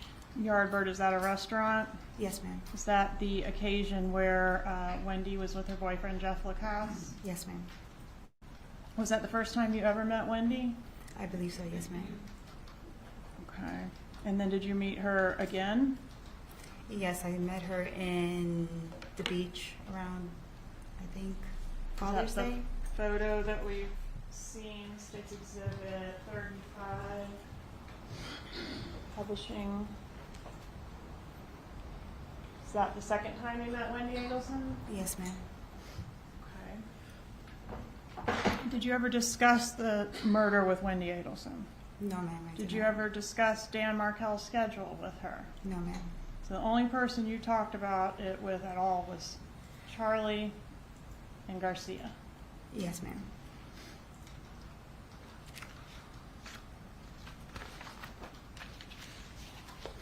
All right, for the July trip, once the murder was done, did you receive a phone call from Sigfredo Garcia?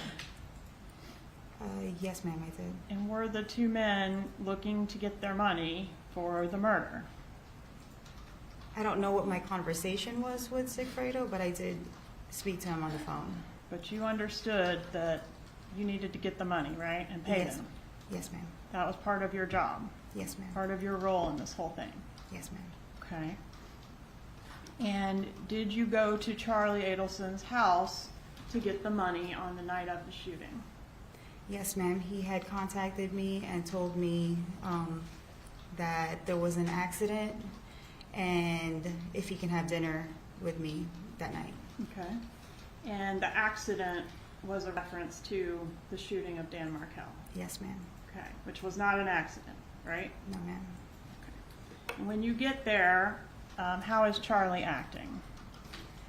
He was pretty frantic, just pacing back and forth, and he had a gun in his hand. Okay, was that unusual behavior for him? Yes, ma'am. Did he say anything about his parents when you arrived at his house that night? He told me that his parents just left. Did you end up staying the night there? Yes, ma'am, I did. Were you planning on spending the night there? No, ma'am, I was not. Okay, originally was your plan to get the money and take it to the two men that killed Mr. Markel? Yes, ma'am, it was. All right, what happened the next morning? Well, since that night, since he was like pacing back and forth, and he had given me a Xanax, that's why I fell asleep. Okay, And that's why did it he was, take Xanax as well? Yes, ma'am, he took one as well. Okay. And the next morning, did something happen with the money? Yes, ma'am. So I woke up. I was like, I got to get out of here. And he told me that the money is in the trunk of my car. All right. And was the money in the trunk of your car? I actually did not check it. I just got my keys and left. So you believed him that it was there? Yes, ma'am. And when you got to where you were going, where did you go to deliver the money? I was trying to contact Sigfredo and had a hard time trying to contact him. And then I eventually ended up in the alleyway of where Luis lived at that time. At Luis Rivera's residence? Yes, ma'am. And did Garcia show up there when you pulled up there? Yeah, he just kind of jumped in my car. I didn't know where he came from. All right. And was he able to get the money? Yes, I told him that his money was in the trunk of the car. And he was able to remove it, and you observed him removing it, and the money was there? Yes, ma'am. He went to the back, grabbed it, and then that's time he left. How did you get your cut of the money? I don't know if it was later on that night that he came back to my apartment, or the following day, and then he put it in the closet. How was your cut of the money packaged? It wasn't like a cut. It was just basically it was in a bag, in a plastic bag, grocery bag, and I believe there was like a paper bag and then a Ziploc bag inside it. All right, so the inner thing was a Ziploc bag. Yes, ma'am. Okay. When you opened the Ziploc bag, did you notice that the money was stapled together? Yes, ma'am, it was. It was, okay. Did you notice something else unusual about the money? At that moment, I didn't when I opened it, but a couple of days after the fact, it was wet and starting to mold. The money itself was damp to the touch? Yes, ma'am. Right, and did you ever mention that back to Charlie Adelson? I'm pretty sure I contacted him and told him, why is the money wet? What do you mean pretty sure? You did or you didn't? That I did. Okay, and when you contacted him and said the money's wet, or you just mentioned to him the money's wet, did he have a response? Yes, ma'am. He told me, Go ahead. told me that that his mom washed the money. That you physically washed the money? Yes, ma'am. All right, so you got a chunk of cash that day or a couple days later. You're not sure which. Yes, ma'am. All right. And you also got these paychecks that we've talked about, right? Yes, ma'am. Did over the ensuing time, from the time of the murder up until the time of the what we've referred to as the bump, are you familiar with that law Yes, ma'am. enforcement operation? Okay. In that time frame, did you get some other gifts and things from Charlie? Between that time? Yes. Plane tickets, things like that? No, ma'am. Okay, so you deny getting any type of gift or favor from Charlie Adelson other than the cash that you got? I don't know if like specifically any type of favors. If I was going through, I was having problems with the car that I had purchased from him. So he would get that fixed and he would pay for it. Okay, and before that he helped with Mazda repairs? Yes, ma'am. Okay.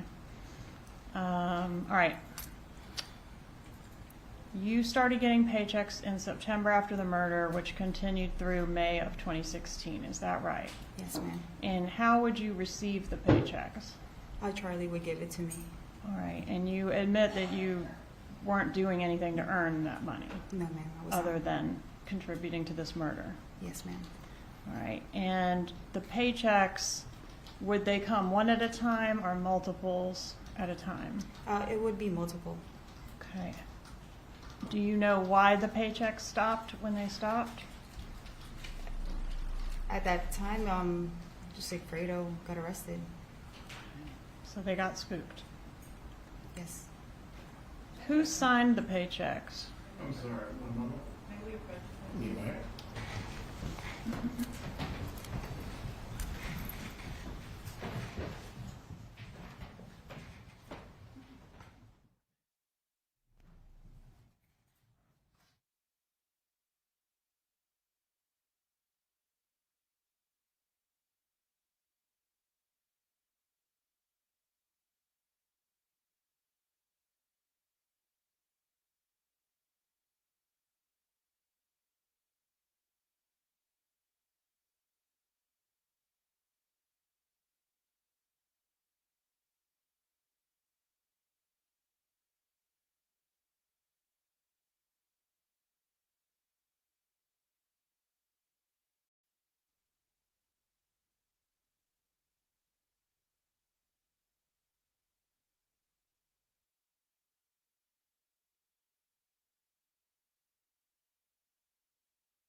You may continue.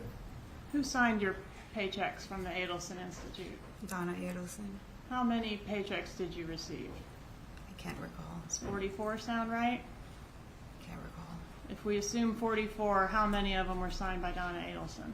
All of them. How many were signed by Charlie Adelson? None. Did Mr. Adelson, when he handed you the checks, give you any instructions on how they were to be deposited? Just don't deposit it all at one time. Like, space it out. All right, and did you always follow his directions on the deposits? Not always, no, ma'am. Okay, sometimes you would cash one before the pay period ended, right? Yes, ma'am.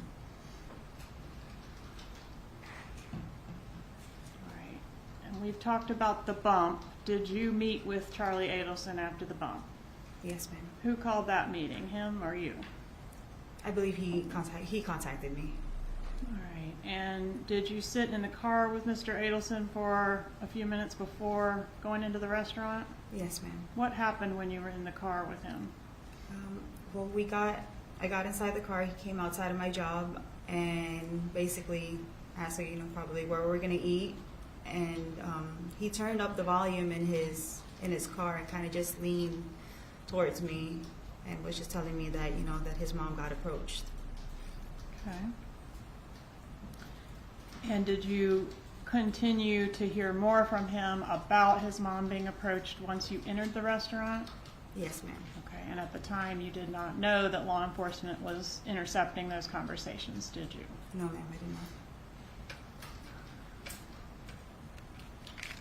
Did you have any concerns that he might be trying to set you up during that meeting? No, ma'am. Did you feel that did he do anything to make you think he had suspicions that you might be trying to set him up? Yes, ma'am. And what were those? Just the way he was going through scenarios in his head. He might have, because he mentioned Tato's name, and he had a piece of paper that he looked at and then kind of talked to me about, but I didn't know what he was looking at. Who's Tato? Tato is Luis Rivera. Okay, so did he say Luis Rivera or he said Tato? He said Tato. Okay, and so did that concern you that he knew that name? Yes, it did. I just thought he was confusing it with Tuto, because Tuto is Sigfredo Garcia's nickname. Okay, and what the setup was, from the law enforcement, was that this person was posing as an associate of Luis Rivera, right? Yes, ma'am. Okay. And when Charlie tells you this information, are you thinking it could be an associate of Luis Rivera? Maybe Rivera did tell someone, and Yes. maybe this is somehow connected to Rivera. Yes, ma'am.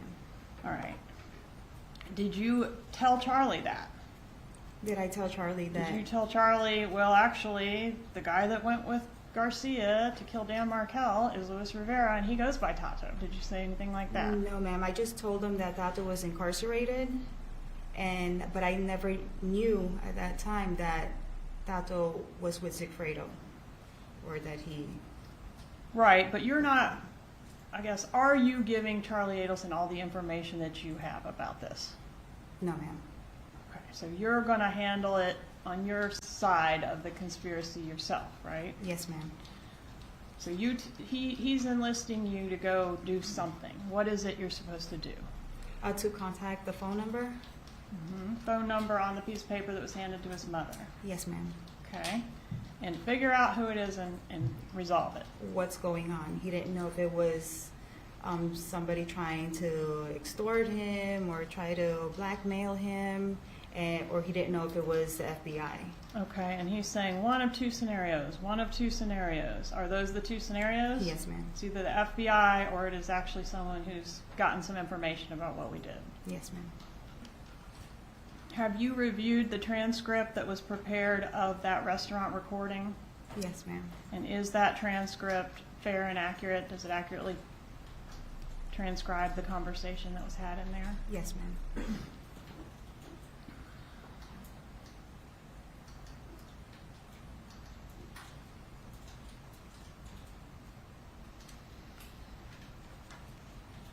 You knew Luis Rivera well, right? I knew him from Sigfredo, yes, ma'am. But Sigfredo didn't tell you he took Rivera with him No, he to did do not. the job. No, ma'am. And even though it was pretty obvious, you didn't tell Charlie that Garcia was doing the job. No, yes, ma'am. He didn't know. He didn't know that it was Sigfredo. Okay.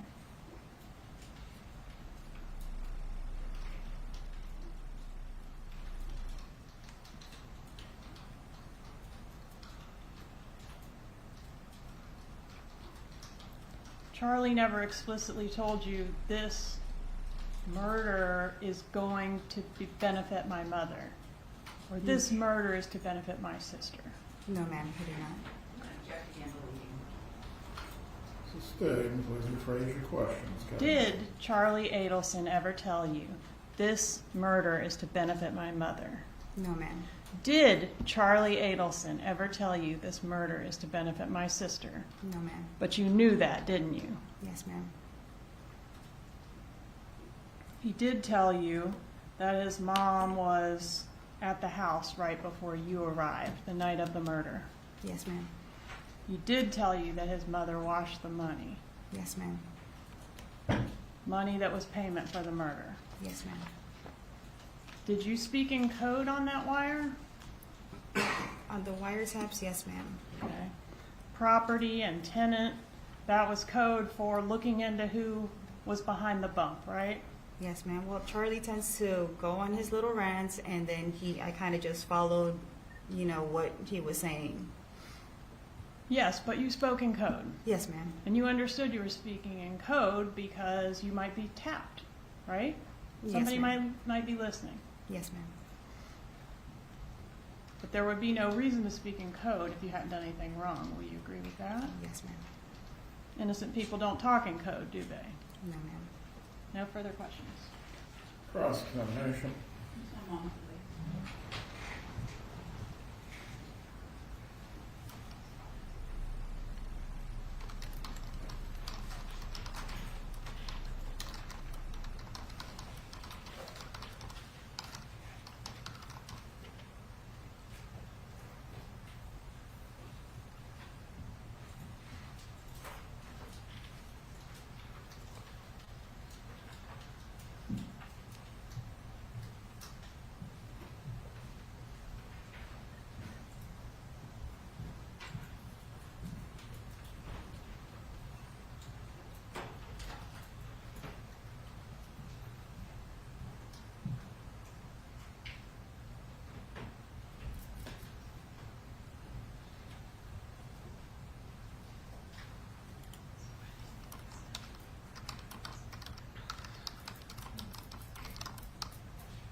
Good afternoon, ma'am. Good afternoon.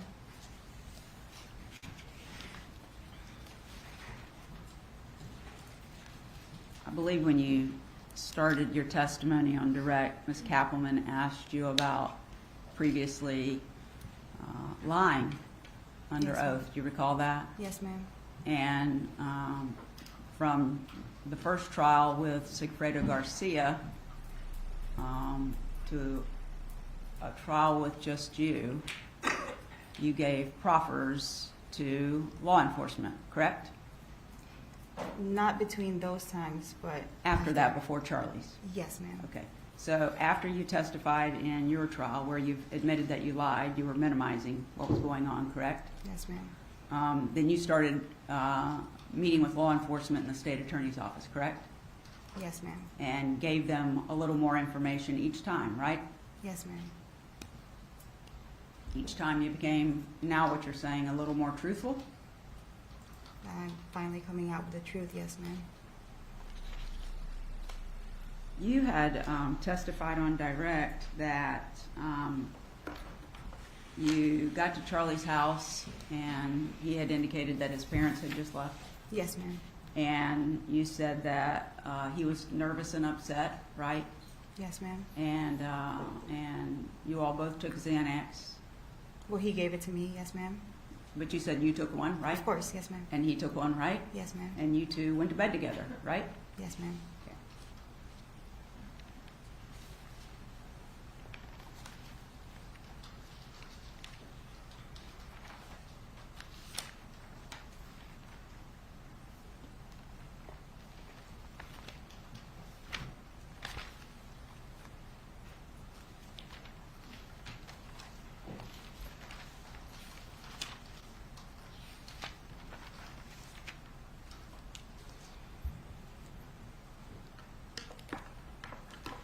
So what you're telling the jury is you met Charlie Adelson and started a dating relationship, right? Yes, ma'am. You weren't exclusive at that time, were you? No, ma'am. Charlie dated a lot of women, didn't he? I believe so. Yes, ma'am. Okay. And at some point he tells you that he wants something to happen to someone, right? He wants someone to be harmed. Yes, ma'am. And he asks you if you know anybody that could take care of that for him, right? Yes, ma'am. And so then you contact Sigfredo Garcia, who's the father of your children, correct? Yes, ma'am. And you and he are having a rocky relationship, right? Yes, ma'am. And so you engage Sigfredo Garcia to be the one who causes whatever harm it's going to be to Danny Markel, correct? Yes, ma'am. And after you do that, you know who Luis Rivera is, right? Do I know who? Yes, I know. At that time, you knew who he was? Yes, ma'am. Okay. But is it your testimony you did not know that he was going to be involved with this as well? Yes, I did not know that he was going to be with him. Let alone, I didn't know that Sigfredo was even going to be the one. Oh, I'm sorry, you hired someone other than Sigfredo to do it? No, I didn't know that I just gave him, I told him that somebody, needed to be harmed. I didn't know that he was going to be the one. Okay, and how much money did you tell him he could make? I didn't tell him an amount. So you testified before that you knew Sigfredo needed some money and you could certainly use some money, so that's why you agreed to do this. Yes, ma'am. And so you were going to agree to have somebody killed and you didn't even know how much you were going to get paid? No, I did not know. Okay, so now we know Sigfredo and Luis Rivera came to Tallahassee, right? Yes, ma'am. Okay, so it's Charlie's asked you, you've asked Sigfredo, unbeknownst to you apparently, he has asked Luis Rivera to go. Yes, ma'am. Okay, and we know that Luis Rivera and Sigfredo Garcia traveled to Tallahassee on more than one occasion, but ultimately they follow and track down Danny Markel, and when he pulls into his garage, Sigfredo Garcia gets out and shoots him in the head and kills him, right? From what it shows in my trial, yes, ma'am. Okay, and then they come back to South Florida, Sigfredo and Luis Rivera, right? Yes, ma'am. Okay, and you go to Charlie's house, you pass out with the Xanax, you get up the next morning, and he says there's money in the trunk. Yes, ma'am. At that point, you're claiming you didn't know how much money it was. Yeah, I did not know how And much. as of then, you still hadn't discussed any dollar value for having someone killed. No, ma'am, that was probably on the paper that I had handed to Sigfredo, the one that he got out of my diaper bag. Okay, I don't want you to speculate because you don't know, do you? No, I never opened the envelope. But your testimony is you arranged a homicide and didn't even know what the pay was going to be. Yes, ma'am. Okay. So the next morning, Charlie says the money's in your trunk and you get up and leave, right? Yes, ma'am. And you go to Sigfredo, right? Yes, ma'am. And he knows you're going to be bringing him money, right? Yes, ma'am. And he hops in your car and you tell him you got the money. Yes, ma'am. And so your testimony is then he goes into your trunk Yes, ma'am. and he takes the bag out of the diaper bag. No, it was not a diaper bag. It was the plastic bag that Charlie put in my trunk. No, the money was inside your diaper bag is what you testified to before. No, ma'am, I did not. Oh, where'd you put it? The money Yeah. was in the trunk of my car. Okay. All right, I must have misunderstood your testimony. I thought you said it was in the The diaper bag. envelope was inside the diaper bag. Envelope was inside the diaper bag. Yes, ma'am. And that's what you delivered to Sigfredo. That's the envelope that Sigfredo picked up from my apartment. Yes, ma'am. That Charlie had given to you. Yes, ma'am. That you say you didn't know what the contents were. Yes, ma'am. Okay, so moving forward, now Danny has been killed, and Sigfredo gets in your trunk and gets the bag, right? It gets the money. Yes, ma'am. Well, it's in a bag or not? Yes, in the plastic bag. Okay, all right, so he gets the bag, and at this point you say you haven't even seen the money. Yes, ma'am, I did not. Okay, and then a day or two later, he comes back to you and gives you, I guess, what is going to be your share, correct? Yes, ma'am. And at this point, you still don't know Luis Rivera's involved? At that point, no, ma'am. You still didn't know? No, ma'am. Okay. So you said that Mr. Garcia puts the money into your closet? Yes, ma'am. Okay. And a few days later, you actually go into the closet? I don't know if it was the same day that, that he put the money there, but a couple of days later when I had opened the bag, that's when I felt the moisture of the money. So you didn't touch the money the first day? I don't recall if I did or if I didn't. So I'm talking about the first day that Charlie gives it to you. You didn't touch it that day? Oh, no, I did not. Okay, and you didn't touch it the next day. That's when you gave it to Sigfredo. Yes, because he just grabbed it from the trunk of my car. Okay, and a couple of days later, he brings you your share and puts it in your closet. A day or two. It might have been the same day or the day after. He put it in the closet. And then at some point, you open the bag. Yes, ma'am. And inside the bag, you find, it's not very thick, but you find stacks of money that's stapled together, correct? What's not very thick? 10 $1 bill or 10 $100 bills stapled together. That's not very thick, is it? It was just in stacks of whatever amount it was. I didn't count it. It was stapled together, right? Yes, ma'am. Okay. So how much did you get for arranging Danny Markel to be killed from Charlie's request to passing that on to Sigfredo Garcia? How much money did you get? I never counted how much money was even in the bag. As you sit here today, you're telling this jury you never know what your cut was. You can't tell them. No, ma'am, I never counted it. You spent some of it, didn't you? I believe so. Through time, yes. And you deposited some of it into your bank account? Yes, ma'am. But you don't know how much yours was? No, ma'am. But you do admit that Charlie gave you a check after that from Adelson Institute, right? He gave you payroll checks from Yes, Adelson ma'am. Institute, right? Yes, ma'am. Charlie gave those to you. No, it was, Charlie handed me the checks. Yes, ma'am. Exactly. Yes, okay. ma'am. And you testified that you met Ms. Donna Adelson on one occasion, right? From what I recall, yes, from the dental office when I went to get work done. She greeted you when you came for your appointment, basically. Yes, ma'am. Okay. And you had your appointment and you paid for the services, right? Yes, ma'am. Okay. And there's been testimony that Charlie, after that date,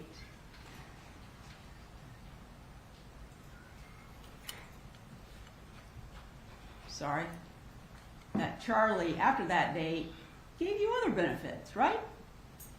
Yes, ma'am. I mean, you and he weren't together anymore, correct? After, After the homicide? no, we were not together, but we were still friendly with each other. We were still, You're friends, but you went back to Sigfredo, right? there was a time where I was between Sigfredo and still intimate with Charlie as well.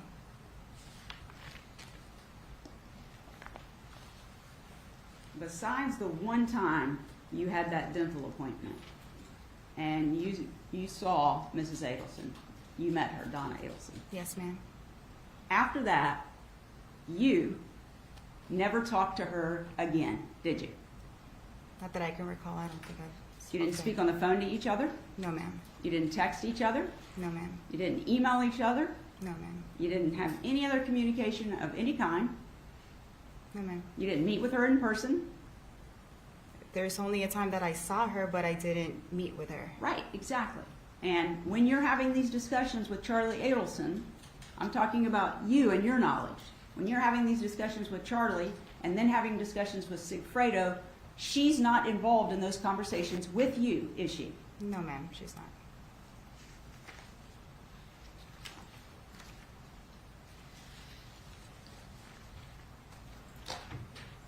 May I have just a moment?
Redirect examination.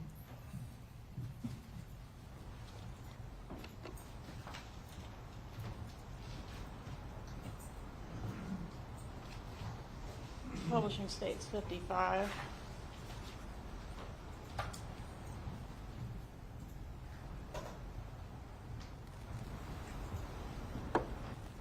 Donna did not have any conversations with you, did she? No, ma'am. There's no line here, right? No, ma'am.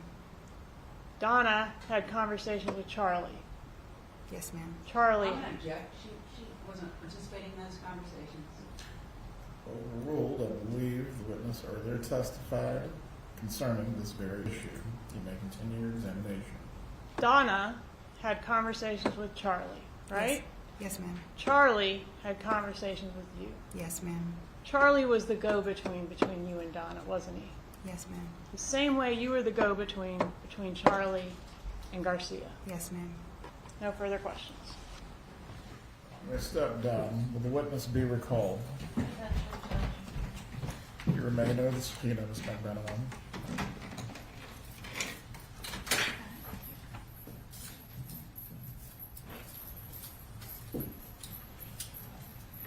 I believe you stated Sergeant Corbett is going to need to set up before you get started. All right, members of the jury, we're going to take a break before the next witness.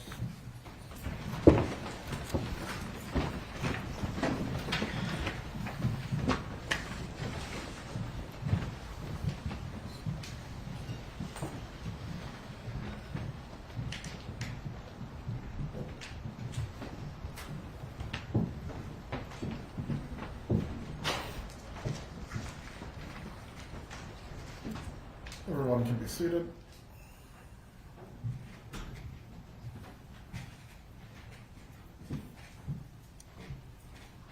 If anyone needs to use the restroom or stretch your legs, please do so now.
be seated.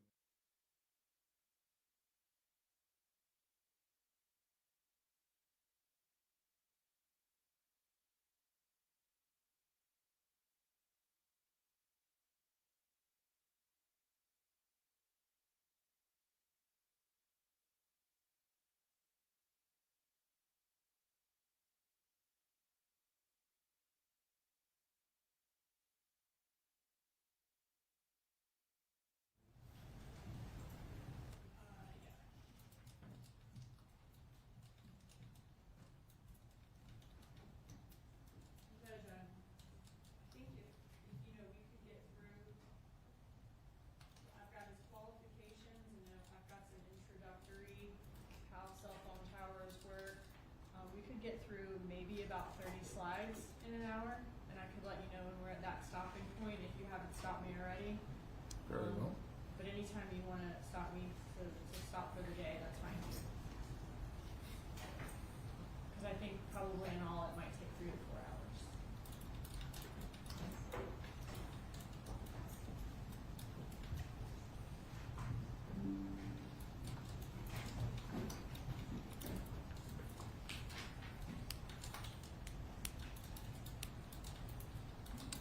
All right, is everyone good to go?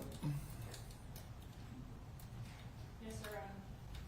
Defense and I spoke, and I'll move a summary into evidence with Sergeant Corbett, and I'll say, subject to the court's ruling, and then that way we can make sure that everything that is in the summary tomorrow or that goes into evidence is subject to the court's ruling, as opposed to having to do that this minute. Is that okay? That's fine. Thank you. That is the conversation the student and I had, and I agree with that. It makes sense time-wise. Please bring in the jurors.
Everyone can be seated.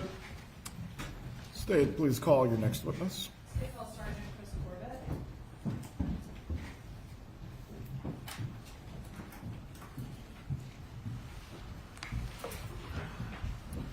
Sergeant, please raise your right hand. Do you swear or affirm the testimony you're about to give will be the truth? I do. You may take your seat. Thank you, sir. Please speak loudly and clearly. You may examine when you're ready. Will you introduce yourself to the jury and spell your name for the court reporter, please? Certainly. Good afternoon. My name is Christopher Corbett, and that's C-O-R-B-I-T-T, and I'm a sergeant with the City of Tallahassee Police Department. And how long have you worked with TPD? 29 years and 11 months. And what unit are you in at TPD? I currently supervise the Technical Operations Unit. Can you tell me a little bit about your training and experience in order to supervise the Technical Operations Unit? Certainly. I have just under 2,000 hours of general technical training, which would cover sort of all realms of law enforcement technology, camera installations, audio, video monitoring, forensics, all kinds of, again, all the ways that we use technology to assist in criminal investigations. I have just over 1,000 hours of that is dedicated to communication record analysis or cell phone analysis. And that includes the obtaining, analysis, mapping, all the things that we do with communication records specifically to assist in criminal investigations. Okay, and have you also taught in the field of digital forensics? I do. I teach communication record analysis to law enforcement officers, other law enforcement agencies, prosecutors associations, other groups. Yes. And how long have you been supervisor of that unit? Since 2012. How many hours of specialized training in historical communication records analysis do you have? Just over 1,000. And what is historical communication record analysis? Communication or historical communication record analysis would be kind of a general term for the use of communication records. And when I talk about communication records, I mean primarily cell phone records, records that we get from the carriers. They may be forensic records or reports that we get when we're able to do a forensic analysis of a phone, when we have the actual device and can download data. But we take all that information and we analyze it really in whatever way the investigator or the investigation needs. Oftentimes that's location analysis. We're trying to put handsets, are they consistent, or could they have been at the scene of a crime? Could they have been somewhere else? Where might other evidence be? So a lot of that work has to do with the locations of the handsets. Sometimes it's communications, who communicated with who, when, how often, those kind of things to help establish relationships. There's really a number of ways that we can use those records and the analysis of those records, again, to assist in the criminal investigations. And have you ever testified in court in the field of historical communication records analysis where you've given an expert opinion? I have, yes. About how many times? 123. And those are all my questions as to his qualifications, Judge. Defense wish to voir dire the witness. There you are. Is there a challenge to his ability to provide an opinion in the field of historical communication record analysis? There you are. Members of the jury, while this witness testifies today, he will be permitted to provide you with an opinion in the area of historical communication record analysis. You may continue. So in your position at TPD, you mentioned that part of your everyday duties is going to be pulling cell phone records from cell phone companies. Is that right? That's correct. And are those records called call detail records? That's sort of a general term that we give to a broad range of records. Call detail records, we generally talk about specific call logs, that may be voice or text.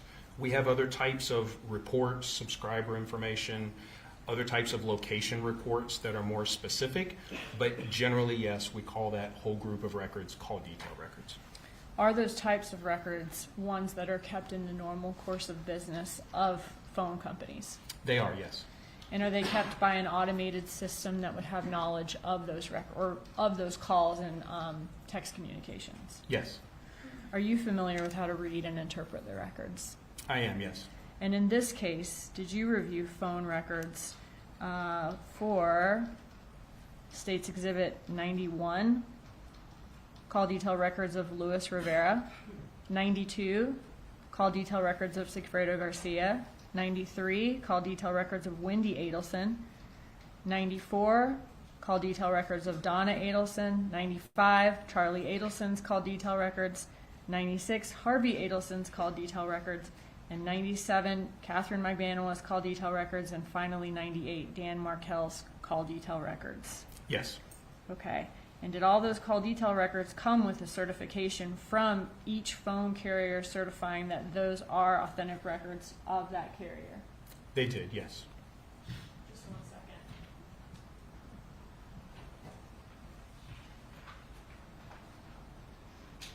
I'm going to show you States 55, which is already in evidence.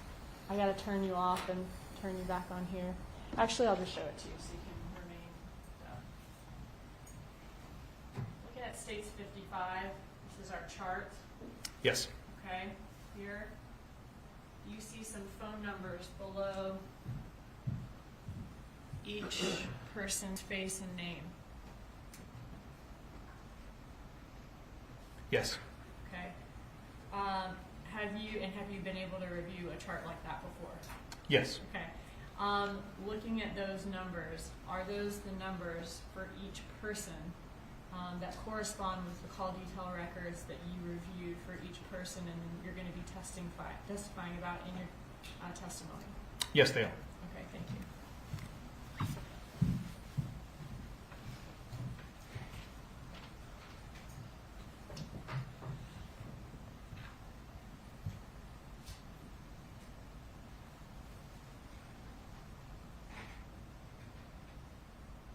At this time, Your Honor, I would move into evidence States Exhibit 91 through 98, the certified business records.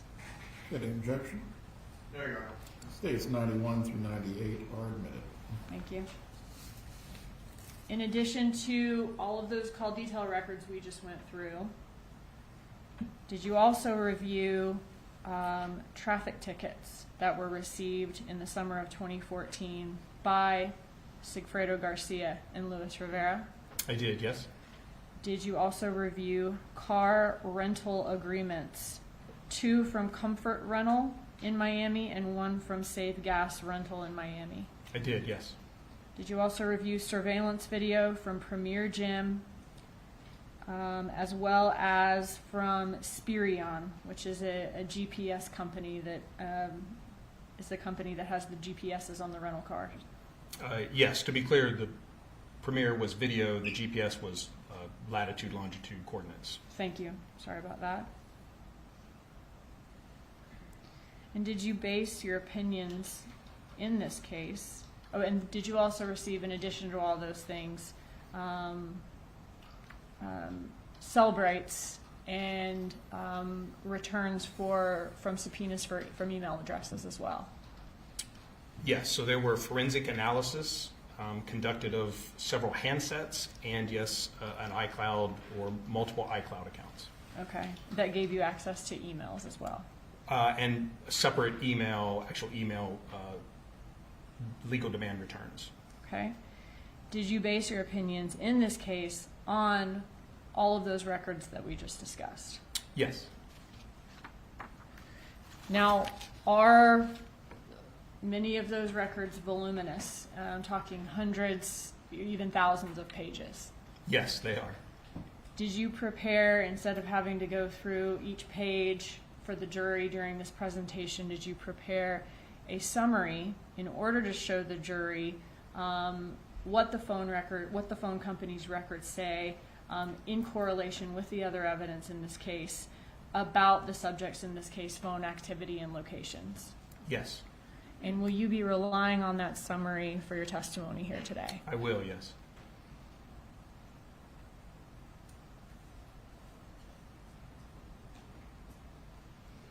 I want to quickly, also in the summary, are there excerpts from Cellbrights? Yes. What is a Cellbright? Well, a Cellbright has come to mean many things. When we do forensic examinations of computers or phones, we use a variety of different forensic tools.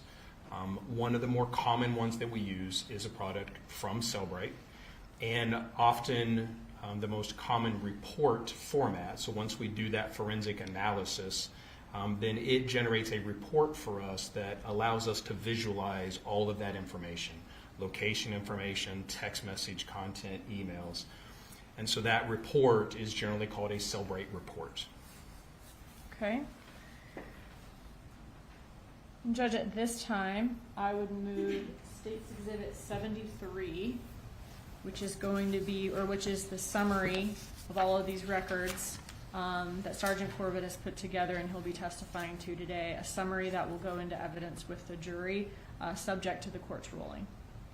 Very well. Any objection? Subject to the court's ruling. 73 is admitted. You may continue. Okay. Now, did you also create a PowerPoint of this summary to use on the projector here in court during your testimony? Yes, actually, that's a representation of the PowerPoint. Okay. And some of the items that are in the PowerPoint that are already in evidence, emails and that sort of thing, They won't be in the summary, but we will go over those in your PowerPoint, correct? That's my understanding, yes. Okay.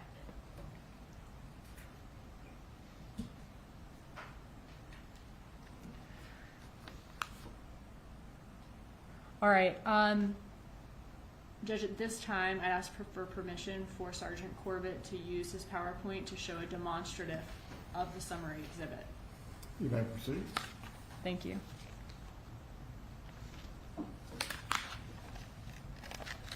You'll need to unmute. Oh, I'm sorry. Okay.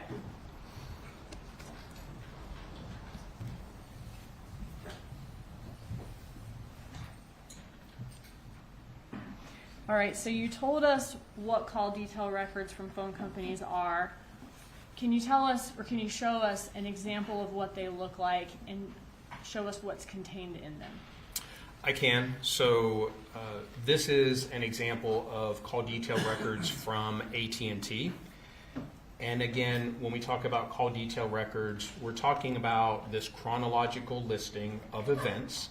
And those events may be voice calls, text messages, data sessions. And that varies a little bit by carrier as to what exactly they retain and provide for us in the call detail records return. But the call detail records have a few basic sections. Obviously, there's a place that tells us the date and time of this event. And oftentimes, those may be in other time zones. So we have to do a conversion to our local time to make sure that we're talking about the accurate time for that event. But that's one basic section. The other section tells us the phone numbers. So obviously we have the target number or the number for which the records were obtained. And then we have the other numbers that that number is communicating with. So here we see, again, the phone numbers being communicated with. If it's voice calls, we see a duration or how long that phone call lasted. And we can tell sort of if these are incoming or outgoing calls based on which phone number is doing the originating or terminating. So from this section of the records, we look at, again, calling patterns, calling frequencies, those things. There's a few other pieces of information there, but the other one that we frequently look at is here, which is the location information. And for these particular records, they provide us both a numerical identifier for the location of that cell site, and they also provide a latitude and longitude. And again, this is the location of the cell site or cell tower that the handset was communicating with for that particular event. This is not a location for the phone, but again, rather the tower that it's communicating with. And can you quickly kind of explain more about how you determine a location from that information to be able to know what the location is of a cell phone at a certain time? Sure. So very simply, we'll take the location of the cell site and we will plot that on a map. And in this presentation, we will see several locations for handsets, and they may be represented by a colored dot, as you see here, a blue dot. And so that dot represents a location of the cell site or the cell tower for that example event that we were looking at. And sometimes just knowing where the cell site is itself is sufficient. We know that a handset chooses to communicate with the cell site that it sees with the best available signal. And that's usually the one that it's closest to, although there are a number of factors that affect what cell tower or cell site a handset might choose to communicate with. So sometimes just knowing where the cell tower is enough. But we also know that most of our cell sites are broken down into multiple sides or sectors. It means they have antennas that are facing different directions. And the cell carrier, the company, most often provides us not only with the location of the cell site, but also the side or the sector that the handset was communicating with. So here we would generally expect that one sector covers about halfway to the next sector. You can see some dashed lines that are drawn here, and that would be the approximate transition areas around the cell site. So in theory, if you were to get in your car and drive circles around a cell site, you would transition from sector to sector as you went round and round. And from that, again, we would expect certain locations relative to certain sectors to be serviced by that part of the cell site, which we can kind of see here. When we display those or we see those, Here, this particular cell site that was, or sector that was used for this event was at 215 degrees, and that's the cardinal direction, like 360 degrees. So this is at 215, a little past due south, a little to the west, and you can see that that is illustrated here by the large blue arrow. So when we're representing a cell site and sector that the handset was using, we will use a large colored arrow so we know that's the particular sector that was being communicated with. And when we do our analysis, again, we understand that that sector goes approximately halfway around to the other sectors. And so when we do our location analysis, we would include or exclude certain locations. And we would say that locations that are in close proximity and on the right side of the cell site and sector are possible locations for the handset, and then other locations might not be. Can you say exactly or precisely where on this map a certain cell phone is? No. Okay, but you would be able to tell us what cell site that cell phone is communicating with if it has location data, and the sector of the cell site, the particular sector that it's communicating with. Yes, so one of the basic things is we can only make a determination about where a handset was when we have a record or an event. And while different companies and different handsets and different technologies create different amounts of records, we can only, again, make a determination when we have a record. And then, yes, we will know the location of that cell site, the orientation of the sector in most cases. And historical location analysis is about inclusion and exclusion. And we look at a location and we say, yes, this address is included in the service area, based on our opinion, is included in the service area of this particular cell site and sector, or no, a handset at the location you gave me would not be serviced.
They are very technical and very detailed reports.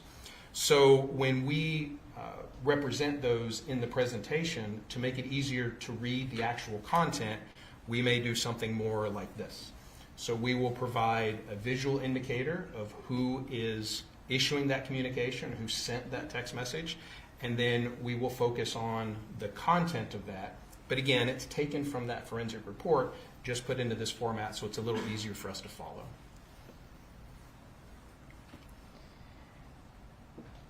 Can you walk us through Dan Markel's location on the morning that he was murdered? Yes. So we do know, and I'm on slide 14 now, we do know that the morning of the homicide, he was at home at his residence on Trescott Drive. He did drop his children off at Creative Preschool. He went to Premier Health and Fitness and then returned to his home on Trescott Drive. And did TPD believe that whoever shot Dan Markel was at these same locations that he was at that morning? We did believe that him being under surveillance was a definite possibility. Okay. And was there a Prius that was identified based on surveillance images following him that morning? There was, from the Premier Health and Fitness. Okay. How did TPD try to identify who was in the Prius from the phone records perspective? So one of the first things that we did is what we call a tower dump. and that is just a request of the carriers to provide us all of the transactions that occurred through cell sites that may service a particular location for a very particular or specific time frame. So if we know that Mr. Markel was around his house at a certain time, then we can request all the phones that were around his house. And if we know he was at Creative Preschool at a certain time, then we could request all of the cell phones that may be in the area of Creative Preschool at the same time he was. Same for Premier Health and Fitness. And then we would hope that the only cell phones that would be in those exact locations at those exact times would either be Mr. Markel or whoever was following him. So that's kind of the purpose of the tower dump. And which companies had cell sites in the areas of those locations? We had AT&T, T-Mobile, Sprint, and Verizon, our major carriers at that time. All right, so were search warrants sent to all those carriers for all of the records for the numbers who were using cell sites servicing each of those locations? Yes. And did you receive a lot of records in return? Yes, we did. Okay, just a moment. I want to ask you specifically about States Exhibit 101, which is going to be the T-Mobile tower dump records, States Exhibit 102, the AT&T tower dump records, States Exhibit 103, the Verizon tower dump records, and States 104, the Sprint tower dump records. When you receive those for all four carriers, do they contain a certification certifying that they are authentic records from each of those companies? Yes. Okay, and did you review those records and rely on those records in your determining your results or your opinions in this case? Yes. At this time, I'd move States Exhibit 101 through 104 into evidence. States 101 through 104 is admitted. Okay, so a lot of records to go through. Is that right? That is correct, yes. Did law enforcement eventually find any one number at all of those locations where Markel was located that morning? We did not find one number common to all of those locations. Since you couldn't find a number with common events at all those locations, did you cross-reference all of the records with all of the phone records you had from the Adelson family to see if any of the numbers from the tower dump showed up in any of the Adelson family records? Yes, we did. Okay, and what did you find? So, as I mentioned, we did not receive, or we did not find one number that was common to all of those locations. That does not necessarily mean that the other handsets were not there, but we go back to if there's no events, then there's no records and there's nothing for us to compare to. But what we did have from the tower dump were a number of reports with cell phone numbers of cell phones or handsets that were present at those specific locations and times for us to look at or compare. What we also had was a number of CDRs or communication records from various subjects in the investigation. We use analytical software to kind of help us out with this, to crunch large numbers, but we were able to actually compare all of the handsets that were here in Tallahassee around those specific locations and times with all of the records, the phones and the phones that they were communicating with for all of our subjects in the investigation. And what we did find is, and this is slide 19, we did find a common number, this 7.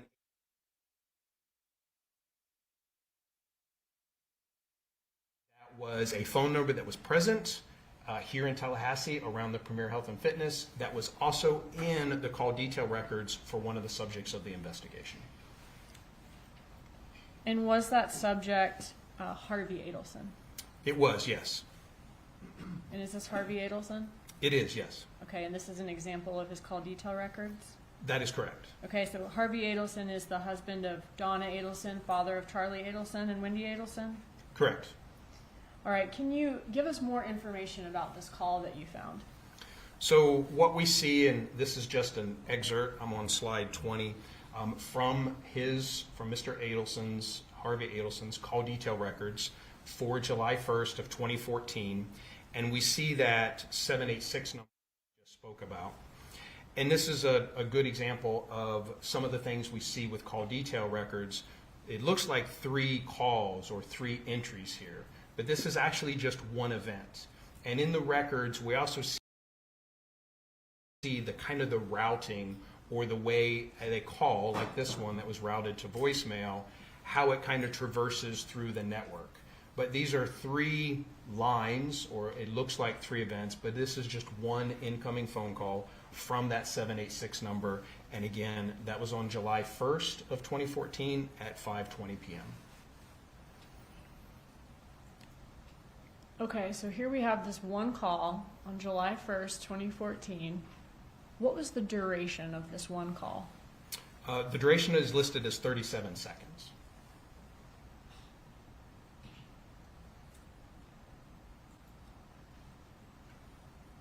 And 37 seconds as in, does that include the amount of time that it's taking a phone to ring? In this case, it does not. They do provide us both a seizure time, which is how long the phone rings or how long it takes to connect, and then an overall duration. Okay, so a 37-second call. Do we know whether this call was routed to voicemail? This call indicates that it was routed to voicemail. Okay, so the 37 seconds, would that include an amount of time for a voicemail to play and an amount of time for a message to be left, if a message was left? It could, yes. Was there any other communication in all of the phone records that you have between the 786 number you found and Harvey Adelson's phone? No. Who did the 786 number belong to? So the 786 number belonged to Sigfredo Garcia. Okay. Just a second.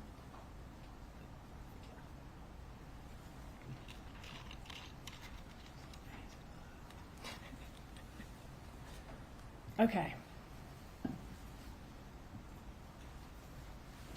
In Sigfredo Garcia, were you able to do a frequency report for his phone records?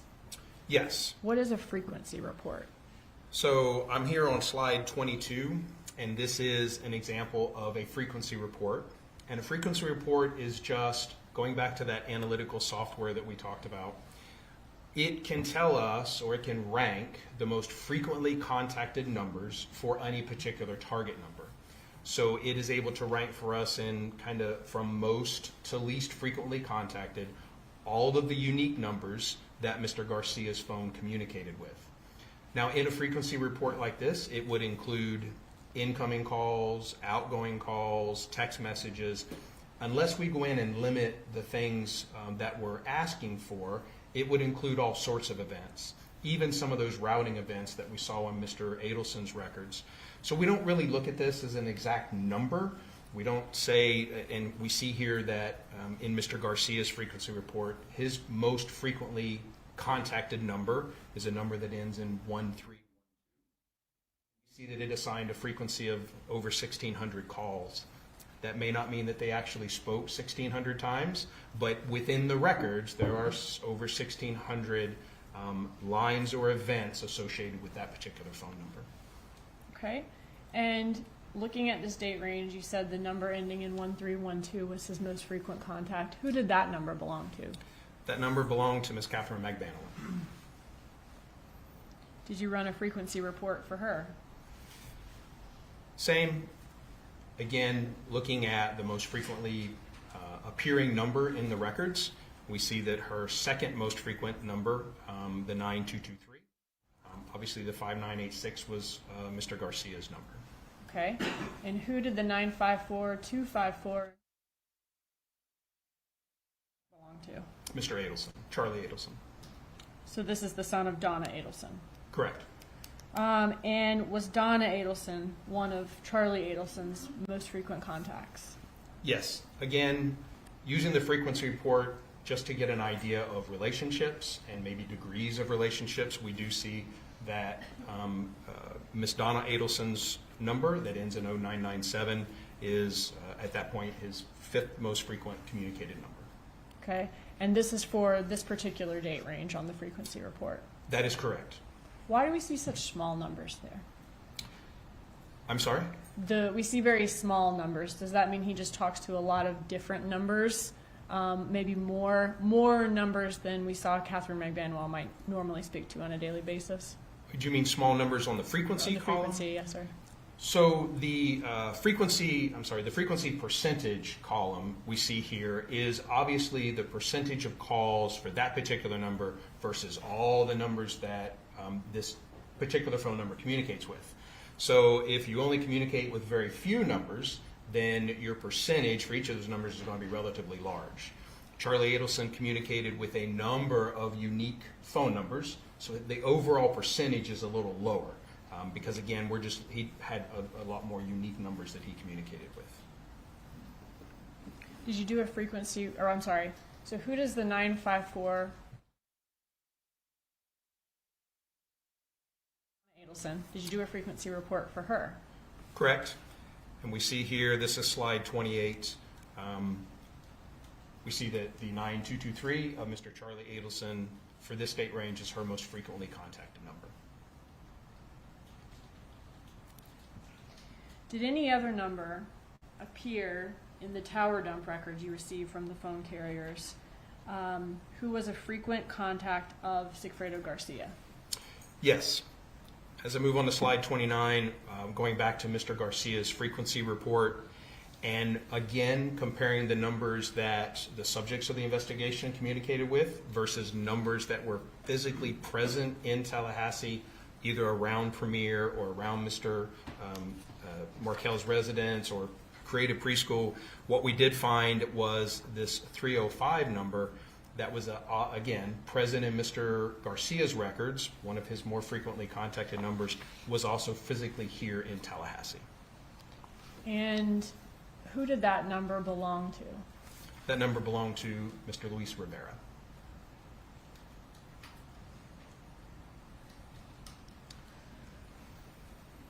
Can we see your next slide of the organizational chart, please? Did anybody in this chart have phone contact with Garcia or Rivera, down at the bottom, during 2014, other than the one 37-second call between Garcia and Harvey Adelson on July 1st, and obviously Katherine Magbanua? No. All right, I want to go back to that July 1st 37-second call that was routed to voicemail. Was it your understanding that that call came after an incident where Garcia angrily confronted Magbanua and Charlie Adelson on July 1st of 2014? Yes. Okay, and then Garcia left an angry voicemail on Harvey Adelson's phone. Correct. Were there text messages in Charlie Adelson's iCloud that referenced that event? There were. Okay, and do you have those for us here? I do.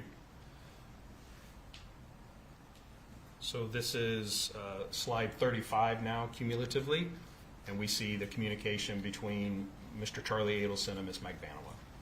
Okay, so if this is July 2nd, beginning at, is that 9:12 a.m.? Yes.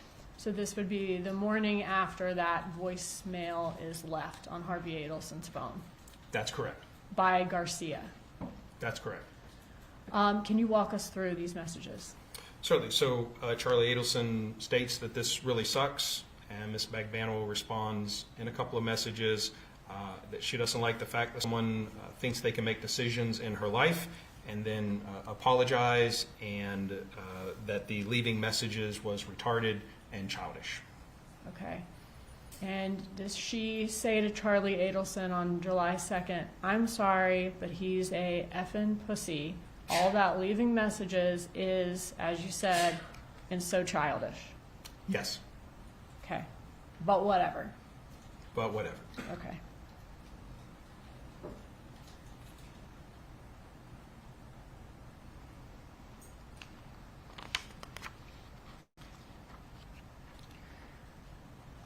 All right, can we go back to our chart? I want to ask you a little bit about the communication and emails between these parties. Did law enforcement look at the communication and emails between these parties to see if anyone seemed to have a motive to kill Dan Markel? They did, yes. Okay, I want to go through just a couple of these. I think we may have 5 or 6 in here, and I want to start chronologically, if we could, from the beginning of 2013, moving up to the murder, as far as the written communication moving up to the murder, and then I'll ask you more about the locations of the parties for the trips to Tallahassee after that. Okay. Okay, so if I could first turn your attention to March 6th of 2013. Is this an email from Donna Adelson and then the email associated with her is donnaharvey@gmail.com? That's correct. Okay.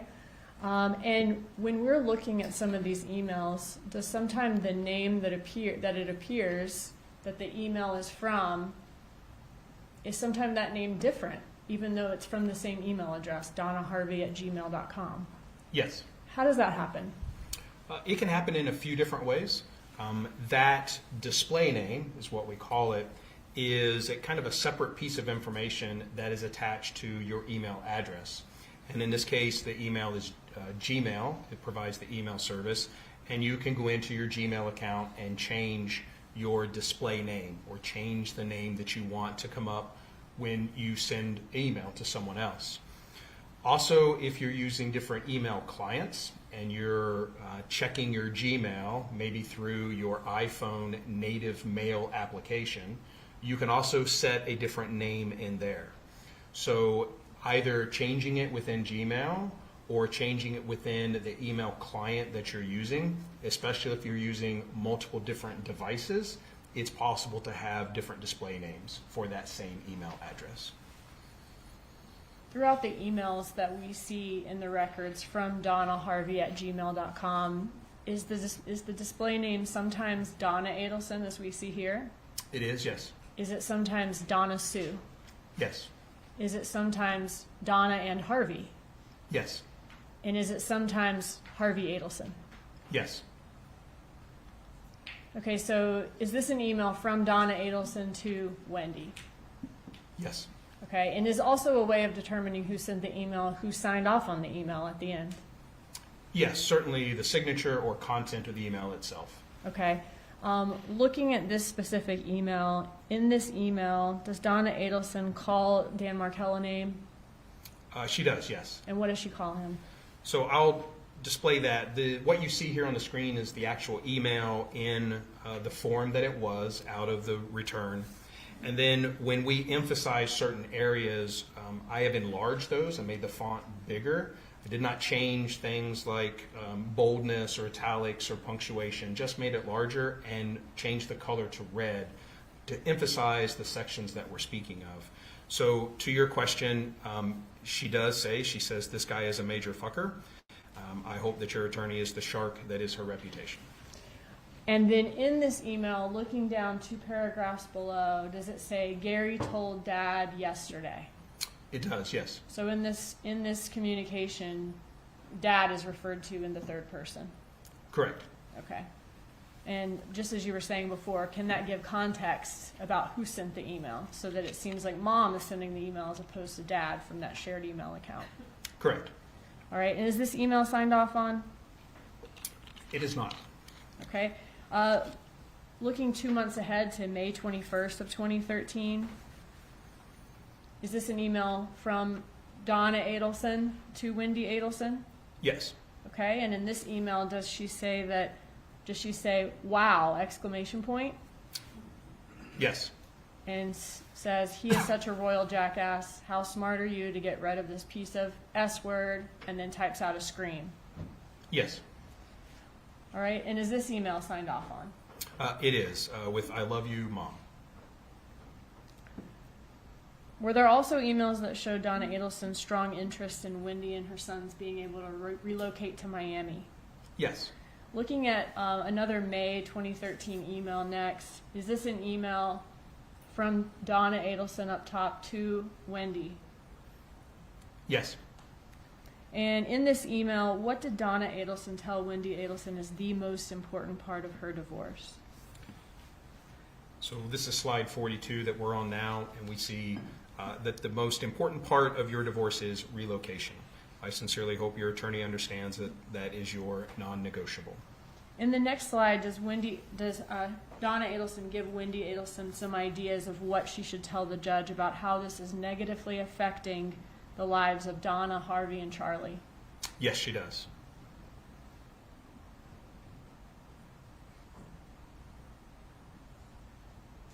And this is the mother and father's practice she's referencing here? Yes. Okay, and what do we have next? So the next section again Is it all- speaks. Go ahead. You go I'm ahead. sorry, speaks of the loss of income across the entire family. Encourages her to say that because my older brother, also a dentist, purchased the practice from my father, it isn't fair to him to have decreasing monthly income statements from the practice due to my parents spending so much time here in Tallahassee. And at the email, does Donna Adelson say, why does she say she can't write anymore? Oop. Sorry, we skipped ahead a few there. So slide 45, she indicates that she's too angry to write anymore and signs off, "Love you, Mom." Looking at the next month in June, on June 25th of 2013, I want to ask you about an email there. And was that just days after a very significant event in the divorce? Yes. Was Wendi Adelson relocation denied with prejudice just about 5 days before this email was sent? It was, yes. The request to relocate with the children to South Florida, yes, was denied. All right, and what does Donna Adelson say to Wendi Adelson in this email? So this one's from Donna Sue up top? Correct. Okay, and what does she say about their recent loss in court? She encourages Wendi to never give up, and that it is time for action, time to take control of your life and not let Jibbers, which is a nickname for Mr. Markel, think that he's just won anything by having you remain in Tallahassee. And I think we've seen some of these, so let's go just quickly through the rest and go through the next one. In the next, does she appear to give Wendi Adelson a bit of a pep talk about what she should do next? Yes. Okay, does she say that the rest of their family's lives next will be determined by her performance in the next couple of weeks? Yes. And how he hasn't beaten the Adelson family yet. She needs to put on the performance of her life. He hasn't beaten the Adelson family yet. That's correct. And she has a strong family behind her. Yes. Is next in this email where we see the plan of action outlined? That's correct. And if you could skip through, is this the plan of action about posing the kids in front of the Catholic Church and getting them baptized? That's correct. And assuring her that this is just an act, but don't tell anybody. Yes. And that she should take control of him psychologically. Correct. After this portion where she wants her to psychologically manipulate Dan Markel into converting the children to another religion, what does she say she plans to do next? There's a plan of a financial offer to Mr. Markel. Does she say, I am planning or we are planning? It states we plan to make. Does she go on to describe who this we is in the team? She does, yes. Okay, can we see that?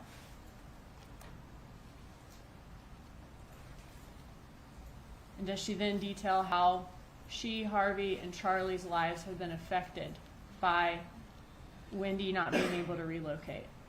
Correct. She says, it's time for you to show us you can put the performance of your life on for the next few weeks. What was a few weeks later? The final divorce hearing. Was that on July 31st and August 1st? Yes. Now, a day or two after this, does Donna Adelson then write another email about the relocation? Yes. In this email, if you can, okay, so this one's from Donna and Harvey, I'm sorry? Yes. Okay.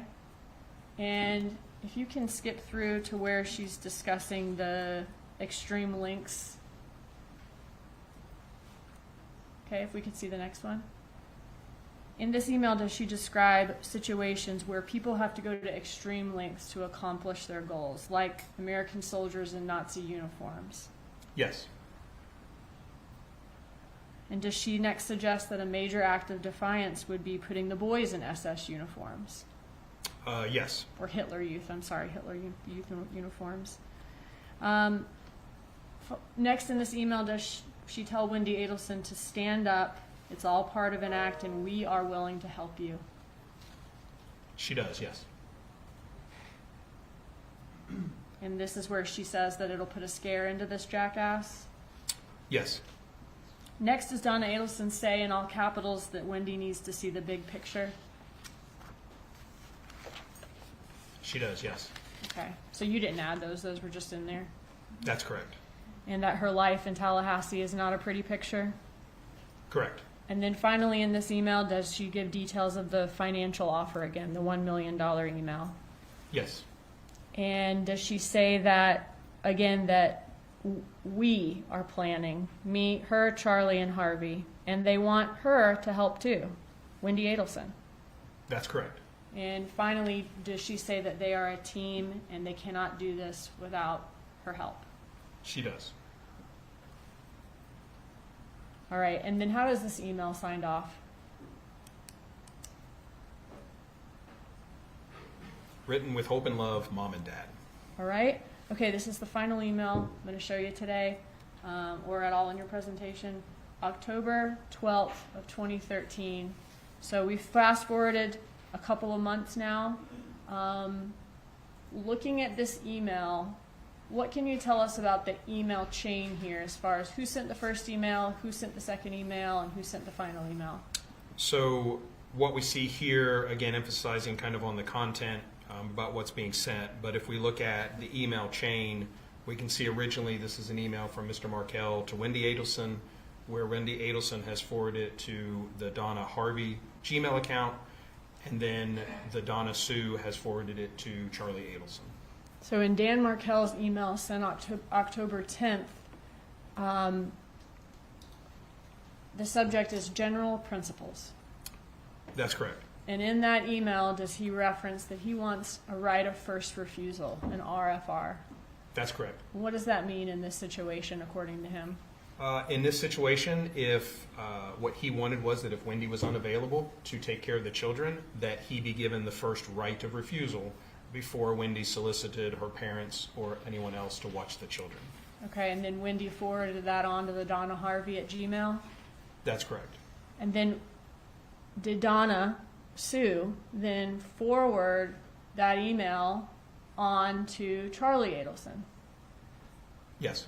And what did Donna Sue say to Charlie Adelson about the contents of everything that she'd forwarded to him? That Mr. Markel was absolutely crazy and impossible, emphasized. So this effer is sending this to your sister on a regular basis. He is absolutely crazy. She defines RFR, and she says impossible in all caps and exclamation points. Yes. All right, so the date of this email, is this October 12th of 2013? Yes. So she's sending this to Charlie Adelson, this information about how impossible Dan Markel's being, what he's doing to Charlie Adelson's sister, about 2 weeks before Halloween of 2013? Yes, a little 2.5 weeks. Okay. Judge, I've got a few text messages next, and then we're going to go into all of the location information. So I could go probably another 15 to 20 minutes and get through the text, or we could stop now, whatever the court prefers. Just finish with the text. Yes, sir. Was there also phone communication that showed Donna Adelson's venting to Charlie Adelson about Wendi Adelson's custody battle? Yes. Now, around the same date as this last email we saw, October of 2013, in this text message, does Donna Adelson say, "Horrible evening for your sister and for us. Dad finally had to walk outside to lower his blood pressure. Just awful. I can't even explain." That's correct. Who is she sending that to? To Charlie Adelson. And what does he say? So this is slide 66. As we continue into slide 67 with the rest, she indicates, Donna Adelson indicates that she's on the way back to Wendy's house with only one of the children, and Charlie responds, I bet, let's talk this week. Okay, so she doesn't go into any more detail here, but she's describing how stressed Wendi is, and that's causing Dad a lot of stress, and it's just awful for her too. That's correct. And this would have been at that same time, or around the same time as the last email, about 2 weeks before Halloween. Correct. All right, so let's go to October 30th of 2013, so the day before Halloween of 2013. Here is does Donna Adelson say that she just got a text from Wendi casually mentioning that she's moving ahead with the purchase of a house that she liked. I guess she wants to do it before a certain date when she goes to England. And what does Charlie Adelson say? That she had never told me. She never told me, meaning Wendi had not told her. How does the conversation go after that? Is Charlie for this or against this? Against it. He's asking Donna Adelson why Wendi would do it, and ask, of course, if Mr. Markel has given permission, all of those things. Okay, and what's next? Is he afraid that Dan Markel will hold this against Wendi Adelson? Like basically like, well, now you've purchased a home here. He would, yes. And use it as leverage. Correct. What's next? And he says he'll try her again, but basically Wendi never gets back to him, basically. Correct. All right, what's next? So we see, again, this is October 30th. We're on slide 72 now, that Charlie Adelson sends a message to Wendi stating that he would call her in 10 minutes. Okay, what's next? He, again, later responds that he must talk to her to please call him, and she responds that she's in court. She can call after 4. Going through the text, does it seem like eventually they talk? Yes. Okay. Can you... Okay, so they're still setting up a time to talk. Everything's okay. What's next? Does he then report back to Donna Adelson? Yes. So we're on slide 75 here, October 31st. Charlie is speaking to Donna, texting with Donna, stating that he had spoke to Wendi and it thinks that he had made some headway and hopes they're having a good time on vacation in Israel. Okay, so the phone call between Wendi and Charlie would have happened before this message to Mom, or to Donna Adelson. That's correct. Okay, and how does she respond? Oh, I'm sorry. So then does Charlie check back in with Wendi? He does, yes. Okay, and tell us about that conversation. He asks how she's feeling and gives her some general advice and tells her that he loves her. And does that advice involve renting things as opposed to buying them? That's correct. Okay, and says, I love you. He does. What's next? Does Donna then check back in with Charlie? Yes. So this is slide 78, again, still October 31st, and Donna Adelson is communicating with Charlie Adelson. And what does Charlie say next? Spoke to Wendi for 20 minutes last night. She texted me today that she pulled the plug in the house. Smiley face with a lot of smiles. Yes. And that's at Halloween on 5:19 p.m.? Yes. All right, and how does Donna Adelson respond to this news? She says, wow, Charlie, thank you again. How did you accomplish that? You are a miracle worker. Tell us. Okay. So she's saying, thank you again. And she calls him a miracle worker. Yes. And then does Charlie lay out the reasons or how he was able to get Wendi to do this? He does. Which was kind of the same things he was pointing out to his mom earlier. That's correct. And says Dan would hold it against her and it would be the second dumbest mistake of her life. Correct. Without specifically saying what the first is, I guess. Correct. What's next? He's telling her how long it took to talk to Wendi about it. Yes, and we're on slide 82. Again, this is November 1st of 2013, and he continues the conversation. All right. What happened next, or what's our next text message? Do we have one from February of 2014? Yes. Okay, here does Donna say that Wendi is totally stressed out. Yesterday was a rough one. She'll probably have to go through another depo. Outrageous. Her attorney is abusing the system. I'm sorry. Her attorney will claim he is abusing the system by filing all these motions. And a $500,000 bank account is the same $50K he tried to get his hands on. And Charlie responds, crazy. Yes. Okay. What's next after Donna is venting to him about this? Does she say it's a total waste of the court's time? Yes. I apologize, I went fast there. But yes, that it's a total waste of the court's time. This is slide 85. We're on February 15th. That yesterday he sent Wendi a text that he saw her leaving the school in our car at 2:07 p.m. He is stalking her. Okay. How does Charlie respond to that? Oh, sorry. And then does Donna talk about wanting to get a protective order? But Yes. that's very hard to do if there's no threats or abuse. Correct. But a judge should know that she's being stalked. Correct. And Charlie says, I agree. Yes. Okay. Do they continue talking about the divorce here? Yes. Okay. What's next?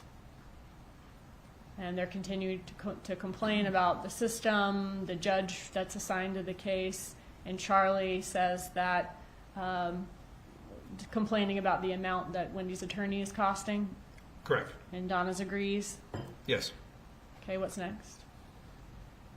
He wonders if she's mad at her attorney. How does Donna respond? Donna says she's too stressed. Let's keep her conversations with her light. Let's not add to what she's dealing with. Let's just get through Monday. Nothing stressful. Correct. Is there another text message on February 17th? Yes. This is slide 92. And on this, is Donna saying that she just left the courthouse? Yes. Okay. And how does Donna respond to how did it go? She says, okay, we'll talk later. Okay. And she gives some more detail about what happened in court? Yes. Slide 95, still on February 17th, that the judge was really pissed at him for not paying Wendi, and continues. Okay. And it looks like Wendy's still going to have to be deposed, but with strict limitations to questions. Correct. And she wants Danny to get psychological testing. Correct. All right, what's after that? They're talking about Danny getting a large bill. Yes. Okay, what's next? So February 19th? Is this more talk about the divorce proceedings? Yes. I won't make you read this whole email. I'm getting tired too. But basically in this email is Donna complaining about Dan Markel coming to the soccer game of the boys and wanting to play with them. Yes. And she calls him an F word here. Yes. A couple of things. And basically saying he's allowed to attend the children's activity when it's Wendi time, but that's it. He can't be spending more time with them than just attending. Correct. Okay, what's next? This is now March 4th of 2014. We're on Okay. slide 98. Okay, thank you. So on this day, so on March 4th of 2014, was there a text message in the records where Donna Adelson asked Charlie Adelson to erase a text that she sent to him? There is, yes. Okay, can you walk us through that exchange? So again, this is March 4th. She is communicating with Charlie. She indicates 37 miles to Gainesville. As in coming from Tallahassee going to Gainesville? That would be correct, yes. Okay. And what does she say here? She says, I can't talk now, but I'll text you before we stop in Gainesville where I can go to the bathroom and have a moment of privacy. Then I'll call. Please pick up because I will have limited alone time today. Erase this text after you read it. What does she send a few minutes later?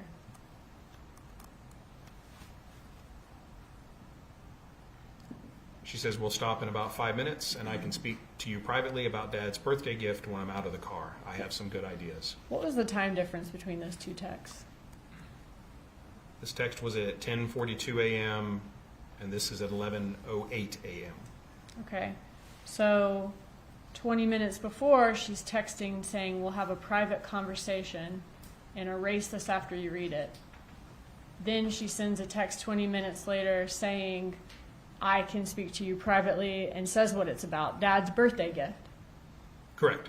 Does she tell him to delete that text where she said the subject of the private conversation? There's no request to delete that text. And how does Charlie respond? He says, great.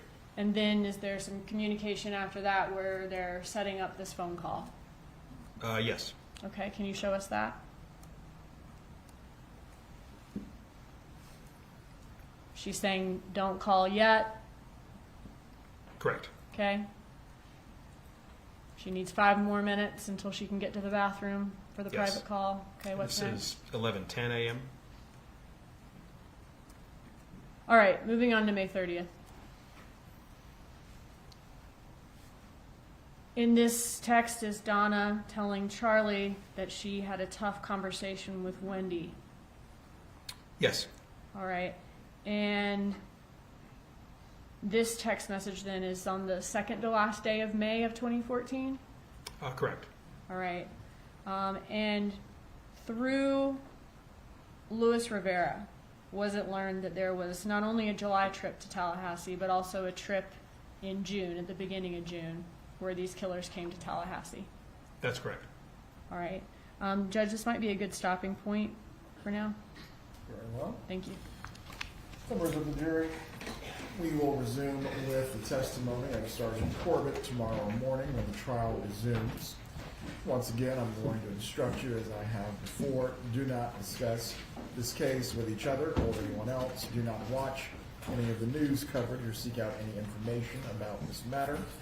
We will resume with the trial tomorrow. Please report at 8:45, then we will attempt to get started by 9. Have a good evening.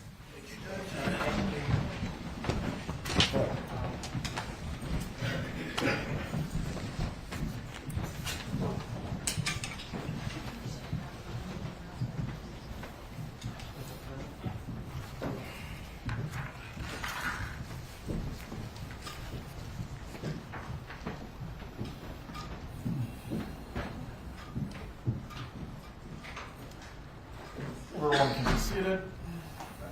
Go ahead. Is there anything that we need to address before the examinations continue tomorrow morning? Judge, just have not had a chance to go through in full what my expert sent me, the changes. I might want to address it in the morning. I haven't had a chance to go through it yet. We have this evening at this point. Thank you. Any other matters that we need to address? We'll be in recess. Please report by 8:40 tomorrow, and we'll wait the jurors to resume. Sorry, Your Honor, you said 8:40? 8:40. Thank you, Your Honor. Good night, Sergeant. Doesn't matter.